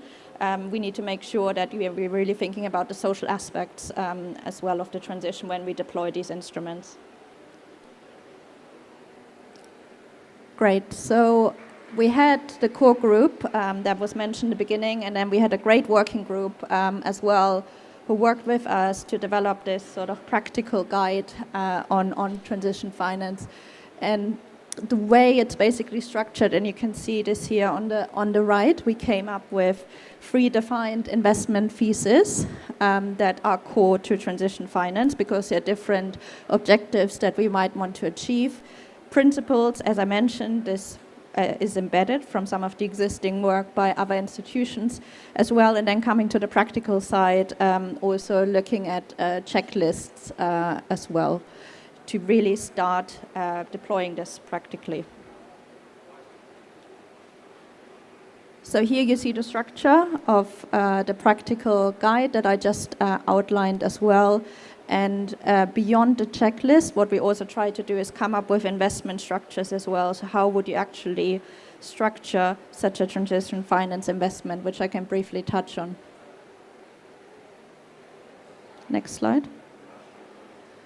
I won't go into detail of this, but I made some of these points already. I mean, there are some investments where we already know now that they are clearly misaligned with the Paris Agreement. So it makes no sense to deploy transition finance to them because there's no transition for them. So obviously, each of our own institutions will have their own exclusion lists, what they consider as misaligned, and we'll all follow our own policies on that. But I think that's just, we need to recognize that as well. So this is very much around those sorts of activities that we don't consider as misaligned, those sorts of activities that we also that are not green yet, and start deploying transition finance to help decarbonize. So this is the framework, and we think it's a really practical starting point to get started on the transition finance journey. So as I mentioned, you see 3 investment theses here. So the first one is around helping to accelerate the transition in hard-to-abate sectors. So I mentioned manufacturing, agriculture already, where it's absolutely core to continue to deploy finance, but in a way that helps them decarbonize. The second is the acceleration of the transition in other sectors. So this is very much around kind of a sector-wide, economy-wide transition of certain key sectors, for example, in energy, where there are some alternatives available yet, alternatives are available, but not the right financing structures at this point in time. And the last one I mentioned already, there are some enabling activities as well. For example, critical minerals that again might be emissive themselves, but help other sectors to decarbonize as well. High-level principles, I already mentioned. We embedded those from the other frameworks. And then the checklists you can see here. And this is very much around thinking, what is a decarbonization opportunity? Absolutely crucial is to avoid carbon lock-in risk, so that we are not financing something that might be replaced by a lower carbon alternative in the near future. Just transition, obviously, as well, and whether the company actually discloses its emissions footprint and also how it reduces over time, going back to that principle of transparency as well. Again, we have some key resources that we put together for all of these points on the checklist, which should help you to practically start deploying this. And you will find these resources in the material that we're publishing as well to help you further.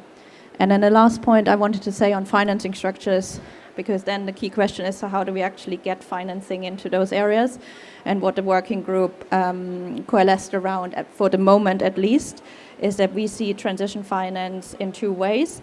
Either there's a use of proceeds of our financing to really finance these decarbonization measures, so that we have clear line of sight that what we're financing is helping to reduce emissions, or KPI linked. So this could be a more general purpose financing structure, but we give the company clear KPIs to help and reduce emissions over time. So these are the key structures that we think are most valuable for transition finance at the moment, but obviously further work could bring out other financing structures as well. So now we hear a real-life example from Standard Chartered, from Lena Osman, who's Head of Sustainable Finance at Standard Chartered.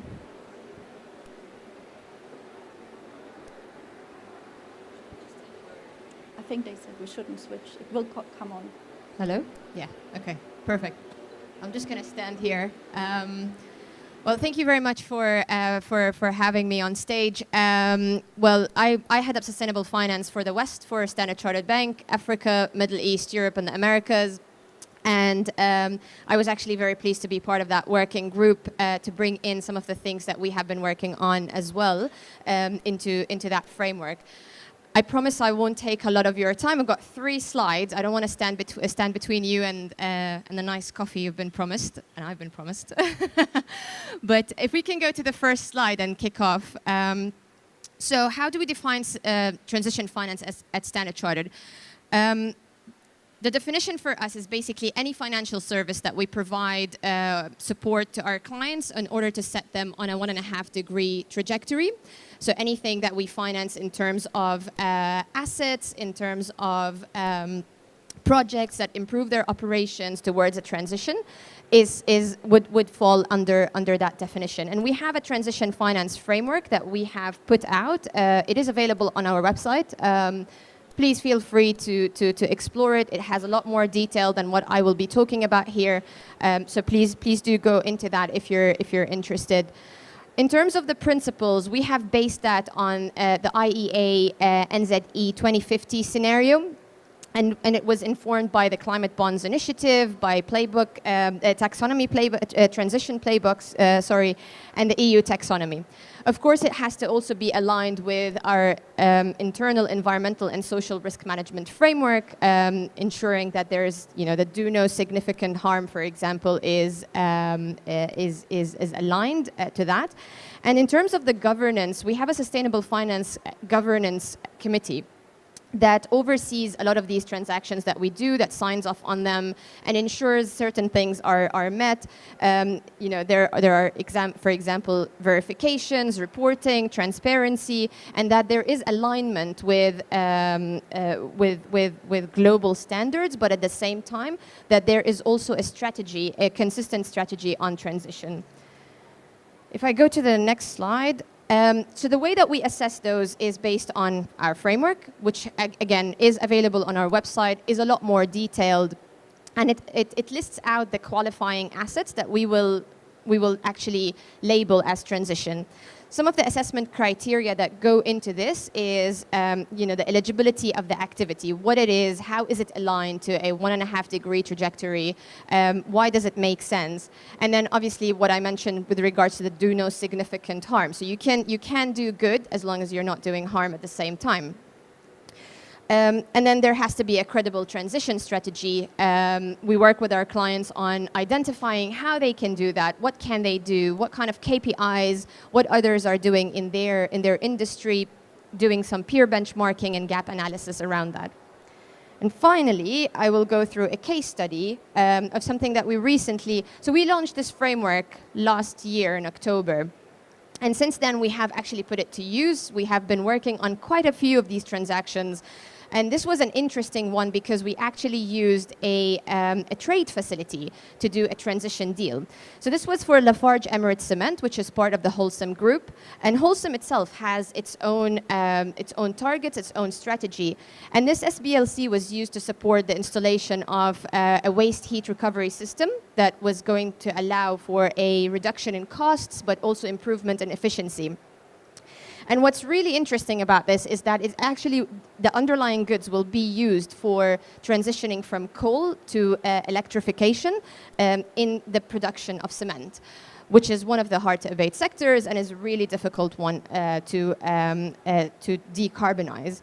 Now, the reason this was interesting was because it was aligned to our transition finance framework. It was aligned to our not just our framework, but also the clients and the group's overall strategy around transitioning.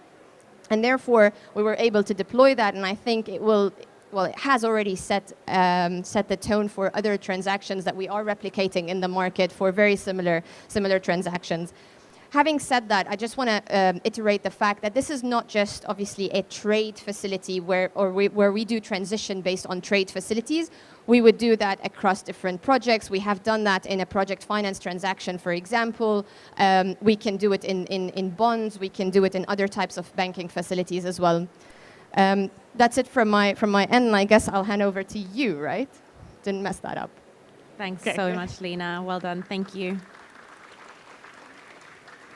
So we've had a very good overview from both Nicola and Lena on what transition finance means. The subject of this panel is accelerating the deployment of transition finance. So how do we move money into high-emitting sectors, into high-emitting regions with the purpose of decarbonization?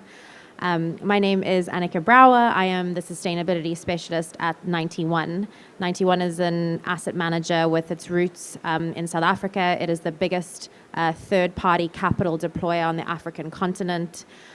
We have both global and regional experience and, I guess, visibility. And I think with that comes a very unique perspective, but also responsibility on not just, I guess, focusing on deploying capital into solutions, but also really going into these areas and into these sectors to help finance some of the harder to abate companies.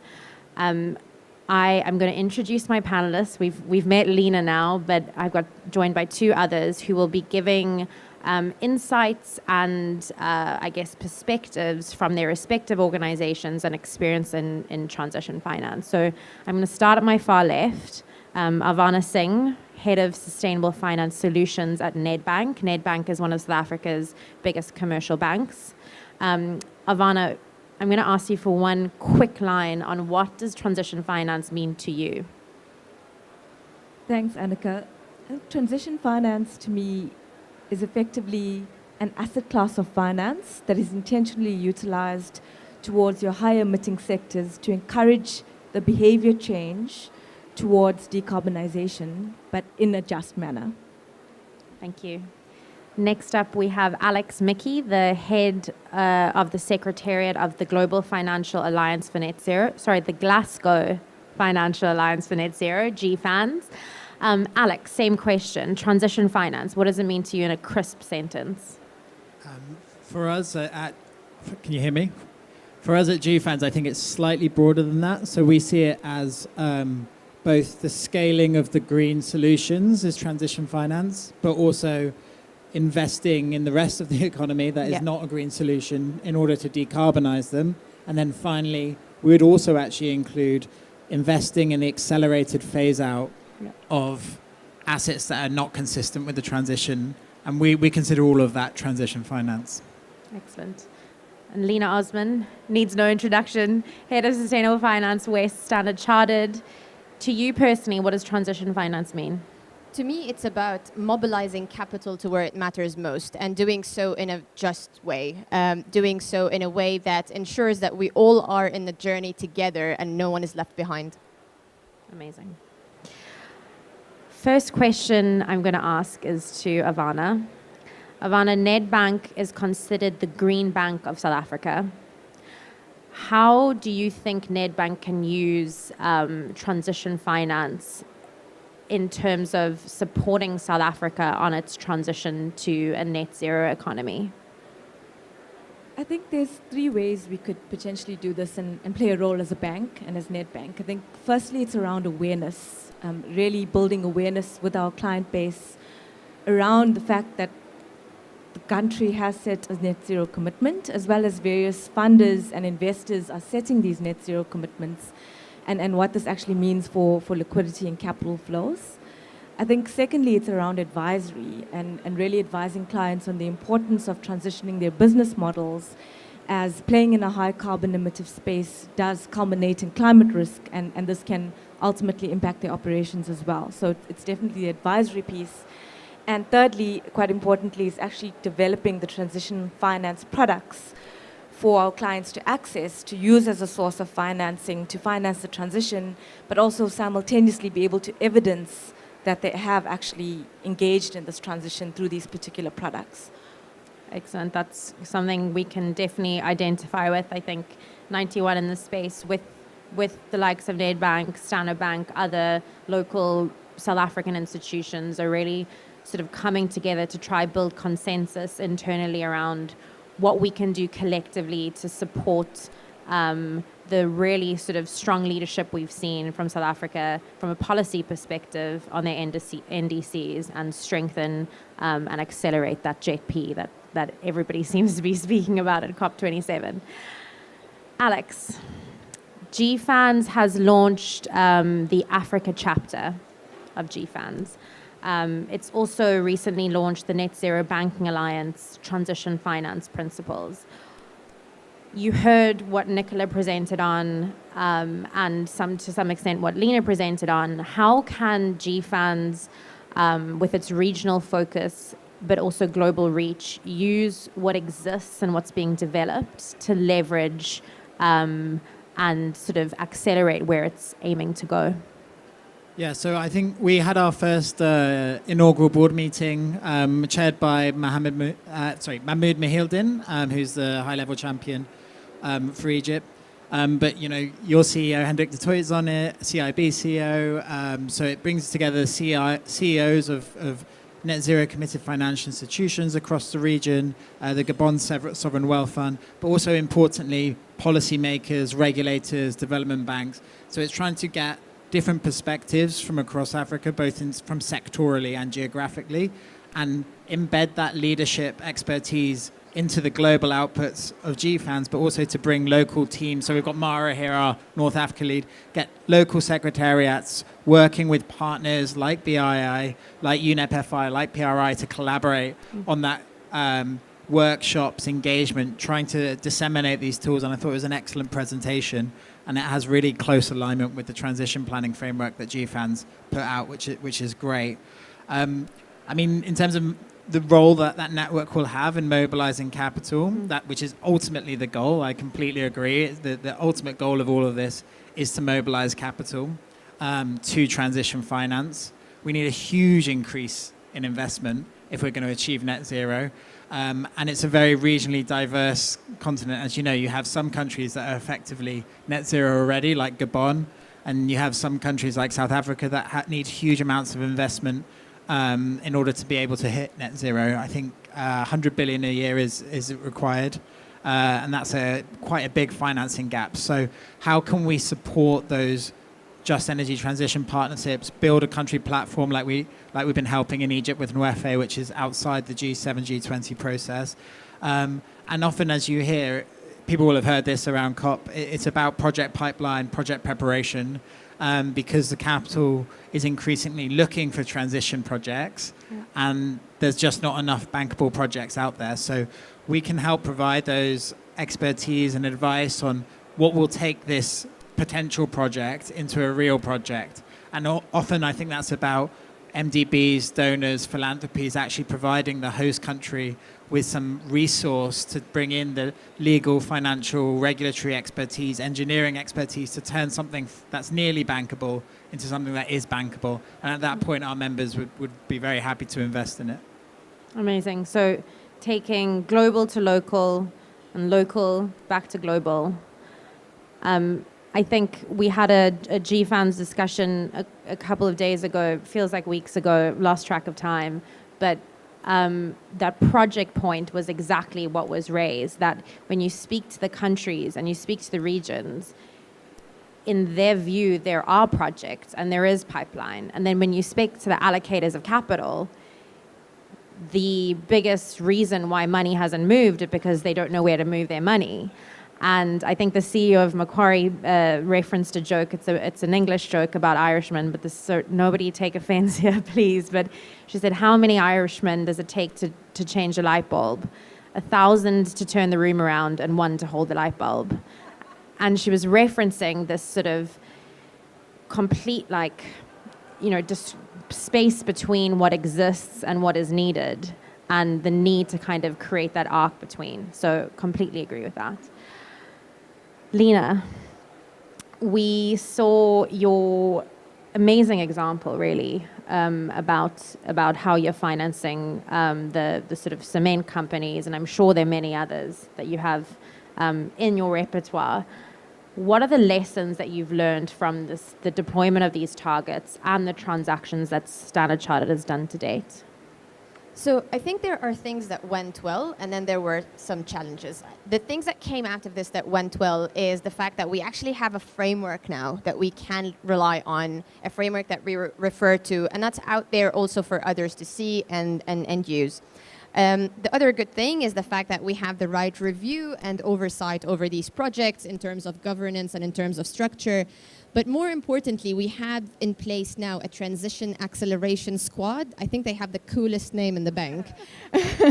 I mean, it's just great. Like, they are a bunch of really technical non-bankers, actually, who are professionals, who come from the industry, who can actually direct us to how we actually bank these projects. So you basically put the technical person with the banker, and you come up with structures, and that's how we solve problems, we solve challenges around mobilizing that capital, especially in places that are more difficult than others, really. Now, in terms of the challenges, there are several challenges that come out of every conversation, initially when we were doing this, but also every conversation that we have around transactions that we're bringing to the market. First of all, ensuring a just transition. We want to transition, but we want to make sure that we're doing it the right way. We're making sure that, there is the social aspect of this is being taken into account. The second thing is the technology investment. A lot of the technologies that we need in order to actually reach a just transition are still at the early stages, and they're not available at the scale that we want them to be at in order for us to deploy. One of the things that we have seen as a challenge, for example, in our working group on these principles, was the fact that there are so many things out there. There are several taxonomies or guidelines or principles that you could look at and potentially rely on, but there's no standardized approach. And the other thing is that you can't really rely, it's not a one-size-fits-all, because what is applicable to the sub-Saharan continent, sub-Saharan Africa, for example, or the African continent, is going to be very different to what is applicable for Europe. And you want to make sure that there are ambitious targets, there are ambitious objectives where you don't have transition washing, basically. And the last thing I would say, which is still a little bit of a challenge, but we are solving for it in some way, is data availability. And data availability is really difficult, especially in certain markets, because some of our clients don't even have baselines. So one of the things that we have put in place is an ESG advisory team. And our team essentially sits down with clients, identifies what are the KPIs and targets that are relevant for them. They help them with actually building a baseline, going about it, producing sustainability reports, and we do that across sectors, ranging from not just the hard to abate sectors. We also try to help our clients who are banks as well, FIs, in doing that, because we feel that this is a group effort. This is not just a competition about who gets there first, but actually working together to get this to the right place. Thanks, Lena. Speaking of working together, Ivana, we know the South African private sector is sort of picking up momentum in terms of driving their activity towards build out of renewables, decarbonization. It's on the tip of everybody's tongue.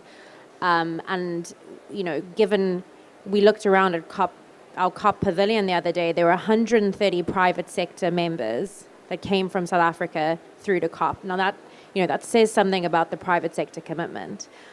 What would you like to see from your commercial financial institution peers in terms of steps taken to start deploying some of their capital towards a transition outcome? Thanks. So I think maybe I'll start with, we need to develop the market further in South Africa. I think we've done well in the last few years in terms of gaining some momentum around green bonds, sustainability-linked loans, sustainability-linked bonds, and effectively scaling that. And that's come across quite nicely. I think we do need to focus a lot more now on transition. We've seen the JSE set up a transition segment locally, which is now a platform that can be used for capital raising on a use of proceeds or a sustainability-linked basis. And that's something that we can start to utilize a lot more. And in the loan markets as well, it's around actually bringing in the application and the implementation of transition finance, with which one of these frameworks would be a reference point into that. I think also in terms of the commitments, we've seen a lot of the banks come out with commitments to continue to allocate capital towards renewable energy, embedded generation, ourselves as Nedbank as well at the forefront of that. And it's really around developing the research around the tech, the bankability of projects that are coming on stream, but coordinating with players in the ecosystem to allow for more efficiency in the market, to enable us, when we do get to that negotiating stage of actually putting out a transition finance mechanism or instrument, be that with investors or be that with banks in the syndicated loan market, to really have a good consensus amongst that so it allows for a more efficient trade of assets. Because we find, a lot of the complexity associated with this is that the processes are much longer, the question and answers that come through between that page, and that's before you even get the client to actually engage in this type of financing. So I think very important for us to get to an efficient market, reduce as much complexity as we can whilst remaining credible, keeping it simple, but at the same time effective to achieve what the financing needs to achieve, whilst making it palatable for our clients. And if I could sort of add to that almost as a sort of peer within the marketplace, I think we were having a discussion earlier around frameworks and how we're all developing our own framework around transition investing, sustainable investing, green investing, net zero targets and strategies. And if we're all doing that in isolation and we try and then work together after that, we start running into problems. And we've seen it, with a lot of our clients in the UK, Europe. We're developing our strategy, they're developing their strategy. And when we step back and look back, there is such a mismatch in the outcome of those two things. But actually we're all trying to drive the same outcome. And so I think in South Africa specifically, but given that there's, it's such an urgent need to drive specifically the build out of the green economy, and the private capital, there's so much private capital locally that's ready to go. We really need to work together to build that consensus. And I think these principles that BII and others have worked together to sort of develop is such a great starting point for that consensus building. Alex? GFANZ has developed a huge suite of tools, of guidance, of practitioner guides around real economy transitions, how to measure your portfolio impact. How, you initially spoke about scaling up solutions, but also, very importantly, financing the real economy decarbonization. How does GFANZ, how should we be doing that under GFANZ's guidance? So just before this, I was on a panel at the CIB and NZBA were hosting, just around the corner, and Standard Bank was on it, and they were asked, what's stopping you from joining NZBA? And they said, we're committed, we're doing all of the work internally, but it just takes a huge amount of resources and capacity internally to baseline your portfolio, to set a science-based target, and we just don't feel like we could do all of that work within 18 months. And what I see as one of the core, not all of it, but one of the core principles of GFANZ's work is to massively reduce those transaction costs for financial institutions who want to do this. And there's lots out there, because I've been focused this year on engaging with financial institutions from emerging markets and developing economies. There's lots out there who want to commit, who want to join this battle, and in some way already are, but those transaction costs of implementation are so high. So I think our guidance, our frameworks, our tools are there for members to take off the shelf and use them in a way that makes it easier to implement it. And also, as you say, as you were just discussing, to try and reduce the fragmentation that exists there. So to some extent, diversity is good because this is all still voluntary, so we need to experiment and find out what works best. Ultimately, you reduce that fragmentation by eventually becoming standardized by bodies like FSB and IOSCO, and I know your CEO, actually was you, participated in a regulatory roundtable we hosted with the head of the FSB and head of IOSCO, etc. So ultimately, I think we will get that convergence that we need to because fragmentation ultimately causes delays. But at the moment, this is all positive. So in terms of how to use those tools, I think managed phase. So it goes back to the opening presentation that we had, which was excellent, which is transition finance can't be about BAU, but it also can't be about divestment. It can't be about just shifting your portfolio from the sectors that need investment to decarbonize to the ones that have lower emissions. Because then your energy sector, your cement sector would not have the capital they need to decarbonize, and we won't get to where we need. You just get a shift to pharmaceuticals and tech, etc. So it's about how do we set those frameworks, those guardrails for managed phase out. So what are those guardrails? How can a net zero committed financial institution invest in the accelerated retirement of a coal, even though that will in the short run increase their financed emissions? How can you do exactly as that excellent presentation we had and engage with a cement company? And I think the framework that Standard Chartered has developed is really good. And there's things like forward-looking tools like portfolio alignment matrix and ITRs that rate how credible, based on various points, your client, your corporate's transition plan really is. And I think we need to work together on mainstreaming those tools that enable that financing of the heavy emitting sectors, but in a way that has really strong guardrails to show which institutions are serious and which ones are not.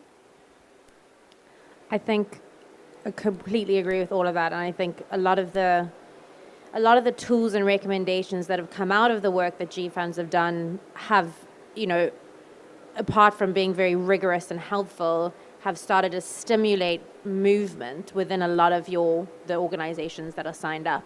And I know, I only joined 91 in February. It feels like 100 years ago. But the first thing I had to do, I walked in and they were like, here's the coffee machine, here's the beautiful view, this is your desk. Now you need to develop a transition plan assessment framework that assesses the transition plans of every sector, in every region, every starting point of any company, and we're going to use that to assess the transition risk of our portfolio companies, which is obviously, not the easiest job. But the point of that story is that the urgency from an investor's perspective to have an understanding of the transition risk of the companies in which you are invested has never been more urgent. The fire is at the door and we are all feeling it. And so, to thank you, obviously, Alex, for your leadership, but also the broader GFANZ team on really developing robust tools that are user-friendly, and then also having the vision to there is no one-size-fits-all, and that's why your regional networks will be critical. Absolutely. And just to Lena's point earlier, another very often cited barrier, particularly in emerging markets and developing countries, is data. So that's why one of the really exciting things coming out of this COP from our perspective was the announcement that all of the largest climate data providers in the world, plus the FSB, OECD, IMF, Macron, One Planet, etc., will by this time next year have a net zero data platform up and running that will be free to access for financial institutions, corporates, etc. So that will allow that activity that you both were describing much easier, much cheaper. So I think that was a really good thing to come out of this COP. Lena, finally, what do you hope to see from others, not just banks? I'm talking DFIs, academics, thought leaders. What do you think, you spoke to the challenges, what would be helpful to sort of help you create that roadmap for the future of banking in transition finance? I have a Christmas list of this, but I will try to be brief. First of all, I would really like us to do more of what we just done in this working group. I think us getting together and putting our heads together to find solutions is the way forward, because we see different things in different markets. We have different clients. We might have overlapping clients, but we see the same client from different angles. And I think that's why it actually is really helpful when we come together and try to find solutions. One of the things, for example, that it shouldn't have been a surprise, but when we were going through this process, one of the things that came up is each one of us as a bank, for instance, or a financial institution, was based in a different country and was under different regulations, for instance. So how do we bring that together to make it all come nicely together so you can actually come up with solutions? The other thing I would say is I'd really like to see blended finance become more advanced, if I can use that word, because I think it's very traditional in how we deploy it. I think there are so many instruments, there are so many blended finance instruments that we are not really utilizing, and you know what? I think there are even more innovative structures that can come up, and the best solutions, by the way, come from the most junior and young members in our teams. I mean, they come up with all of these ideas because they have the benefit of not having that hindsight of experience of 10 to 15 years of being a banker or being in a financial institution where they are thinking outside the box. And I think that's really great because we can utilize that and try new things, explore new markets. The blended finance world, for example, is one of them, and the other world is the carbon markets. How much of that can we do? I mean, there's a huge potential for many many countries to do more from a carbon markets perspective. How can we deploy these things? And I think getting ourselves together and talking about it, finding out these solutions is probably the best way, that is what I would expect. Thank you so much. I think we are on time. And just to quickly wrap up, we heard from Ivana about really practical, localized solutions that are coming out of Nedbank. We heard about the urgency that we're feeling from South African financial institutions, but also a sense of collaboration towards the solution. We heard from Alex about the suite of tools that GFANZ has developed. Again, that sort of localized approach.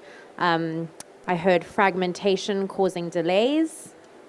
I heard perfection being getting in the way of action, really. And I think, you know, the approach that GFANZ is taking and will take over the course of the next 12 to 18 months on really regionalizing that toolkit will really see the sort of that project dilemma that we spoke about. Like, let's hope that gets resolved. And then Lena, your sort of lessons learned from practical experience and deployment, creative, catalytic, commercial, blended finance solutions. I love that. I just wanted to thank BII, the Blended Finance Task Force, for all their hard work on this practitioner's guide, for bringing us all here together, and for my panelists for some really great interventions. Thank you so much.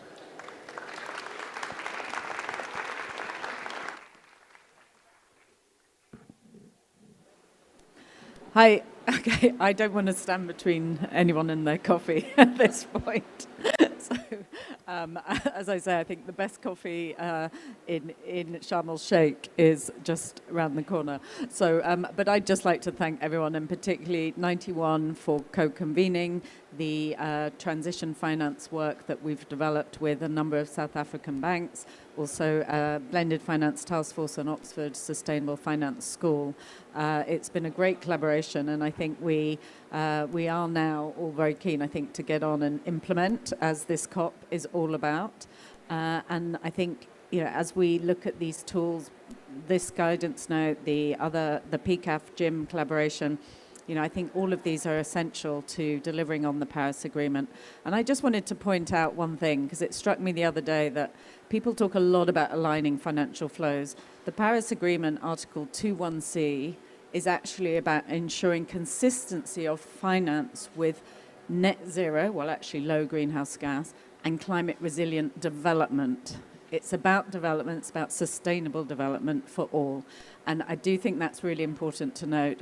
I know, because I was involved in helping shape that bit of the Paris Agreement as well. So just to thank the panelists, to thank Annika, that was spectacularly moderated, and hope you all enjoy your coffee.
I'm delighted to invite Meredith and guests to talk about the role of technology-enabled governance. Meredith, over to you. Thank you so much. We're so excited to be here. Welcome. You're in the place to be, COP27, and we're here to talk about the role of technology-enabled governance in combating climate change. A lot of companies have made really ambitious commitments to net zero, and we're going to discuss a little bit about how they can actually achieve those goals through technology and governance. So before we dive in, we wanted to get a quick pulse of who all is in the audience and where you are on your ESG/net zero/climate journey. So if you don't mind, if you feel like you're just getting started or you don't know what's next for you in your role, could you raise your hand if you feel like you're a beginner in this space? Okay, great. Thank you. If you would say you're like intermediate, you've been doing this for 2 or 3 years, give us a hand. Great. If you feel like you are an unparalleled expert, give us we've got one coming forward for us. Yes, okay, great. It's good for us to just get a quick pulse so we can know who's in the audience and sort of calibrate the conversation. So thank you so much for providing that. I'm going to turn it over to our great panelists. They're going to give you a little introduction of themselves, their roles, and where they fit in at their various companies. So over to you, Edwa. Awesome. So I am Edwa Dickerson. I think this is working. Everyone seems to be. Okay, great, perfect. I'm Edwa Dickerson, and I'm the VP of ESG at ServiceNow. And as part of my role, I'm responsible for our overall strategy and also working across our enterprise to move our initiatives forward. I get the pleasure of partnering with the gentleman to my left, and so I'm going to let him introduce himself as well as part of that role in driving governance over our ESG strategy. Thanks, Edwa. Hi, everyone. Good evening. Thanks for being here, even with President Biden in the other building. Really appreciate it. Thank you. I'm Vasant. I'm the General Manager for ServiceNow's risk and ESG products.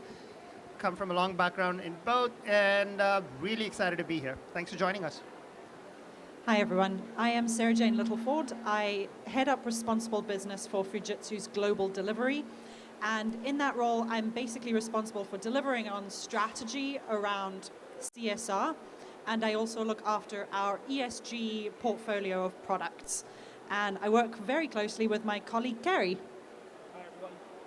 Kerry Blunt. So I am in the bit of Fujitsu that deals with our ServiceNow delivery. So I work with ServiceNow very closely and customers delivering ServiceNow solutions. And I'm essentially the evangelist for the ServiceNow ESG product. I have a lot of conversations with customers about ServiceNow every week. And more it's becoming about the ESG product and the risk portfolio overall. Great, thank you all. And I'm Meredith Paul. I manage communications for ESG at ServiceNow. So let's start with our first question. I'm going to direct this toward you, Sarah Jane. What are you or your customers' challenges in moving beyond commitments and into action when it comes to climate? And what have you or your customers done to overcome on this journey? So Fujitsu is in the top 1% of sustainable companies, and a large reason that we've been able to do this is because we've been collecting and measuring data for a very long time, over a decade. But that's just one part of it. The other part of it, and I think fundamentally more important, is the culture side of things. So at your baseline, your foundation has to be a good governance strategy and governance technology. But then to deliver on that over the long term, to improve on it over the long term, you need people. You need people bought into what you're trying to do as a company. So it's really about embedding that purpose, being a mission-driven organization, and not just from the C-level. You can't just have your exec saying, this is what we're going to do, these are our KPIs, because I know I'll be talking to everyone in the audience when I say you need to bring that frozen middle along with you. So it's really about embedding that purpose as so critical to governance. Very well said. Kerry, did you have an... Yeah, I mean, as Sarah Jane was saying, the purpose at Fujitsu is really clear, right? So we have a very clear purpose which is focused towards sustainability and technology innovation. And so while we are exhibiting that internally, we also have those conversations with our customers. And we find that there's like a big range of experiences with our customers. Some of them are only just beginning, as we were discussing, and they need to do things around getting a very basic grip of what their goals and targets might be. And then other organizations that are more mature are starting to get towards making sure they're meeting their regulatory disclosures and getting towards more of a mature governance stance. And there's lots of steps to go on that journey, and lots of kind of technology and consulting solutions that can help people get there. Yeah, I would just love to add that some of the challenges, there we go. So I will say for ServiceNow, we've actually been on this journey earnestly beyond volunteerism and employee activation for the last 2 years. We launched our ESG strategy at the top of 2021 and started to release reports. We've released 2 reports in the last 2 years. And so I feel amongst my peers here, I do think that has been both a blessing and has helped to uncover some of the core challenges. In building our program right now, the blessing side of it is we're able to actually embed governance up front. We're able to think about controls, able to think about process right away.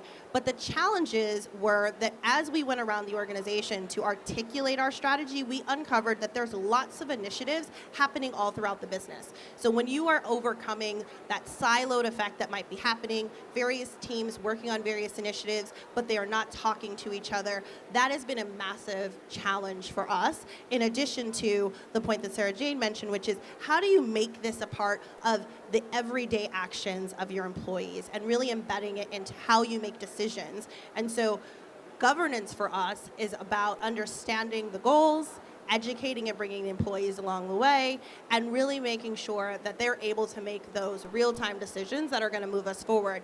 But that's a lot of work to do because they have to be educated on what their role is as part of that. So breaking down silos and, again, bringing people along and that education can be a very large challenge, especially early on in the journey.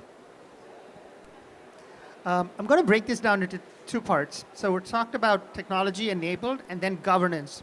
So I had a conversation with someone earlier today, and their title is Head of Sustainability Governance, right? And I went, all right, that's awesome, because it helps me really break down what we're really talking about. Everyone's got goals. Fantastic. I'm excited about it. I have commitments. Great. Second, everyone says, let's jump to action. And so they identify, possibly, hopefully, plan to move the ball forward. That sounds great. Governance job is to make sure that we're actually doing all of those things, that we're not greenwashing it, and that we are reporting to the regulators because they are looking at this, and making sure all those great intent that we had along the way turns into action. This is the implementation COP, right? You cannot make just words into action without governance to go along with it. So that's the first part. Then I asked this gentleman, I said, that sounds fantastic that you're doing all of these things across the enterprise. How do you do this at scale? Do you use technology? He said, we use Microsoft Word. So constant conversation. I want to do governance, some people further than others, which we heard. But then people are in their early stages of how do you do this at scale backed by technology? That's a great segue to our next question, and I love the idea of breaking down silos, barriers between different groups within an organization. How, in more detail, do you, Vasant, feel like technology-enabled governance helps you overcome sort of those kind of issues while activating impact in sort of a more in-depth way of with regard to like technology focus? All right, how does technology help? So many places to start with this. Honestly, before technology helps, it's really important to understand what you're doing. So I do want to make sure we're not treating technology as like a silver bullet. It is not, right? So if you throw technology at a problem that's not well defined, you're not going to succeed. So Make sure you identify what you're trying to solve for. Everyone, I bet everyone has top-level goals identified, which is great. Write down those top-level goals, and technology goes, okay, so I can make sure that it's all in the system and that it's tracked, and that we're measuring progress to those goals. We set targets, break it down, but now technology gives you the visibility across the board. Everyone's on the same page now. Everyone's running towards this in the same direction, towards the same goals. Every part of the business, breaking down the silos, is on the same technology backbone.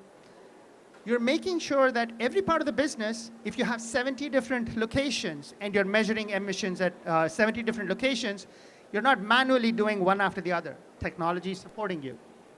This also gives you transparency, auditability. If you add 50 more locations, you don't have to do anything else. The technology is already there. You've already done this. So you're doing this for the long run. It's not a short-term patch.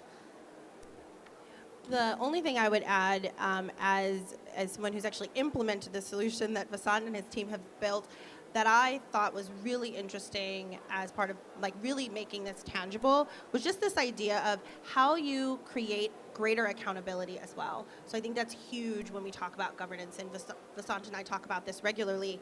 So one of the things that we've been really intentional about is we have hundreds of users who are responsible for various parts of the data and the information that's going to go into our report.